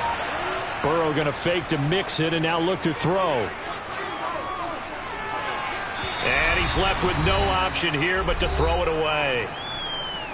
We've got a one-score game with inside of 2 minutes remaining. Now, this is a big third down, and you'd have to think we'd see a timeout right away if they can't stop him here.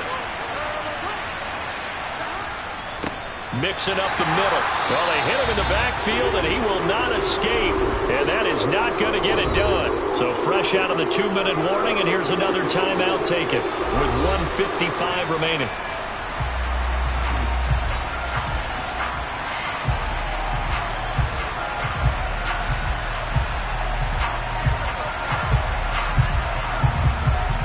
Here's Kevin Huber now as he's on to punt for the 4th time tonight.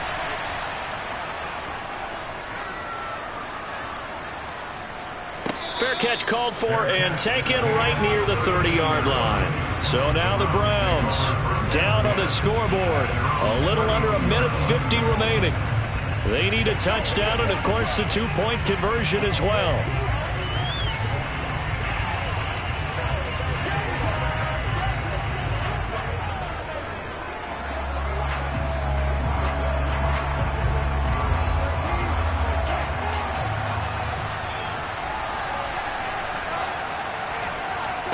Here's Brissett.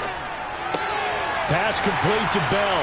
And brought down, but not before reaching the 45-yard line. First play of the drive going for 14 and also going for a first down. Partner, they're clearly saving those timeouts, but they still have to work with some urgency to put themselves in the right position. First down now, but that clock rolling. Now Brissett.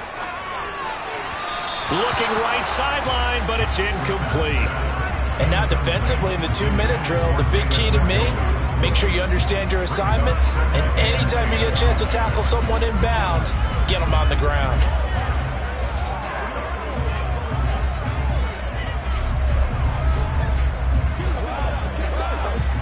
After the incomplete pass, here now is 2nd and 10. Brissett. Completes to Njoku. And he's out of bounds just before the midfield stripe at the 49. 4 yards the gain, and it'll bring up a 3rd down. That was an okay hook up there with his tight end, but unfortunately, they didn't get the kind of yards they had hoped for. That's going to bring up 3rd down. And a nickel look here for the Bengals as they try to defend this on 3rd. Brissett looks to throw. Now a desperation throw deep downfield. And this is caught. They're able to convert on 3rd down, and that sets up a 1st and goal. And this is obviously a spot where you lean on your stars. Get the ball to them in open space and let them do what they do. 1st and goal. A touchdown and a 2-point conversion here are musts. And he's into the end zone. No flags. It's a touchdown. And now a 2-point conversion. And we'll be tied here in the final minute. They got one big call left. Here we go. The touchdown's massive, but now they've got to have 2 to possibly take this to overtime.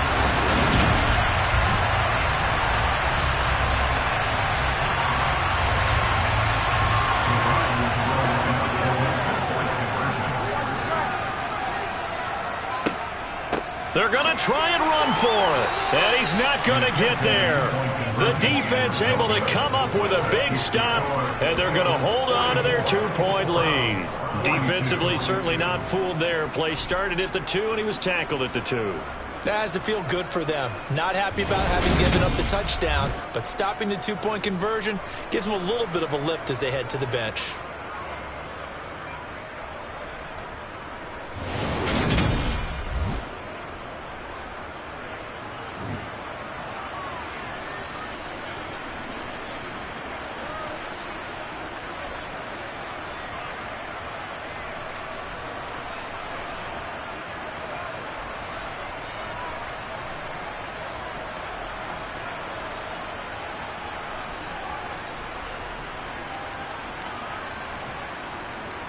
So still a little over 40 seconds to go. Time enough to put a drive together if they can get this onside kick. And this is going to be recovered by the Bengals hands team. And they're going to hang on and win this game. Well, fourth quarter, they felt like they needed the football back. Unfortunately, they couldn't get it. And I know we brought analytics into the game, and someone has said here that the data says that when a team's expecting an onside kick, 80% of the time, the team expecting it, they do actually recover the ball, which is what we saw here. I just wonder if that number is much more of a anecdotal type of a number. Kind of like when the coaches tell us, well, when you score on special teams, 93% of the time you win the game. I'm still waiting to see that number is empirical.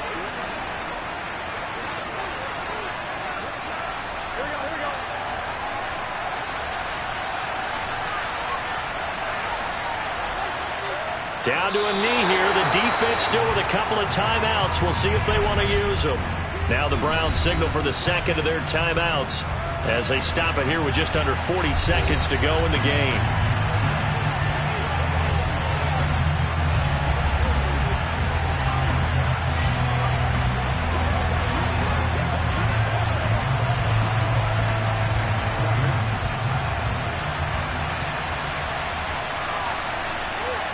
The Bengals go down to a knee in the victory formation. Now the defense will burn their third and final timeout as the clock will stop with 37 seconds to play.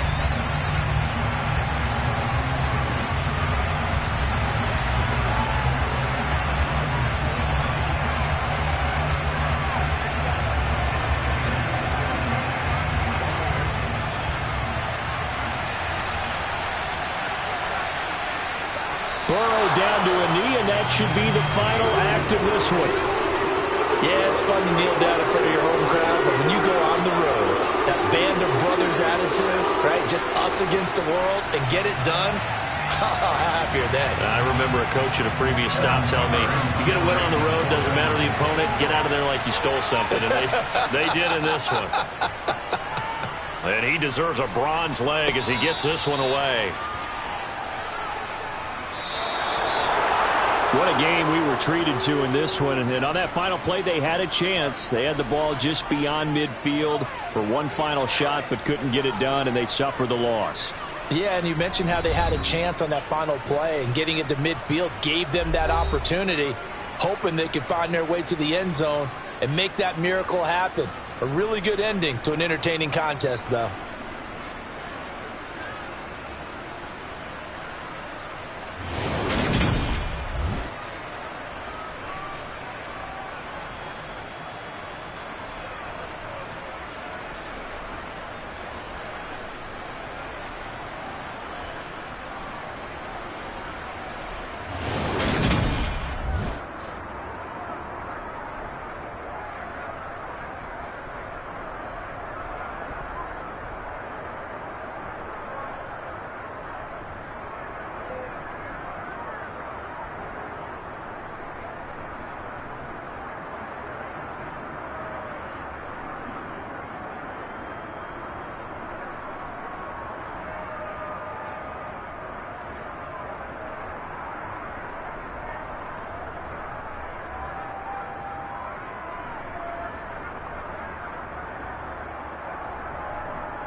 Cade York set to do the honors here, and we are underway from Cleveland. Taking it about the 1. And able to get this out to the 25. Well, the Bengals getting set for their first possession of the ball game and leading them out in his third season. Really the face of Cincinnati football, Joe Burrow. And when you come into the league as the #1 guy selected, a lot of hype comes with it. Sometimes that weight can be unbearable. But this young man, he took that weight on and handled it as well as you can imagine. And I love his ability to make a second, third reaction play and create downfield.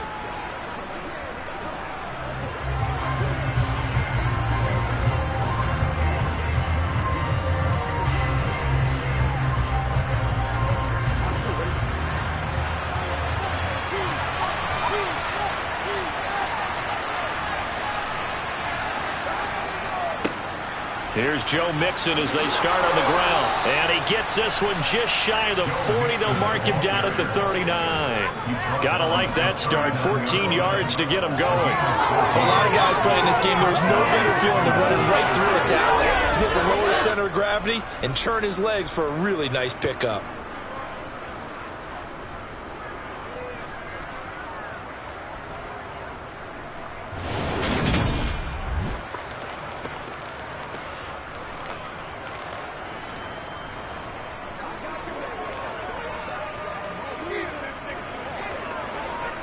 So from the 39 now, they'll come up on a 1st and 10. Burrow looking to pass. He gets this one to Boyd. So 5 yards here, 5 on the play, and that'll make it 2nd down.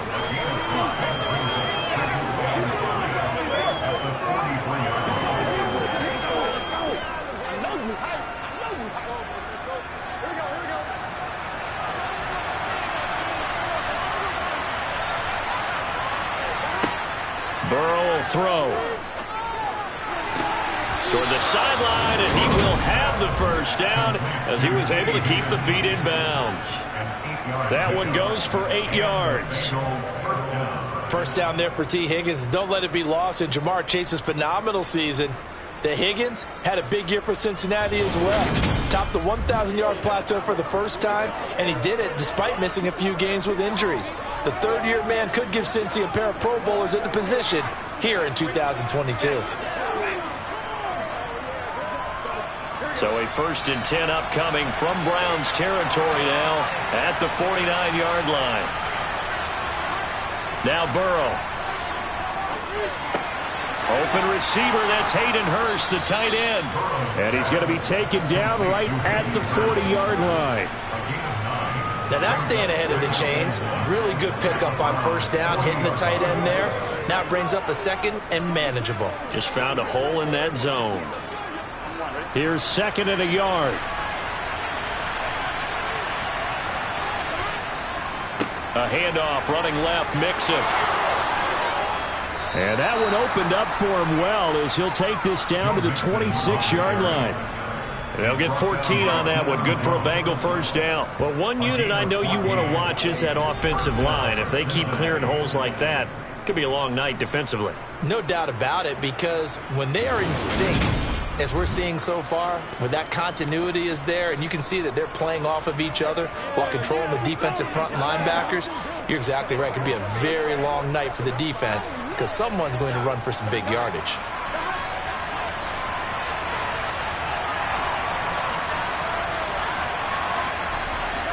They will throw on 1st down with Burrow.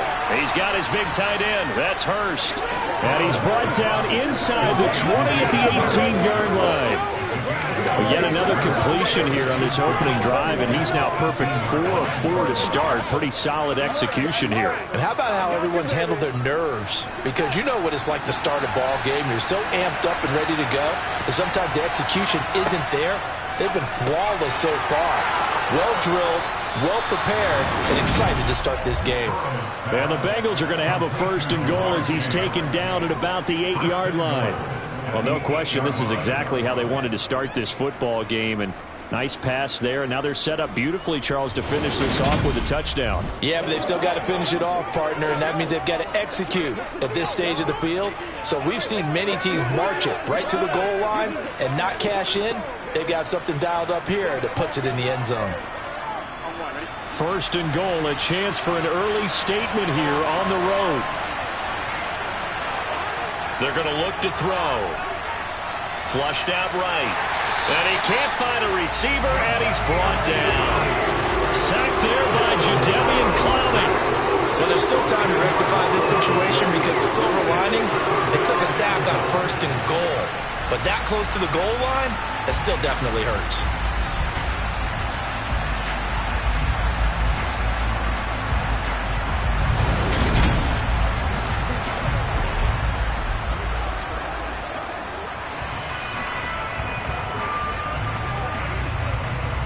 First down, a bit of a disaster, and now on 2nd and goal, back even further. Now back to throw.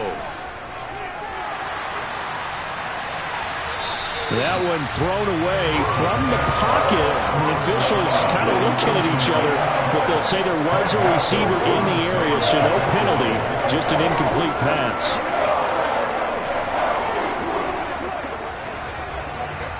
Interested to see what they dial up here. 3rd and goal with a lot of green between them and the end zone. Now it's Burrow. This is caught. Touchdown, Bengals. Jamar Chase on the touchdown throw for Joe Burrow. And the Bengals will claim the early lead as they're on the board first here tonight. Right off the bat, they start with a very solid, methodical 10-play drive. And you know me, I tend to look at things from the defensive side. They're coming off the field gassed right away. We're in the first drive of the game. So it's not just what happened, but think of the emotion you carry into a game. Then double it with getting a 10-play drive put on you and points scored. They're pretty tired right now. Extra point by McPherson, up and good. And that makes the score 7-0. So that one a pretty time-consuming 10-play drive. And it was Jamar Chase who finished it off with a touchdown reception.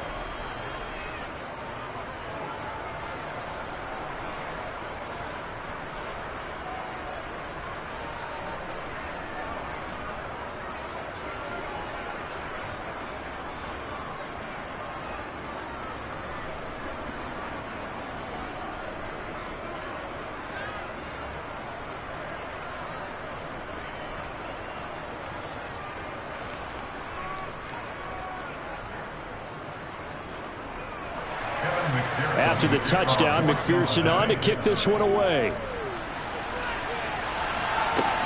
Fields it right around the goal line.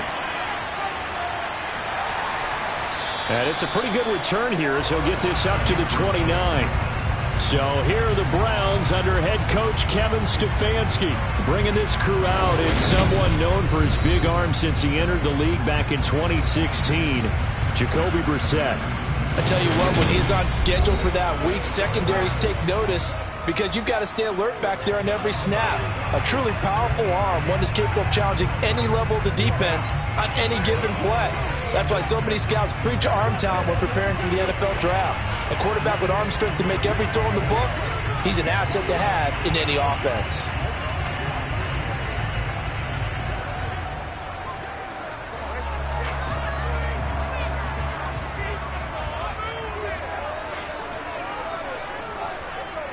First down, Brissett. That's into the hands of Donovan Peoples-Jones. And they get him down, but not before he takes it across the 40-yard line. Give him 13 yards on the opening play of the drive and also give him a first down. We'll see what kind of mindset they have here offensively after giving up the touchdown on the opening drive. And based on our time with them, prior to this game, I feel like they've got a good mindset going in. In fact, the discussion that we had with the coaching staff was, we may give up some points in this game, so offense has to be ready each and every time to either equal or try and get us ahead and try and keep us ahead. This is their chance to respond to that first touchdown given up.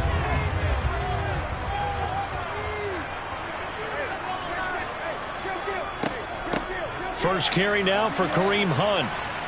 And he'll manage to pick up about 4. It's second down. And that was a quality play to start a new set of downs. That was simply an offensive line winning the battle up front and winning it in a big way and giving their guy in the backfield a nice lane to hit.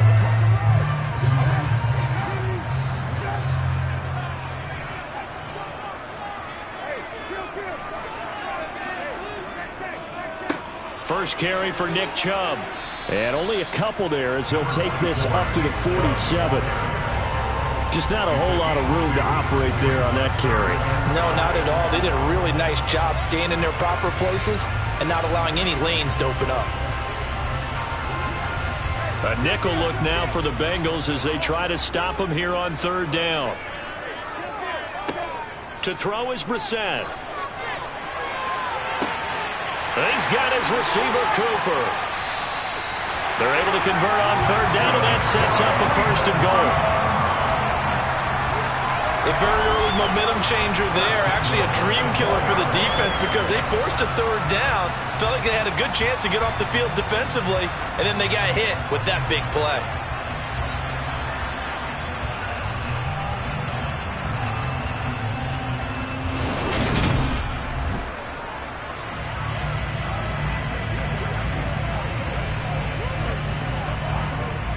First and goal, and a chance to get that initial touchdown right back. Brissett sets to throw it. Being chased out, and he can't find anywhere to go with it, and he goes down. Trey showing off his pass rush repertoire that time. Well, that's not how you hope to draw it up there on first and goal, CD, by taking a sack like that.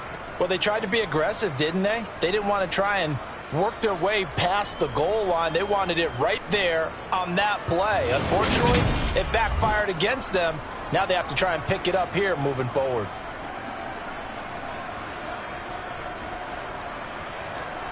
It's second and goal, but now all the way back at the 14. Another try after the first down sack.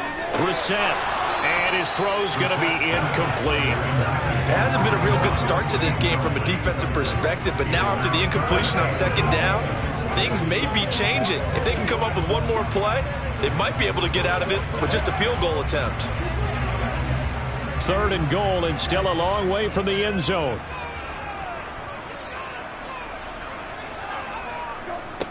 From the shotgun, it's Brissett. And he can't get rid of it. He's taken down. There's Sam Hubbard that time in there to bring him to the ground. So now make that a second sack for them on this drive. And, Brandon, we hear it every week when we go out to do a game. Everyone talks about playing complementary football. Their offense goes down and scores. They see that, and they want to back them up, and that they did, getting 2 sacks on this first drive.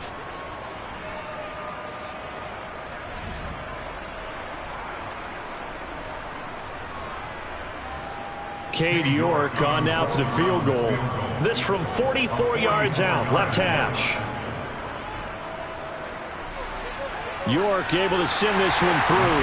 And they are on the board, but still trailing. It's 7-3. So both teams come away with points on their opening drives. Now they still trail. They answered the touchdown with a field goal, but at least able to break that goose egg here early. And that is what's important, right? Because they didn't let that initial touchdown go unanswered. Took the ball themselves, moved it downfield, and put it through the post for 3 points. Game on.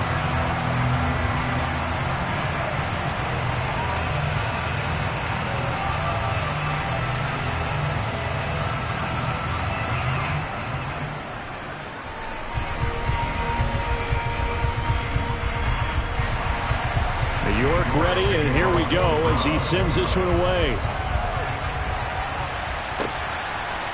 And here comes a return from just beyond the goal line. And a nice job there on special teams to limit him to inside the 15 as he's dropped at the 14. Cincinnati coming back onto the field here for their second drive. And they had to go the length of the field last time out to get into the end zone. And with this starting field position, they're going to have to pretty much do it again. And I think the thought process going into it is, hey, if you have to be methodical, go ahead and do that.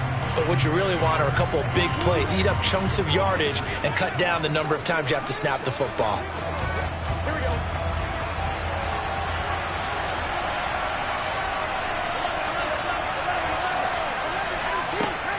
They'll start here with a give to Mixon, and he can only manage to get a couple. 2nd and 8 coming up. Well, any lane that might have been open there was closed pretty quickly, and that was because the defensive front, they won that battle at the point of attack at the line of scrimmage. They used great leverage, held their spot, and stacked him up. The last run got a couple. Here's 2nd and 8. Here's Burrow setting up to throw it. Throw left side complete to Chase. They'll get him to the ground at the 20 following a pickup of 4. It's a game of matchups, and that's why you take your receivers and move them around a bunch, especially your best guys. And when they work out of the slot, you often hear the coaches talk about how great it is because it gives you a two-way go. You can break out or you can break in. That makes it hard to defend. Burrow on 3rd down. He's got Hurst, his tight end. And he is going to have a Bengals first down. They needed 4. He doubled that. He wound up getting 8. And that one was a lot of fun right there because that was the game within the game. 3rd and short. Blitz was on. What's the key for the quarterback? Get out of your hands in a hurry. That was a quick little completion. Got the job done for a first down.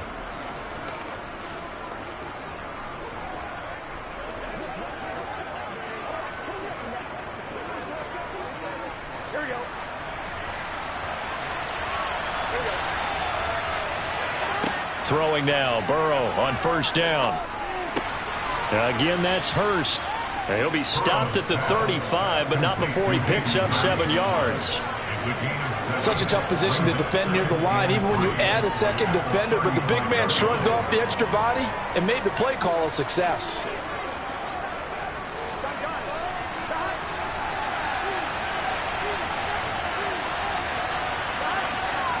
Throwing again on second down.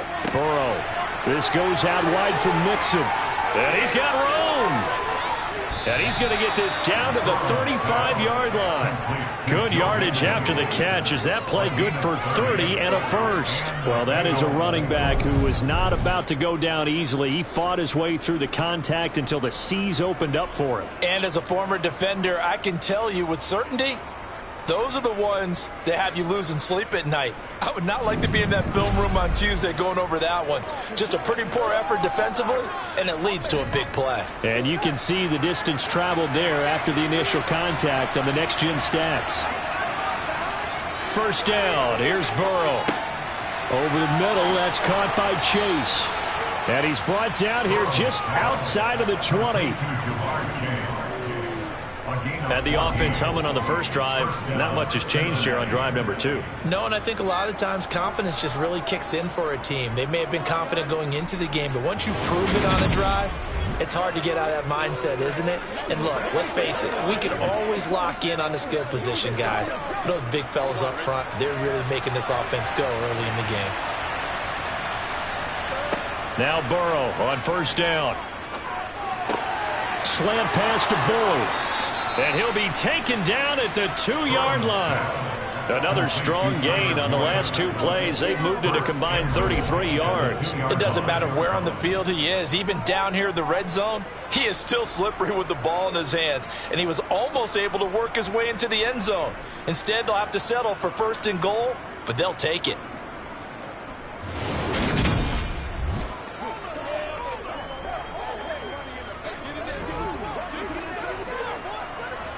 They come out with 1 back and 3 tight ends.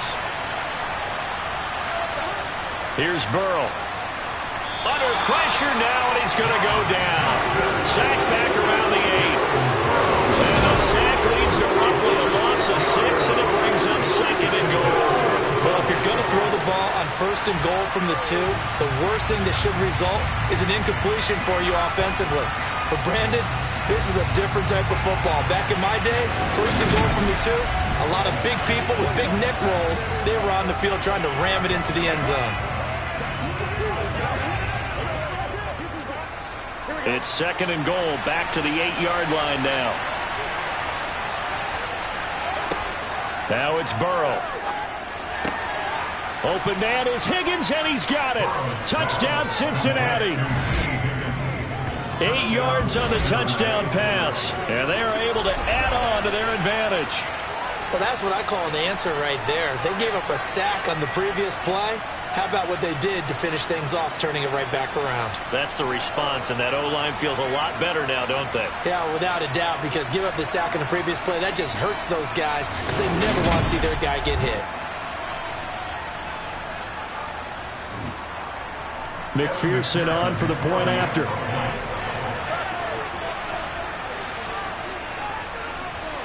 And this one's right through to make it a 14-3 ball game.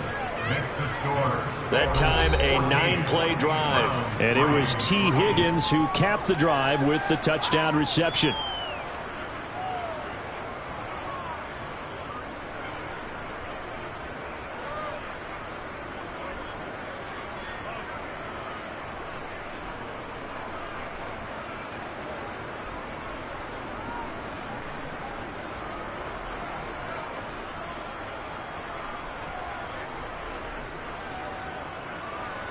After the touchdown, McPherson on to kick this one away.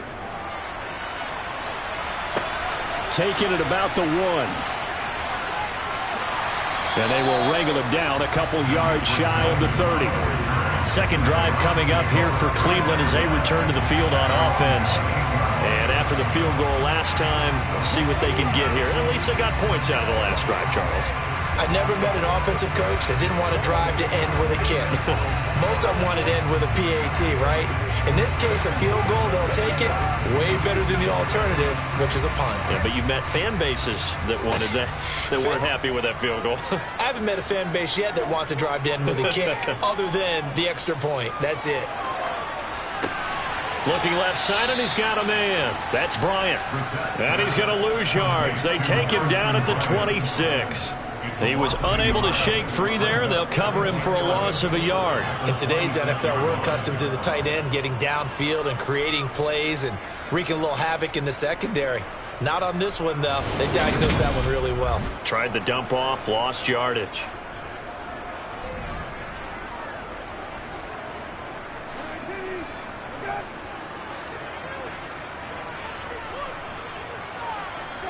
Looking to throw again on second down. Brissett. That's complete to Peoples-Jones. And they're able to get this one across the 35. Holding. Offense. Now they face a 2nd and long following the holding penalty. And Chubb will try the middle here.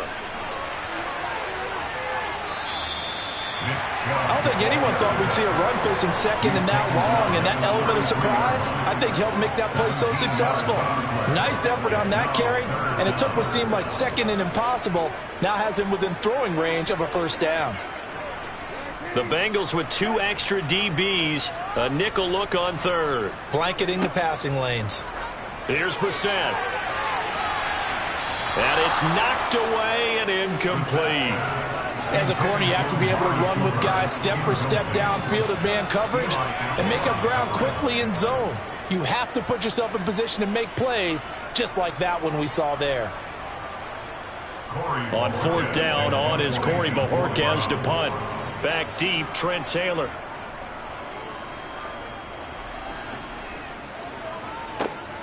This will be fielded at the 17. That'll go as a 46-yard punt with a return of 7. And the Bengals take over 1st and 10. Cincinnati set to take over once again. So for this offense, Charles, remember, drive 1 made it to the end zone. Drive 2 resulted in a touchdown as well. Now they'll try to make it 3 for 3. Yeah, and you know, they told us all week that this was the plan and this is what they wanted to execute, but did they really believe it would happen this well, this efficiently? I know they'll take it, and afterwards they'll say, there's never a doubt in our minds we were going to be successful in this one. Here's a throw to his running back. It's complete. And he gets this up just shy of the 30 to the 29 before he's out of bounds. All defenses worry that whenever anyone catches the ball and has a head of steam come out of the backfield, it can turn into a big play with missed tackles or he runs through people. But they were right there waiting, and they stopped him for a minimal gain.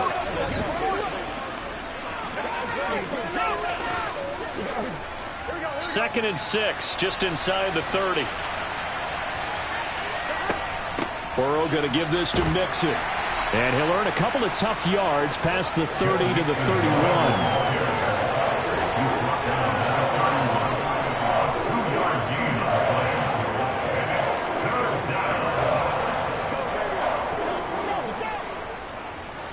Coming up here looking for 3 yards to pick up the first. They're passing here. Joe Burrow. Open man. It's complete to Higgins. And past the 40 before he's out of bounds. 12 yards that time and a Cincinnati first down. A pretty sizable deficit here in the first quarter. This defense probably need to get off the field in those situations on 3rd down. And you and I both know in this huddle before that last 3rd down play, that's exactly what they talked about. Let's make a play. Let's get off the field. Let's reverse the momentum. Instead, they got hit with another first down, almost back to the drawing board.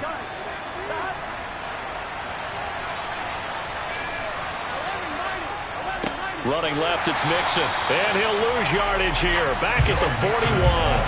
Taven Bryan with a nice play defensively. Sometimes I think these defensive tackles get a little bit of a bum rap. We just see them as big guys that eat up blockers for others to make tackles.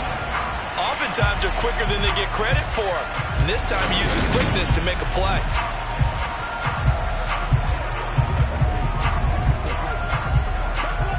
So the first down run lost a couple. Now they come up 2nd and 12. Again, it's Mixon. And not much there at all. Maybe a yard up to the 43.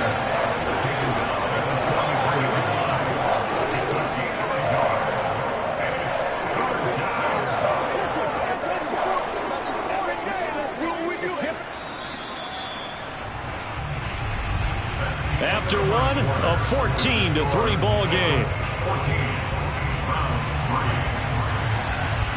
Start of the second quarter, and it's the Bengals in control of the football. Now, Bengals on 3rd down. A perfect 3 for 3 as they look to keep that streak going. This is 3rd and 11. He completes it to Boyd. And they're going to have another first down as he's going to be tackled at the Browns' 42. The Bengals passing game finding a rhythm. They've got another first. Well, things are definitely going right for them here in the first half. Pick a down, any down, even 3rd down, no problem. They get a connection there and pick up a fresh set of downs, continuing to move the ball.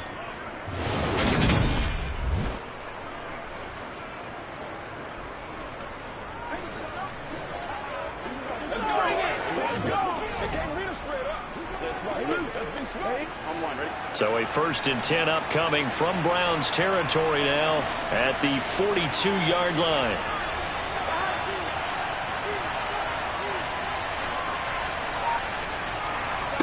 Burrow will throw. Over the middle, he finds Higgins. And the tackle going to be made at the 38. That time they hit him out of the slot on the drag. And that route takes some fortitude from the guy running it because he knows he's going through the briar patch, as I like to call it, right? He's trying to work his way through all that traffic and people wanting to put a little contact on him. Really well done. From the 38, Burrow dumps it off to Mixon. And they're going to work this down to about the 32-yard line. That's a pretty play there coming out of the backfield, but as that back, you've got to be conscious of making sure you're securing the football. When you get out in open field, sometimes you get a little loose with it as you're trying to get up ahead of steam. Make sure you keep it close to your body because those defenders are trying to punch it free. He does a nice job there protecting the ball and picking up a first down. Here we go. From the 32 now, here's 1st and 10. To the air again, Burrow. To the sideline, and wow, what a catch there. He doesn't get a lot, but he was able to get the feet down complete. The result, only 4 yards there on the play, and it'll be 2nd down. I know the halftime's approaching, but I don't think he's going to want to take a break. That's his 5th catch. Yeah, they've really been targeting the tight end. Out of the shotgun, they run with Mixon. And so close, he gets it to the 1. Out of bounds right there. 59 yards now on the ground on just 7 carries. Just a terrific run there, Charles, from a running back who is so compact and powerful, and that strength was on display there. Yeah, and this defense has had its share of problems getting guys to the ground, and here's another example. They never should have allowed this play to gain as many yards as it did, but poor tackling early in the play led to big yardage after the fact. And you can see the distance traveled there after the initial contact on the next-gen stats. They scored touchdowns on drives 1 and 2, and now they're trying to make it a perfect 3 for 3 to start. Burrow looking to pass. That's to Chase. He's got it. Touchdown, Cincinnati. Jamar Chase with his 2nd touchdown here in this first half, as his guys are able to push that lead out a bit further. CD, that's his 2nd touchdown already. And how about this offense? 3 drives, 3 touchdowns. An absolute total team effort right now. And let's face it, I don't think he's done. We're still in the first half. There's a lot of time left to go. I don't know what they're going to do on the other side trying to slow him down. But right now, he's feeling it. McPherson on for the extra point. And it's 21-3. A pretty long drive that time. 11 plays all told. And it was Jamar Chase who finished it off with a touchdown reception.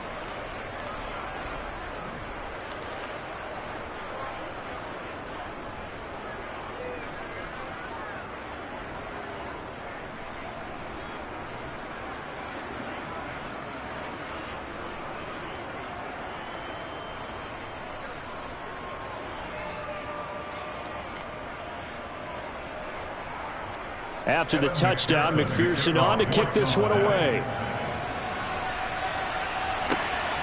From his end zone, it's Demetric Felton. And ultimately cannot get this out to the 25-yard line as he's dropped at the 23. And now the Browns coming out on the field. And this, let's face it, an important drive if they're going to get back into this ballgame. Think about going into the locker room down 21-10 as opposed to 21-3. 21-10, a little more optimism, a little more bounce around the locker room, a little more discussion about how they're going to finish this thing off. 21-3, I think discouragement clouds that locker room. Yeah, and I think a touchdown much bigger than a field goal on this drive just to get into the end zone and get that momentum. They start on the ground with Nick Chubb, and not much there. Maybe a yard up to the 24. They'd love to just strike back with a touchdown right here, and if it's a long play, so be it. But the main goal, get a couple of first downs, run some plays, run some clock, allow their defense to get a chance to catch their breath, settle down, and relax a little bit after they just gave up a score. On 2nd and 9, Brissett, he sets to fire deep. And that will be incomplete. Trying to dial up the long one way out there, but it'll be 3rd down. An attempt at a deep ball there. They didn't get it. But, boy, they're going to need a few of those to actually hit in order to get back into this game. Good thing they do have a little bit of time here still left in the contest. Decent-sized deficit, but not one that they can't manage. On 3rd down, Brissett. Looking for Cooper, that's complete. And he is going to have a Browns first down as they're able to get the 3rd down conversion. Now that's the kind of big play you'd like to see. This first half, it hasn't gone their way, and they could use a shot in the arm, something to perk them up a bit. And they get one here in the passing game.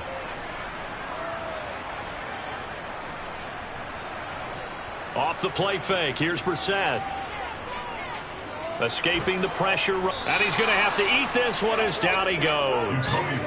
Sam Hubbard, that is now 2 sacks for him here in this first half. And he continues, Charles, to be under constant pressure, and these sacks, they're starting to pile up. And if they want to have a realistic chance in this one, they've got to change their blocking assignments. They've got to do a better job to keep him upright. If he's going to be on the deck constantly, they've got no chance to win this game.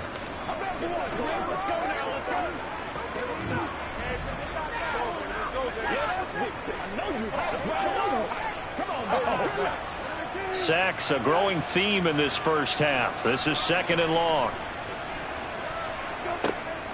Out of the gun, they run it with Hunt. A little juke. And he'll be taken down, but not before he works it past the 50. That good for 19 and a first down. I don't know what this says about me, but I love successful runs up the middle when the blocking is so well executed like that. And it doesn't matter whether it's zone blocking, whether it's a power scheme. When you have a blocker on a defender and then the running back can read it, find the proper hole, and just go, it's sometimes a thing of beauty. And he'll be taken down right around the 41-yard line. A solid run on first down, gain of 7, leaves him with a 2nd and 3. That's a strong pickup right there on first down, and as this drive goes on, we're seeing an offensive line and running game imposing its will. A good run, got 7 on first. Here's 2nd and 3. They stay on the ground. Again, it's Hunt. And he'll go down here at the 35-yard line. 6 yards the pickup, and that's a first down. Yeah, once more, strong running, excellent blocking at the point of attack. They've got a nice little drive brewing right here.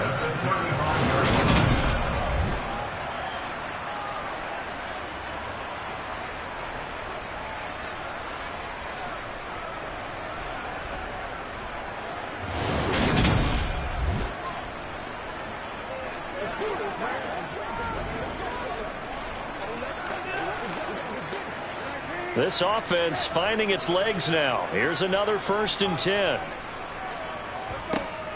And they'll give to Hunt here on the option. Nothing doing. Barely able to muster a yard to hit the 35. Well done to sniff that out defensively. He had it diagnosed pretty quickly. I love that description because diagnosed is perfect on that one. Read his keys, made the play, and he couldn't even get going moving the football.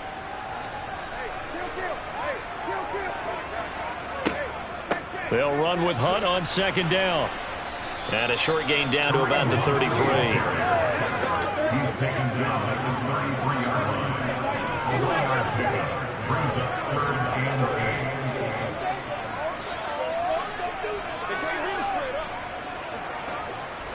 8. The offense on 3rd down tonight, they've hit 2 for 4 thus far. This is 3rd and 8. Brissett. And he's going to go down. They get to him back at the 40. Sam Hubbard able to get in there yet again. That's already 3 sacks for him here in this first half of football. So that now 4 first-half sacks. This pass rush has been unrelenting. And, partner, you hear that sound of paper being ripped to shreds? That's a game plan that they've had so far because they've got to say to themselves right now, we have to do something differently.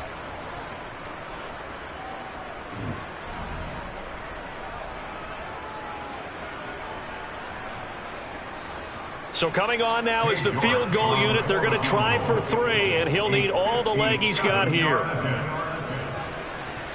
And this won't get there. Won't be online either. It's no good. Off to the right, and the deficit will stay at 3 scores. Hard to believe that they could mount that long of a drive and come up with nothing on the scoreboard. It can be disheartening, it can be frustrating, and can also cause some anger because when that happens, that type of a drive, and you come up empty, you're really looking for someone to blame, and you start pointing fingers at each other. Joe Burrow and the Bengals set to go back on offense. Last drive, surgeon-like, dare I say, 7 for 7. That'll help your QB rating. It will indeed, won't it? Can you figure out QB rating? Can you do it? Can you do the formula? No, I just know the higher the number, the better. Yeah, that's what I've been told, That's what I know. I know that in the NFL, 158.3 is the number they're all trying to get to. I think he was that on that last drive. Well, now they'll start 3 yards shy of midfield after that long 57-yard miss. They will throw on first down with Burrow. He gets this one to Boyd. And he'll be brought down just shy of the 40. Complete to Tyler Boyd. A gain of 12. First down, Bengals.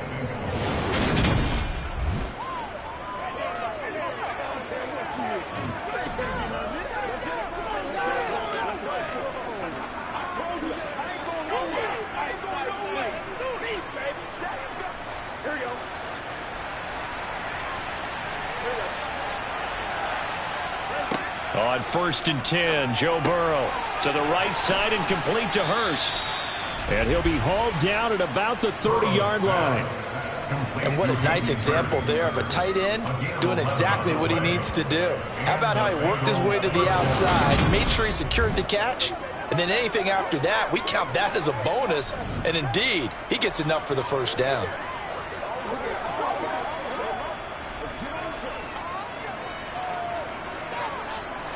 Back-to-back good plays have him on the move on first down. Here's Burrow setting up to throw it. He gets this in the hands of Mixon.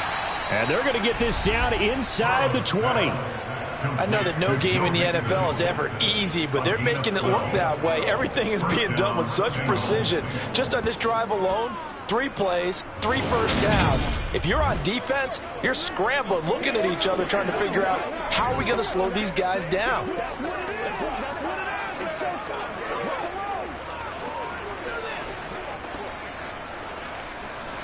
So here's a 1st and 10 now down inside the 20. Inside the red zone here. They'll look to throw. He's got his big tight end. That's Hurst.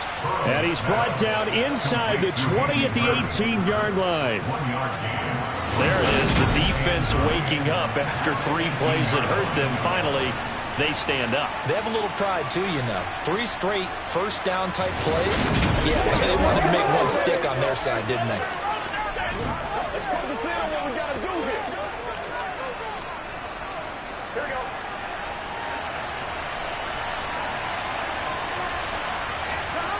To throw again on second down. Burrow. Again, that's Hurst. And the Bengals are going to have a 1st and goal as the tackle is made at about the 5. It's been all passing all the time on this drive. 5 for 5, and now 1st and goal. Feels like a case of until they stop us, we might as well keep running the offense that we like to run. Don't change up and do something different just because you think you need to.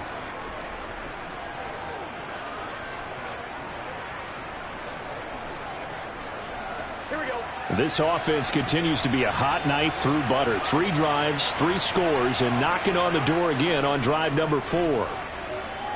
They'll roll him out right.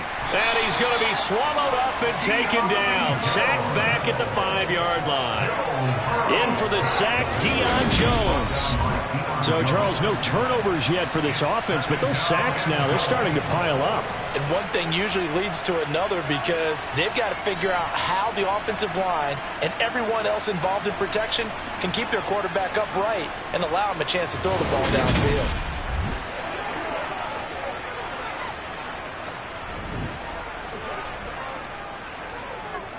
A line of scrimmage once again, the 5 as they get ready for 2nd and goal. Now they go play action now. Burrow eluding the press, and he's going to go down again. Jadeveon Clowney able to drop him that time for his 2nd sack of the evening. So once again, they dial up the pressure and get home and get a sack. It brings up a 3rd and long, but it's really not an unmakeable one, especially considering they just gave up back-to-back sacks.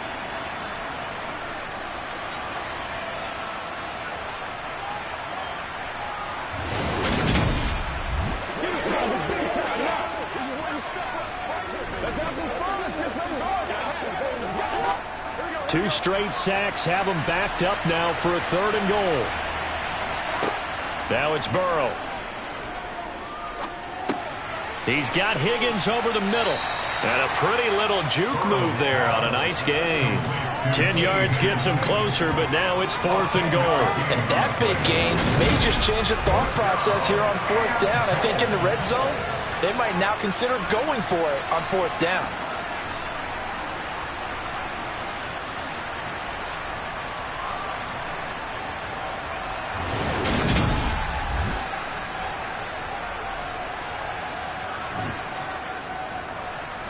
Five receivers in the game, 4 of them to the left side.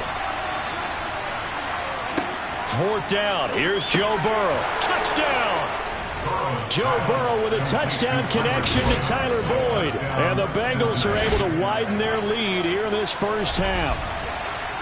Big 4th down conversion for the score, and the defense, that is a tough pill to swallow. Big time for them. How about them just deciding to go for it on 4th down and, okay, forget the field goal because that looked like an easy 3 points. Yeah, you might have had a defensive breakdown in there, but they pressed the issue and found a way to get it into the end zone. Give them big credit for that. McPherson now for the extra point.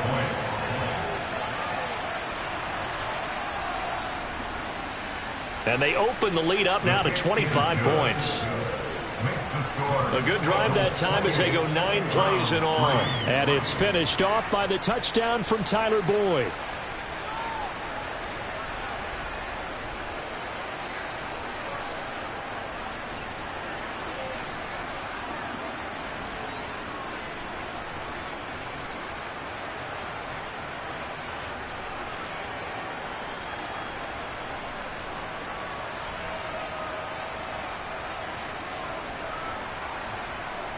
After the touchdown, McPherson on to kick this one away. This will be fielded inside the 5. And beyond the 20, but not by much. In fact, just a yard pass there to the 21. And now Cleveland geared up to take the field. It's been very much a slow start for them. 3 drives and just the 3 points, CD. Yeah, if you're into the points per drive ratio, that answer is 1. And that's not going to get it done in a ball game. They've got to find a way to finish these drives in end zones, not having balls go through goalposts.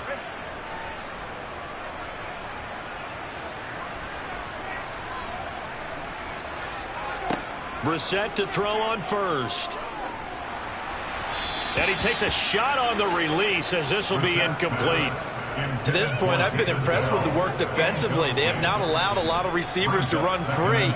And there's another example, another incompletion. So after the incompletion, 2nd and 10 from the 22. They go up the middle with Chubb, and he is met in his tracks behind the line of scrimmage. 2 yards the loss, and now 3rd and 12. That was well played there defensively. 2 tight ends in the formation, which essentially gave them 7 blockers up front. Hard to imagine with all that size and beef that they could let a tackler through, but that's exactly what happened. A loss resulted.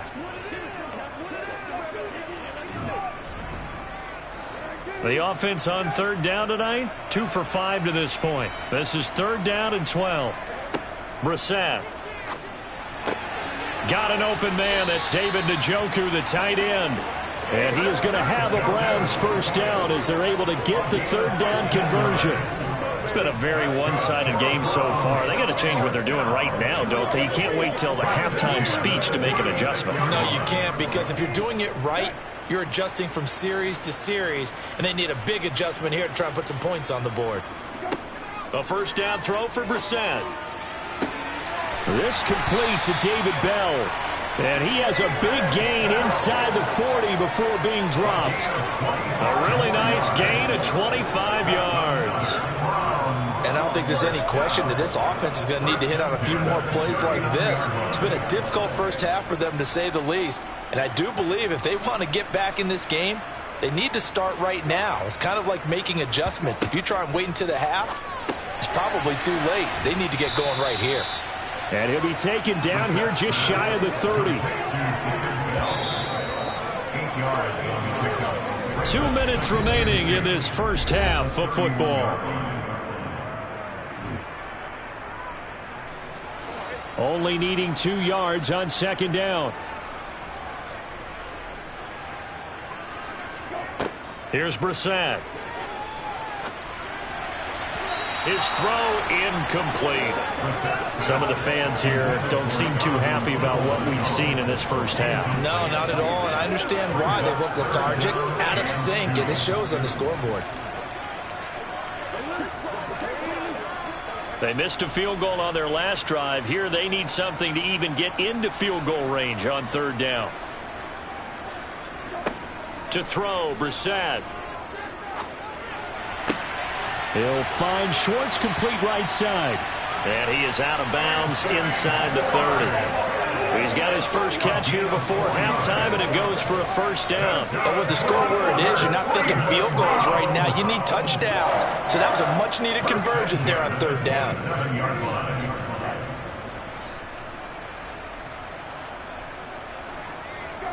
Brissett on 1st down. He's got Njoku over the middle. And he'll be taken down at about the 22-yard line. Let's just break this down and make it pretty simple. Key to the drag route, letting the play develop, finding the hole in the defense, and giving your athlete, yes, athlete, a chance to make something happen once he has the ball in his hands. Here's 2nd and 5 now from the 22.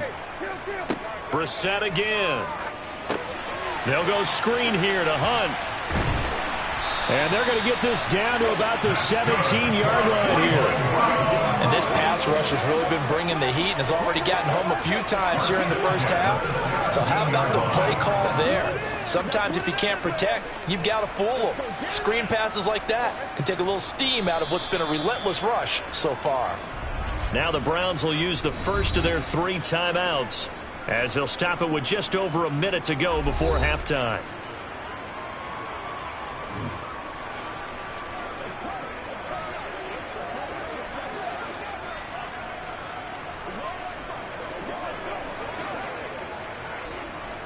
So from the 17 now, here's a 1st and 10.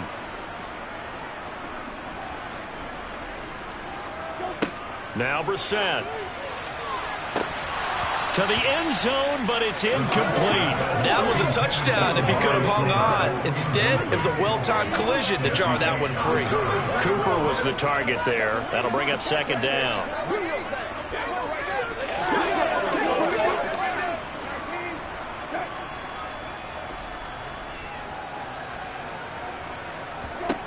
Here's Brissett. And it's caught. And all the way to the 2-yard line there before crossing over out of bounds. It's a really nice nice 15-yard pickup, and now it's first and goal. Great footwork there, Charles, to dot the I, stay in bounds, get both feet in. He's probably thinking, though, man, I made a catch like that close to the end zone. I should have scored. Yeah, there's always a regret when you're that close to the goal line. But let's go back to what you talked about before. Getting his feet down. Would you say dotting the I? I can cross the T as well. That was excellent footwork to get in bounds and make a great catch.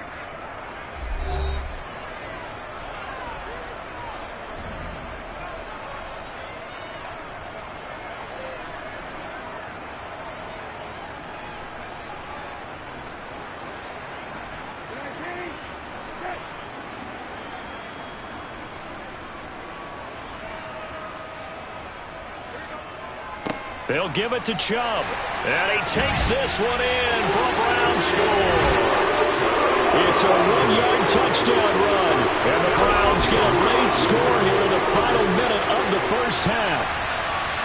So they brought the extra bulk in down on the 1-yard line, and they're able to push this one across. Yeah, I can just see your face right now because I know we're mind melding on this one. Coach Madden would love this. Power football, hat on a hat, chest to chest, driving forward, touchdown.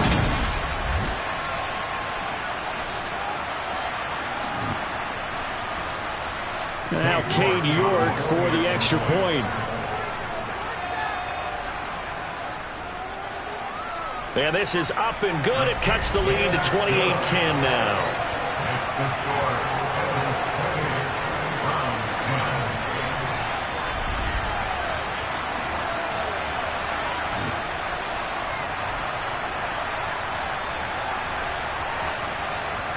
So that one a 13-play drive in total. And Nick Chubb the one to finish it off as he does so with a touchdown run.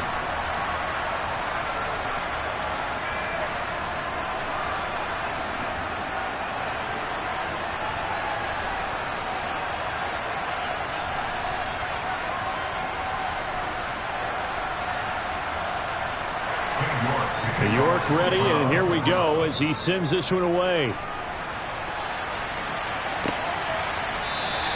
And he won't return this one. He'll go down to a knee, and they'll start at the 25. Joe Mixon and the rest of his offense making their way back onto the field. And it may just be the second quarter, but he's in his zone, well on his way to eclipsing that 100-yard mark. And when a back has a game, as we're witnessing right now, his name's going to be in the books. But it's really a collective deal, isn't it? Because that means he's getting plenty of blocking, a lot of help from his teammates, but he's making the most of it. Yeah, he's made the most of it to this point. Throwing now, Burrow on first down. This goes out wide from Mixon. Now the Bengals going to use the first of their timeouts as they'll stop it with just over 40 seconds to go in the first half.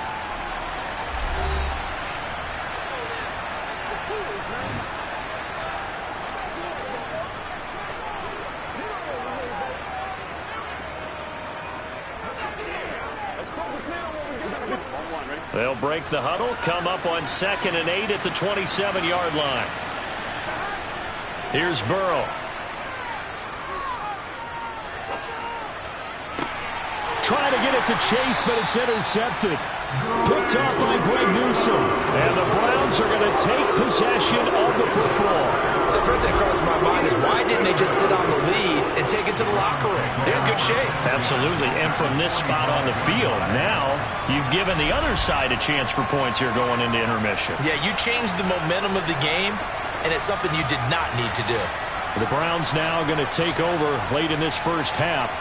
And now they start in plus territory following that turnover as they'll try to get some points here before halftime.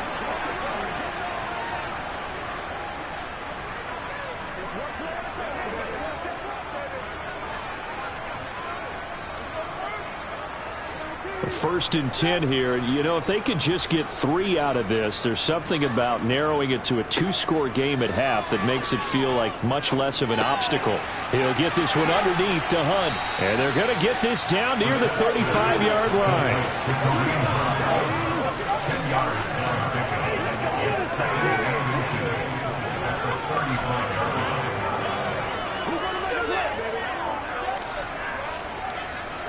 Good position to be in here, 2nd and inches. Now a timeout signaled for, and they'll get it with 10 seconds to go before halftime.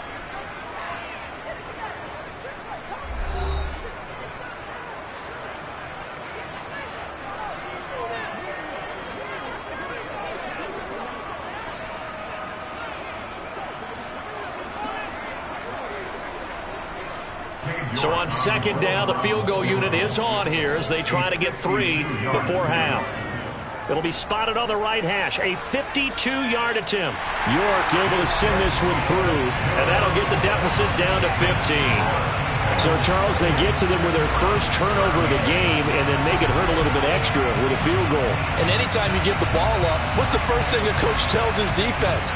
Don't let them score off of this. You've got to put out the fire. In fact, in 2021, that's what one NFL coach termed his defense. The firemen. Go out there, guys, and don't let them put some points on the board.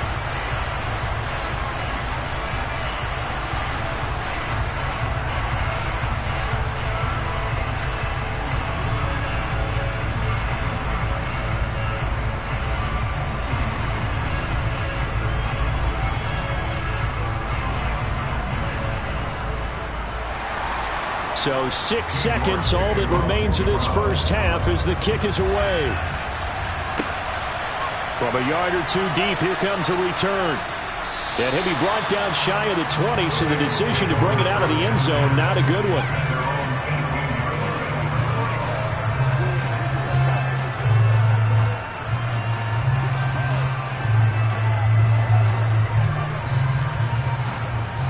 So time perhaps for one final kneel down before they take this lead to the locker room. All that remains is to snap this once, and that'll do it for the first half of play. So we've reached halftime here on Halloween. And trust me, kids, if you had to look at Charles Davis every game, you'd think every day was Halloween. As we send you down to Orlando, where Jonathan Coachman has our EA Sports Halftime Report. Coach. First, though, time for a check of the next-gen stats from that first half for Cincinnati. And it's been the passing game that's been the story. They have feasted on this secondary to the tune of 200-plus yards already through 2 quarters. Meanwhile, for the Browns, they weren't quite as successful throwing the ball as their counterparts were, but they still were able to move the ball reasonably well in that first half. And we welcome you back live now inside the booth alongside Charles Davis. I'm Brandon Gaudin, set and ready to rock for the third quarter.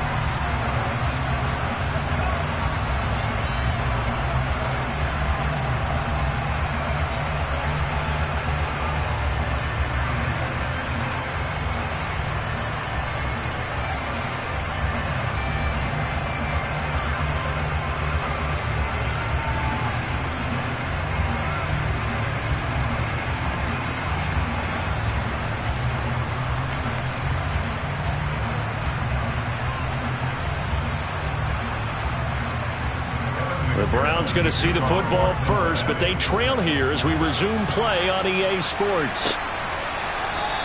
And the half will begin with a touchback. Here's the Browns offense now getting set to start off this third quarter. By no means certainly are they out of this contest. 2-score game start of the third quarter, but you feel like if they don't get points and then they give up points, then it can become a slippery slope. This feels like an important possession. Yeah, that slope becomes even more slick if you come away empty-handed on this drive, because then you give them a chance to extend their lead. You need some kind of points here, even if it's just a field goal. It's what I call one of those calming drives, try and slow things down a little bit. The third quarter starts with a run by Chubb, and he'll take this ahead for about 4. Second down coming up. I'd say they've got to find a way to get him going. He's such a big part of their offense. I wonder if they might throw it a little and come back to the run. Anything, because you're right, he's pretty much been completely neutralized.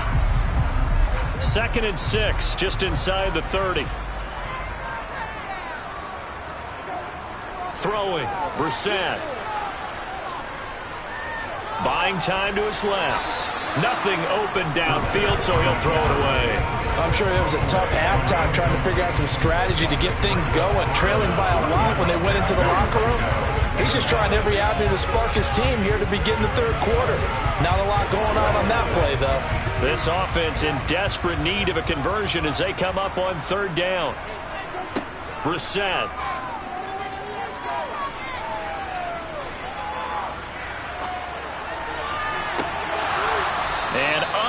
to connect. Incomplete. Well, give them credit. They took their shot, but it's going to bring up 4th down.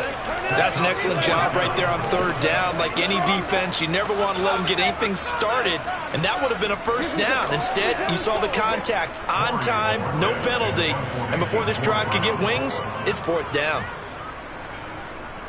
And Bojorquez on to punt as he gets it away. To return is Taylor. It'll go as a 42, make it a 43-yard punt. 6 on the return. And out will come the offense as they take over. So here are the Bengals now as they get their first possession of this second half.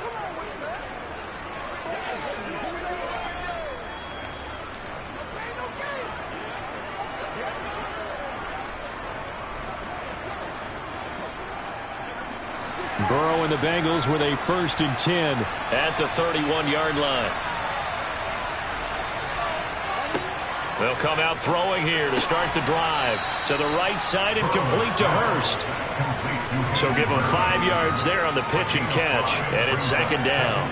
Well, the strategy was evident there. Get it to your tight end and make it a one-on-one play with a cornerback. Who's usually going to win that one? The tight end, but not there. Not in this situation. How about the corner defeating that logic and making a really nice tackle? Burrow's throw taken in here by Chase.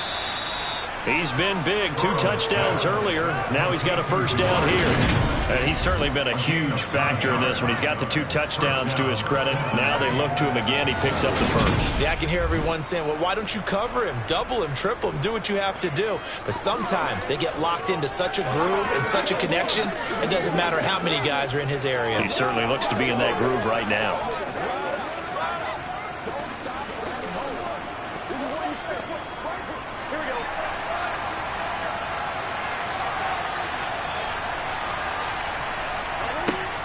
Mixon with a 1st down carry. And he can only manage to get a couple. 2nd and 8 coming up. Early down stuff to put this offense in a precarious position. We know that securing the point of attack, especially against the big-bodied guys in the middle of this D, has got to be priority 1. The last run good for 2. Here's 2nd and 8. Now Burrow.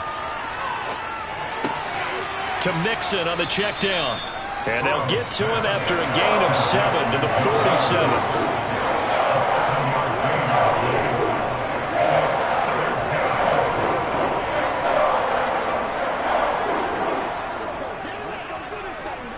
Heavy set out there on 3rd and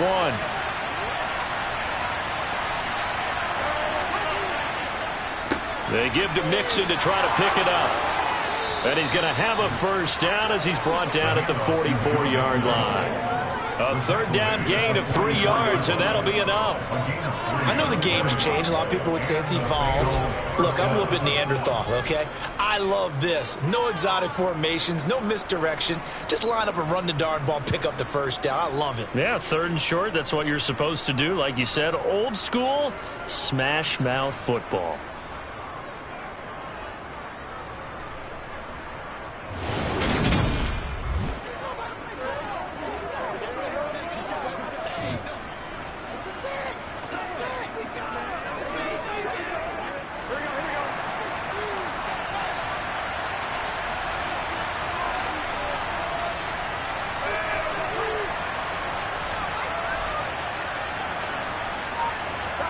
On 1st and 10, Joe Burrow. This pass complete to Higgins. And he's going to be marked down just inside the 35. Brandon, perfect defense in this situation would have meant that there was an incompletion. They would have picked it off. Okay, so they gave up the completion. But I really enjoyed watching how the defense stayed in sync, stayed in great communication. And as he dragged across each zone, you see him pointing, communicating. There he is, and they passed him off to each defender. Ended up making a nice play, even though it was complete. And he is out of bounds inside the 30. That catch puts him over 70 yards receiving now as he's got a 1st down. I'd have to say they're feeling like they are in rhythm right now. Things are in sync, aren't they? Team's winning, got a nice little margin on the scoreboard, completing some passes, and they just completed another one for a 1st down there to the tight end.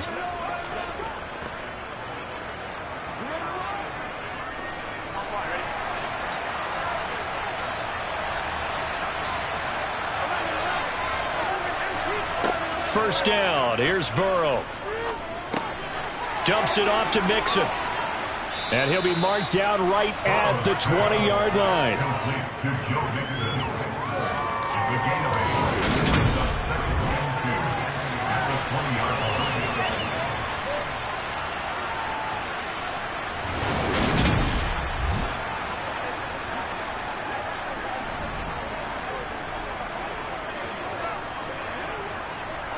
Second and 2.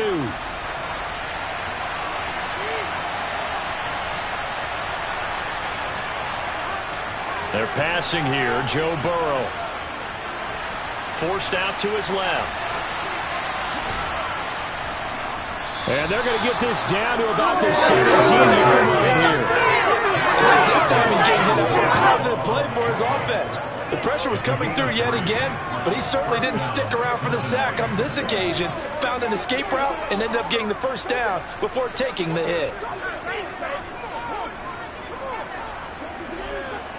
So from the 17 now, here's a first and 10. Now it's Burrow. He gets this in the hands of Mixon. And they've got this down to about the 12-yard line.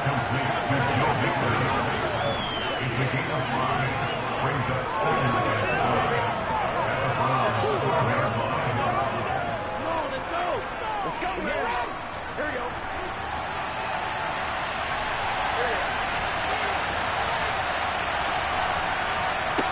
Throwing again on second down. Burrow. Finding Mixon here again on back-to-back plays. And he's going to be taken down, but there's a penalty flag in the backfield. Is this a hold or did they rough the quarterback? Well, Charles, sometimes we talk about the lengths officials sometimes go to protect star quarterbacks, but that was tough to argue against. Yeah, and I'm sure that everyone's going to say, hey, we're going to administer the penalty the same way for all quarterbacks. But when it's a star back there, even more so are they going to be diligent about throwing the flag. It's a gain of a couple, and it'll be second and goal. A lot can go wrong when you call a play like this down in the red zone, but that's where you appreciate this from your head coach. He's not afraid to trust his guys to do the right thing, and as a player, that means an awful lot. From the 2 now, second and goal. Mixon is going backwards as he'll be tackled back at the 4-yard line. The tally there, -2 yards, brings up third down. Sometimes you just sit back and marvel at what he can do defensively. Speed, strength, quickness, he's the whole package. And that package just wrapped up the runner for a loss. Every day, let's do it with you every day.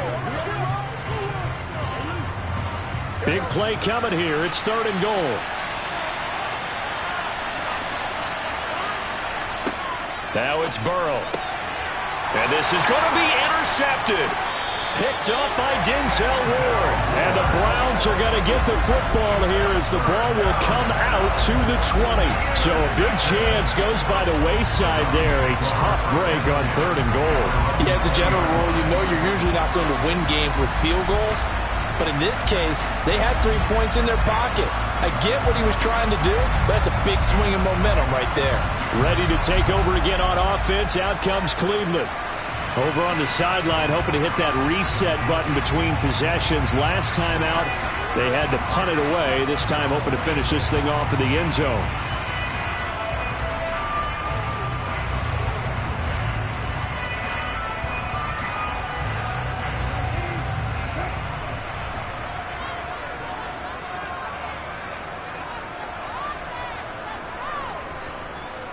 Here's Nick Chubb as they try to fire up this run game.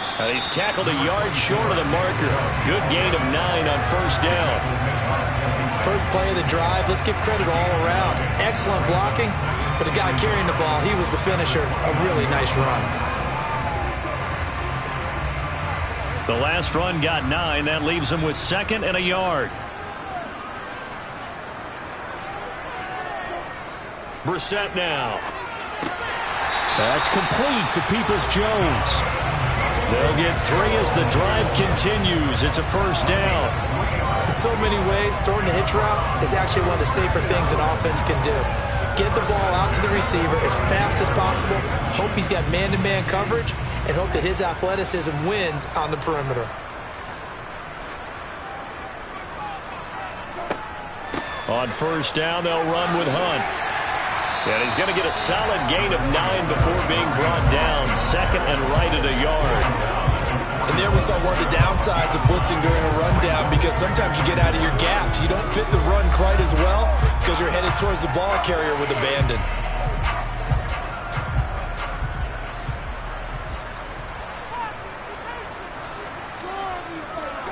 Play fake. Brissett.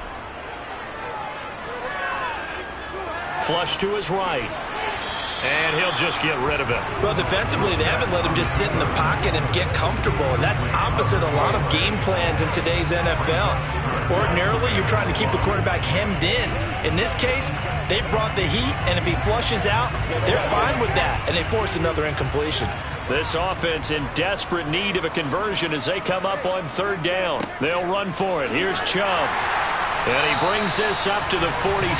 Good enough for the first. 4 yards on the pickup. Good enough to extend the drive. Everyone understood their role on that play. 3rd and 1. You know the defensive guys, they're trying to get down and get low and get leverage on the offensive lineman, but they didn't allow that to happen. They created a crease and allowed him to get through for a first down.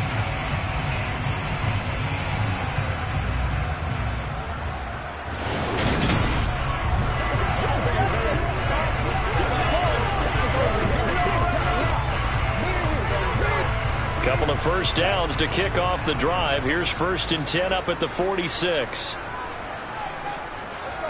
On play action, Brissett. To the sideline. Wow, what a catch. Doesn't get a lot out of it, but he is able to keep the feet in bounds.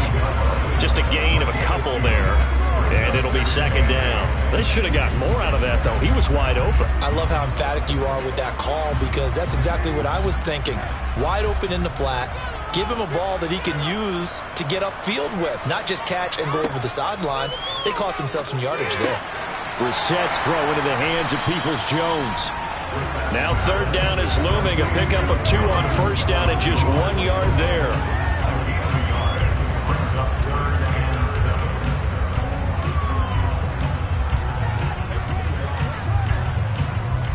So 7 yards from the first down here as they come up to the line of scrimmage. On 3rd down, Brissett. They'll get this to Bell. And he's got another first down as the tackle's going to be made at the Bengals' 25-yard line. A gain of 26 on the 3rd down conversion.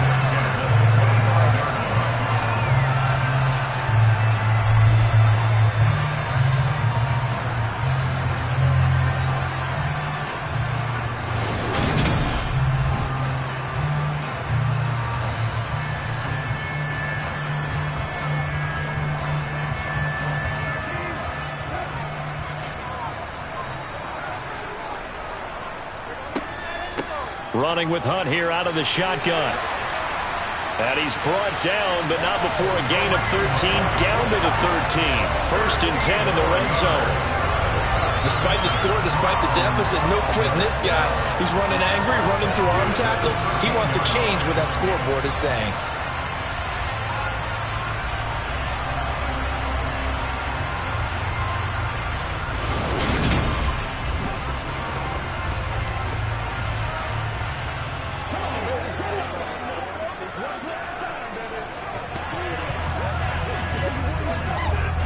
From the 13 now, they work on 1st and 10.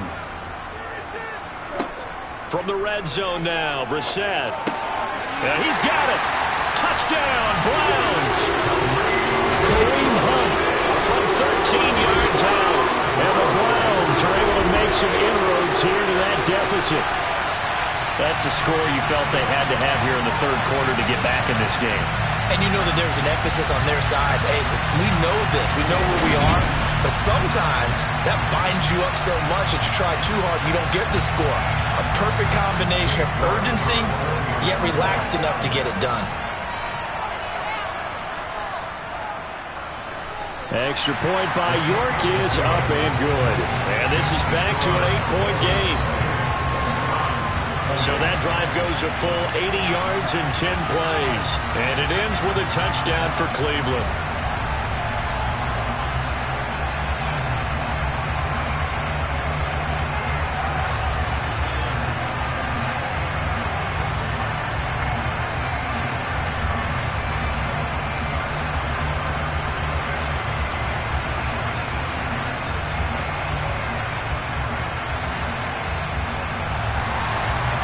Ready, and here we go as he sends this one away. From a couple yards deep, he'll bring it out of the end zone.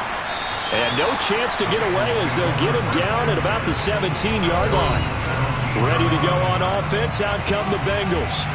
As this offense takes the field against CD, remember last drive they were moving the football, but then they threw that costly interception, so we'll see if they can right the ship here on this drive. And doesn't that just sum up football? We see it all the time, don't we? The defense goes from losing the battle to making a huge play and stealing the momentum. So you know they're riding high right now, and they're ready to challenge this offense and that quarterback one more time. And we'll see if the offense is up for that challenge here as things start to get more interesting here in this second half. Now here's a pass on first down that's knocked away and incomplete. Well, that's where this Cleveland crowd, the dog pound in particular, make it difficult on opposing offenses. It looked like they might have had troubles communicating at the line, and it leads to the incompletion. Third quarter on a Monday night with a 2nd and 10 coming up. Burrow looking to pass. He finds his running back, Mixon. And able to get this across the 20 before going out of bounds. 5 yards. Now it's 3rd and 5.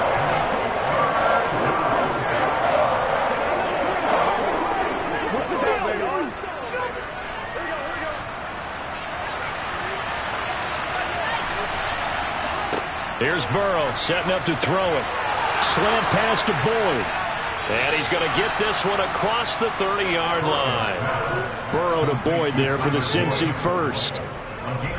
Going old reliable there to the slot on 3rd down. And the slot position has become the bane of just about every defense's existence, because how do you cover? Do you go with a bigger guy to try and use size? You can try to go with a quicker guy, and sometimes you even get out quick there. Very difficult to match up with that slot receiver. That's why they keep going back to him. And he's had the hot hand.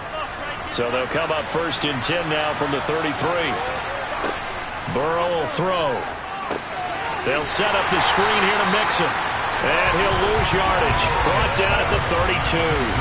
He was unable to shake free there, and they'll cover him for a loss of a yard. You know what the key to a good screen pass is, don't you? But you're going to tell me good blocking? Well, good blocking eventually. But first it's good acting.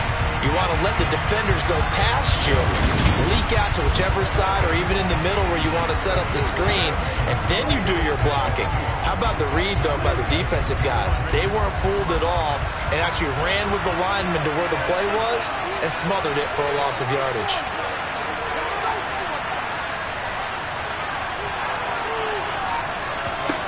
Throwing again, it's Burrow. That's going to be complete on the sideline, but, you know, that throw left him no room to run, and the good footwork nearly all for naught.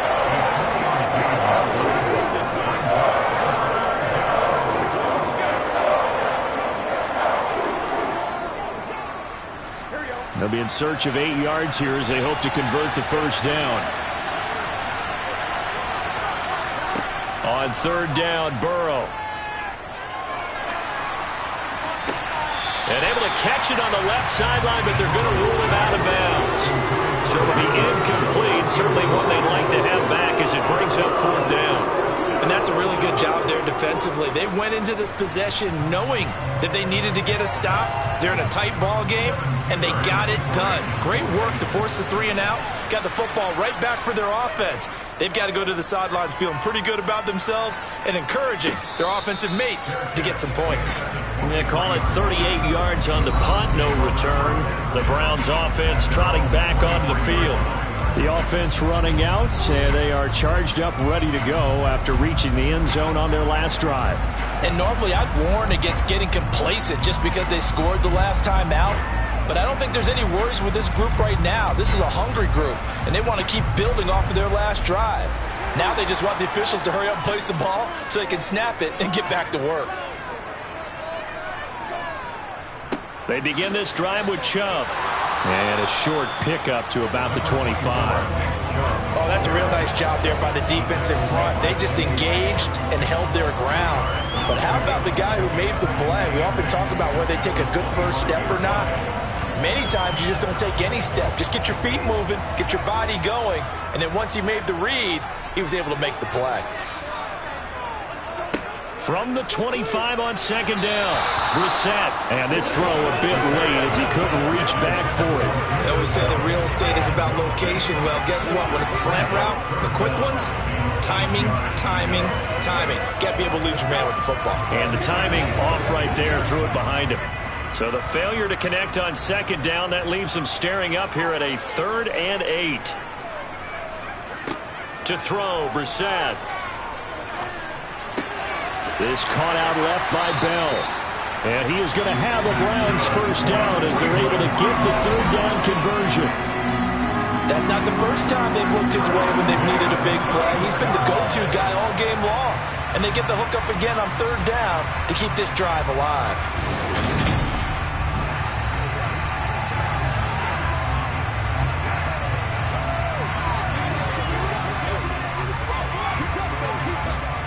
Under a minute to go in this 3rd quarter as they come up 1st and 10. Handoff up the middle, Hunt. And he's going to take this ahead for right around 3 yards, but no more than that. 2nd down. Well, from an offensive perspective, that was a tough run because he only picked up 3 yards. Well, let's flip it over to the defensive side. They now have the advantage. 3-3-yard gains. That means they're punting the ball likely on 4th down. That's what you're looking for when you're playing defense. On 2nd and 7, Brissett looking deep in the direction of Cooper. And that's going to be incomplete. Good effort there trying to take a shot, but it's 3rd down. There is something to a game plan with trying to keep a defense honest. With a guy with that type of speed, you do so. Send him deep, try and throw some air under it, and hope you connect downfield. On that play, they were unsuccessful.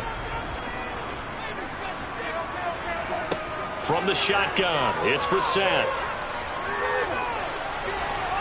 And he'll just get rid of it. Yeah, that's a nice job there defensively to blanket those receivers on 3rd down. And as a quarterback, all you can do is just loft one toward the bench, not too close, mind you, and live to punt the football. The Browns send out their punter now as he's on to kick it away.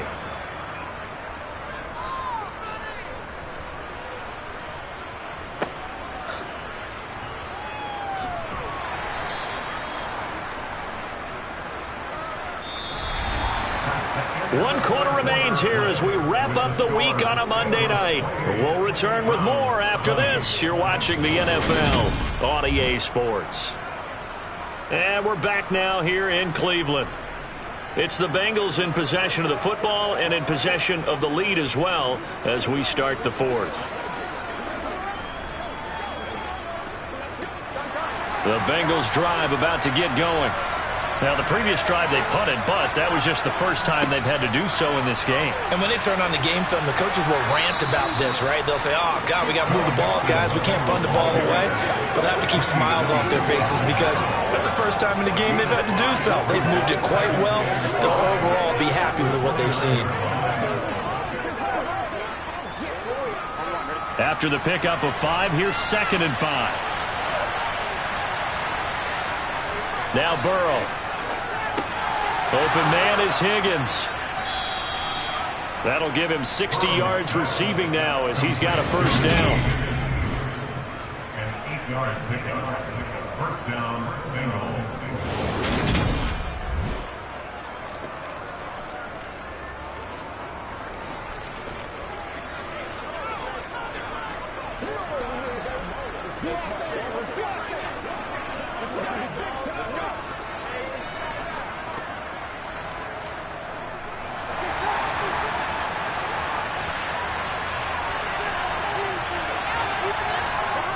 Here's Burrow.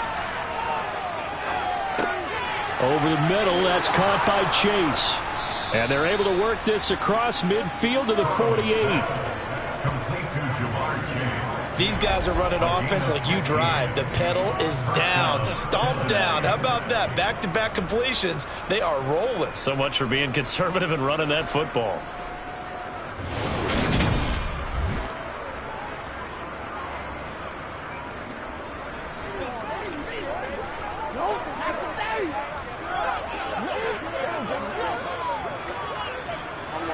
So signs of life in what's been a dormant offense in this second half. Here's 1st and 10. From the gun to give to Mixon. And he'll manage to pick up about 4 at 2nd down. Well, if you're a football guy, that's a pretty run because everyone is in sync right there. Obviously, the guy carrying the ball, but how about the people up front? Leverage, athleticism, they created some nice space for him. Following the pickup of 4, here's 2nd and 6. This is Mixon on the draw. And some room to maneuver. And he will take it on in for a Bengals touchdown. Well, that's certainly going to bump up the old win probability index because now it's a 2-score game here in the 4th quarter. Yeah, you're taking me into that deep water now. Win probability index. This game's definitely not over. We're not looking at a 0.5% or something. It's just 2 scores. But the way that this team is playing, to me, what I've seen, they absolutely deserve to win this game. They've been the better team by far throughout. McPherson on for the point after.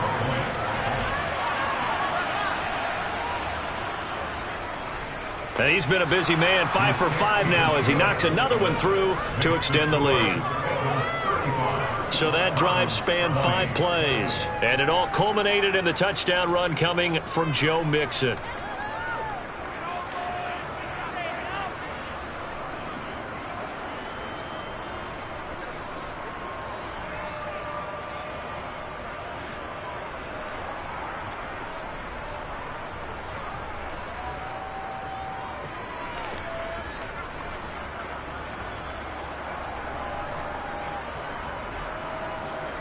After the touchdown, McPherson on to kick this one away. Taken in at the 3. And makes it across the 20 as his guys will set up shop at the 23-yard line. Cleveland offense making their way out. Defense got the better of them last series, forcing a punt. See if they make a few changes in the game plan here and try to get points out of this drive. 1st and 10.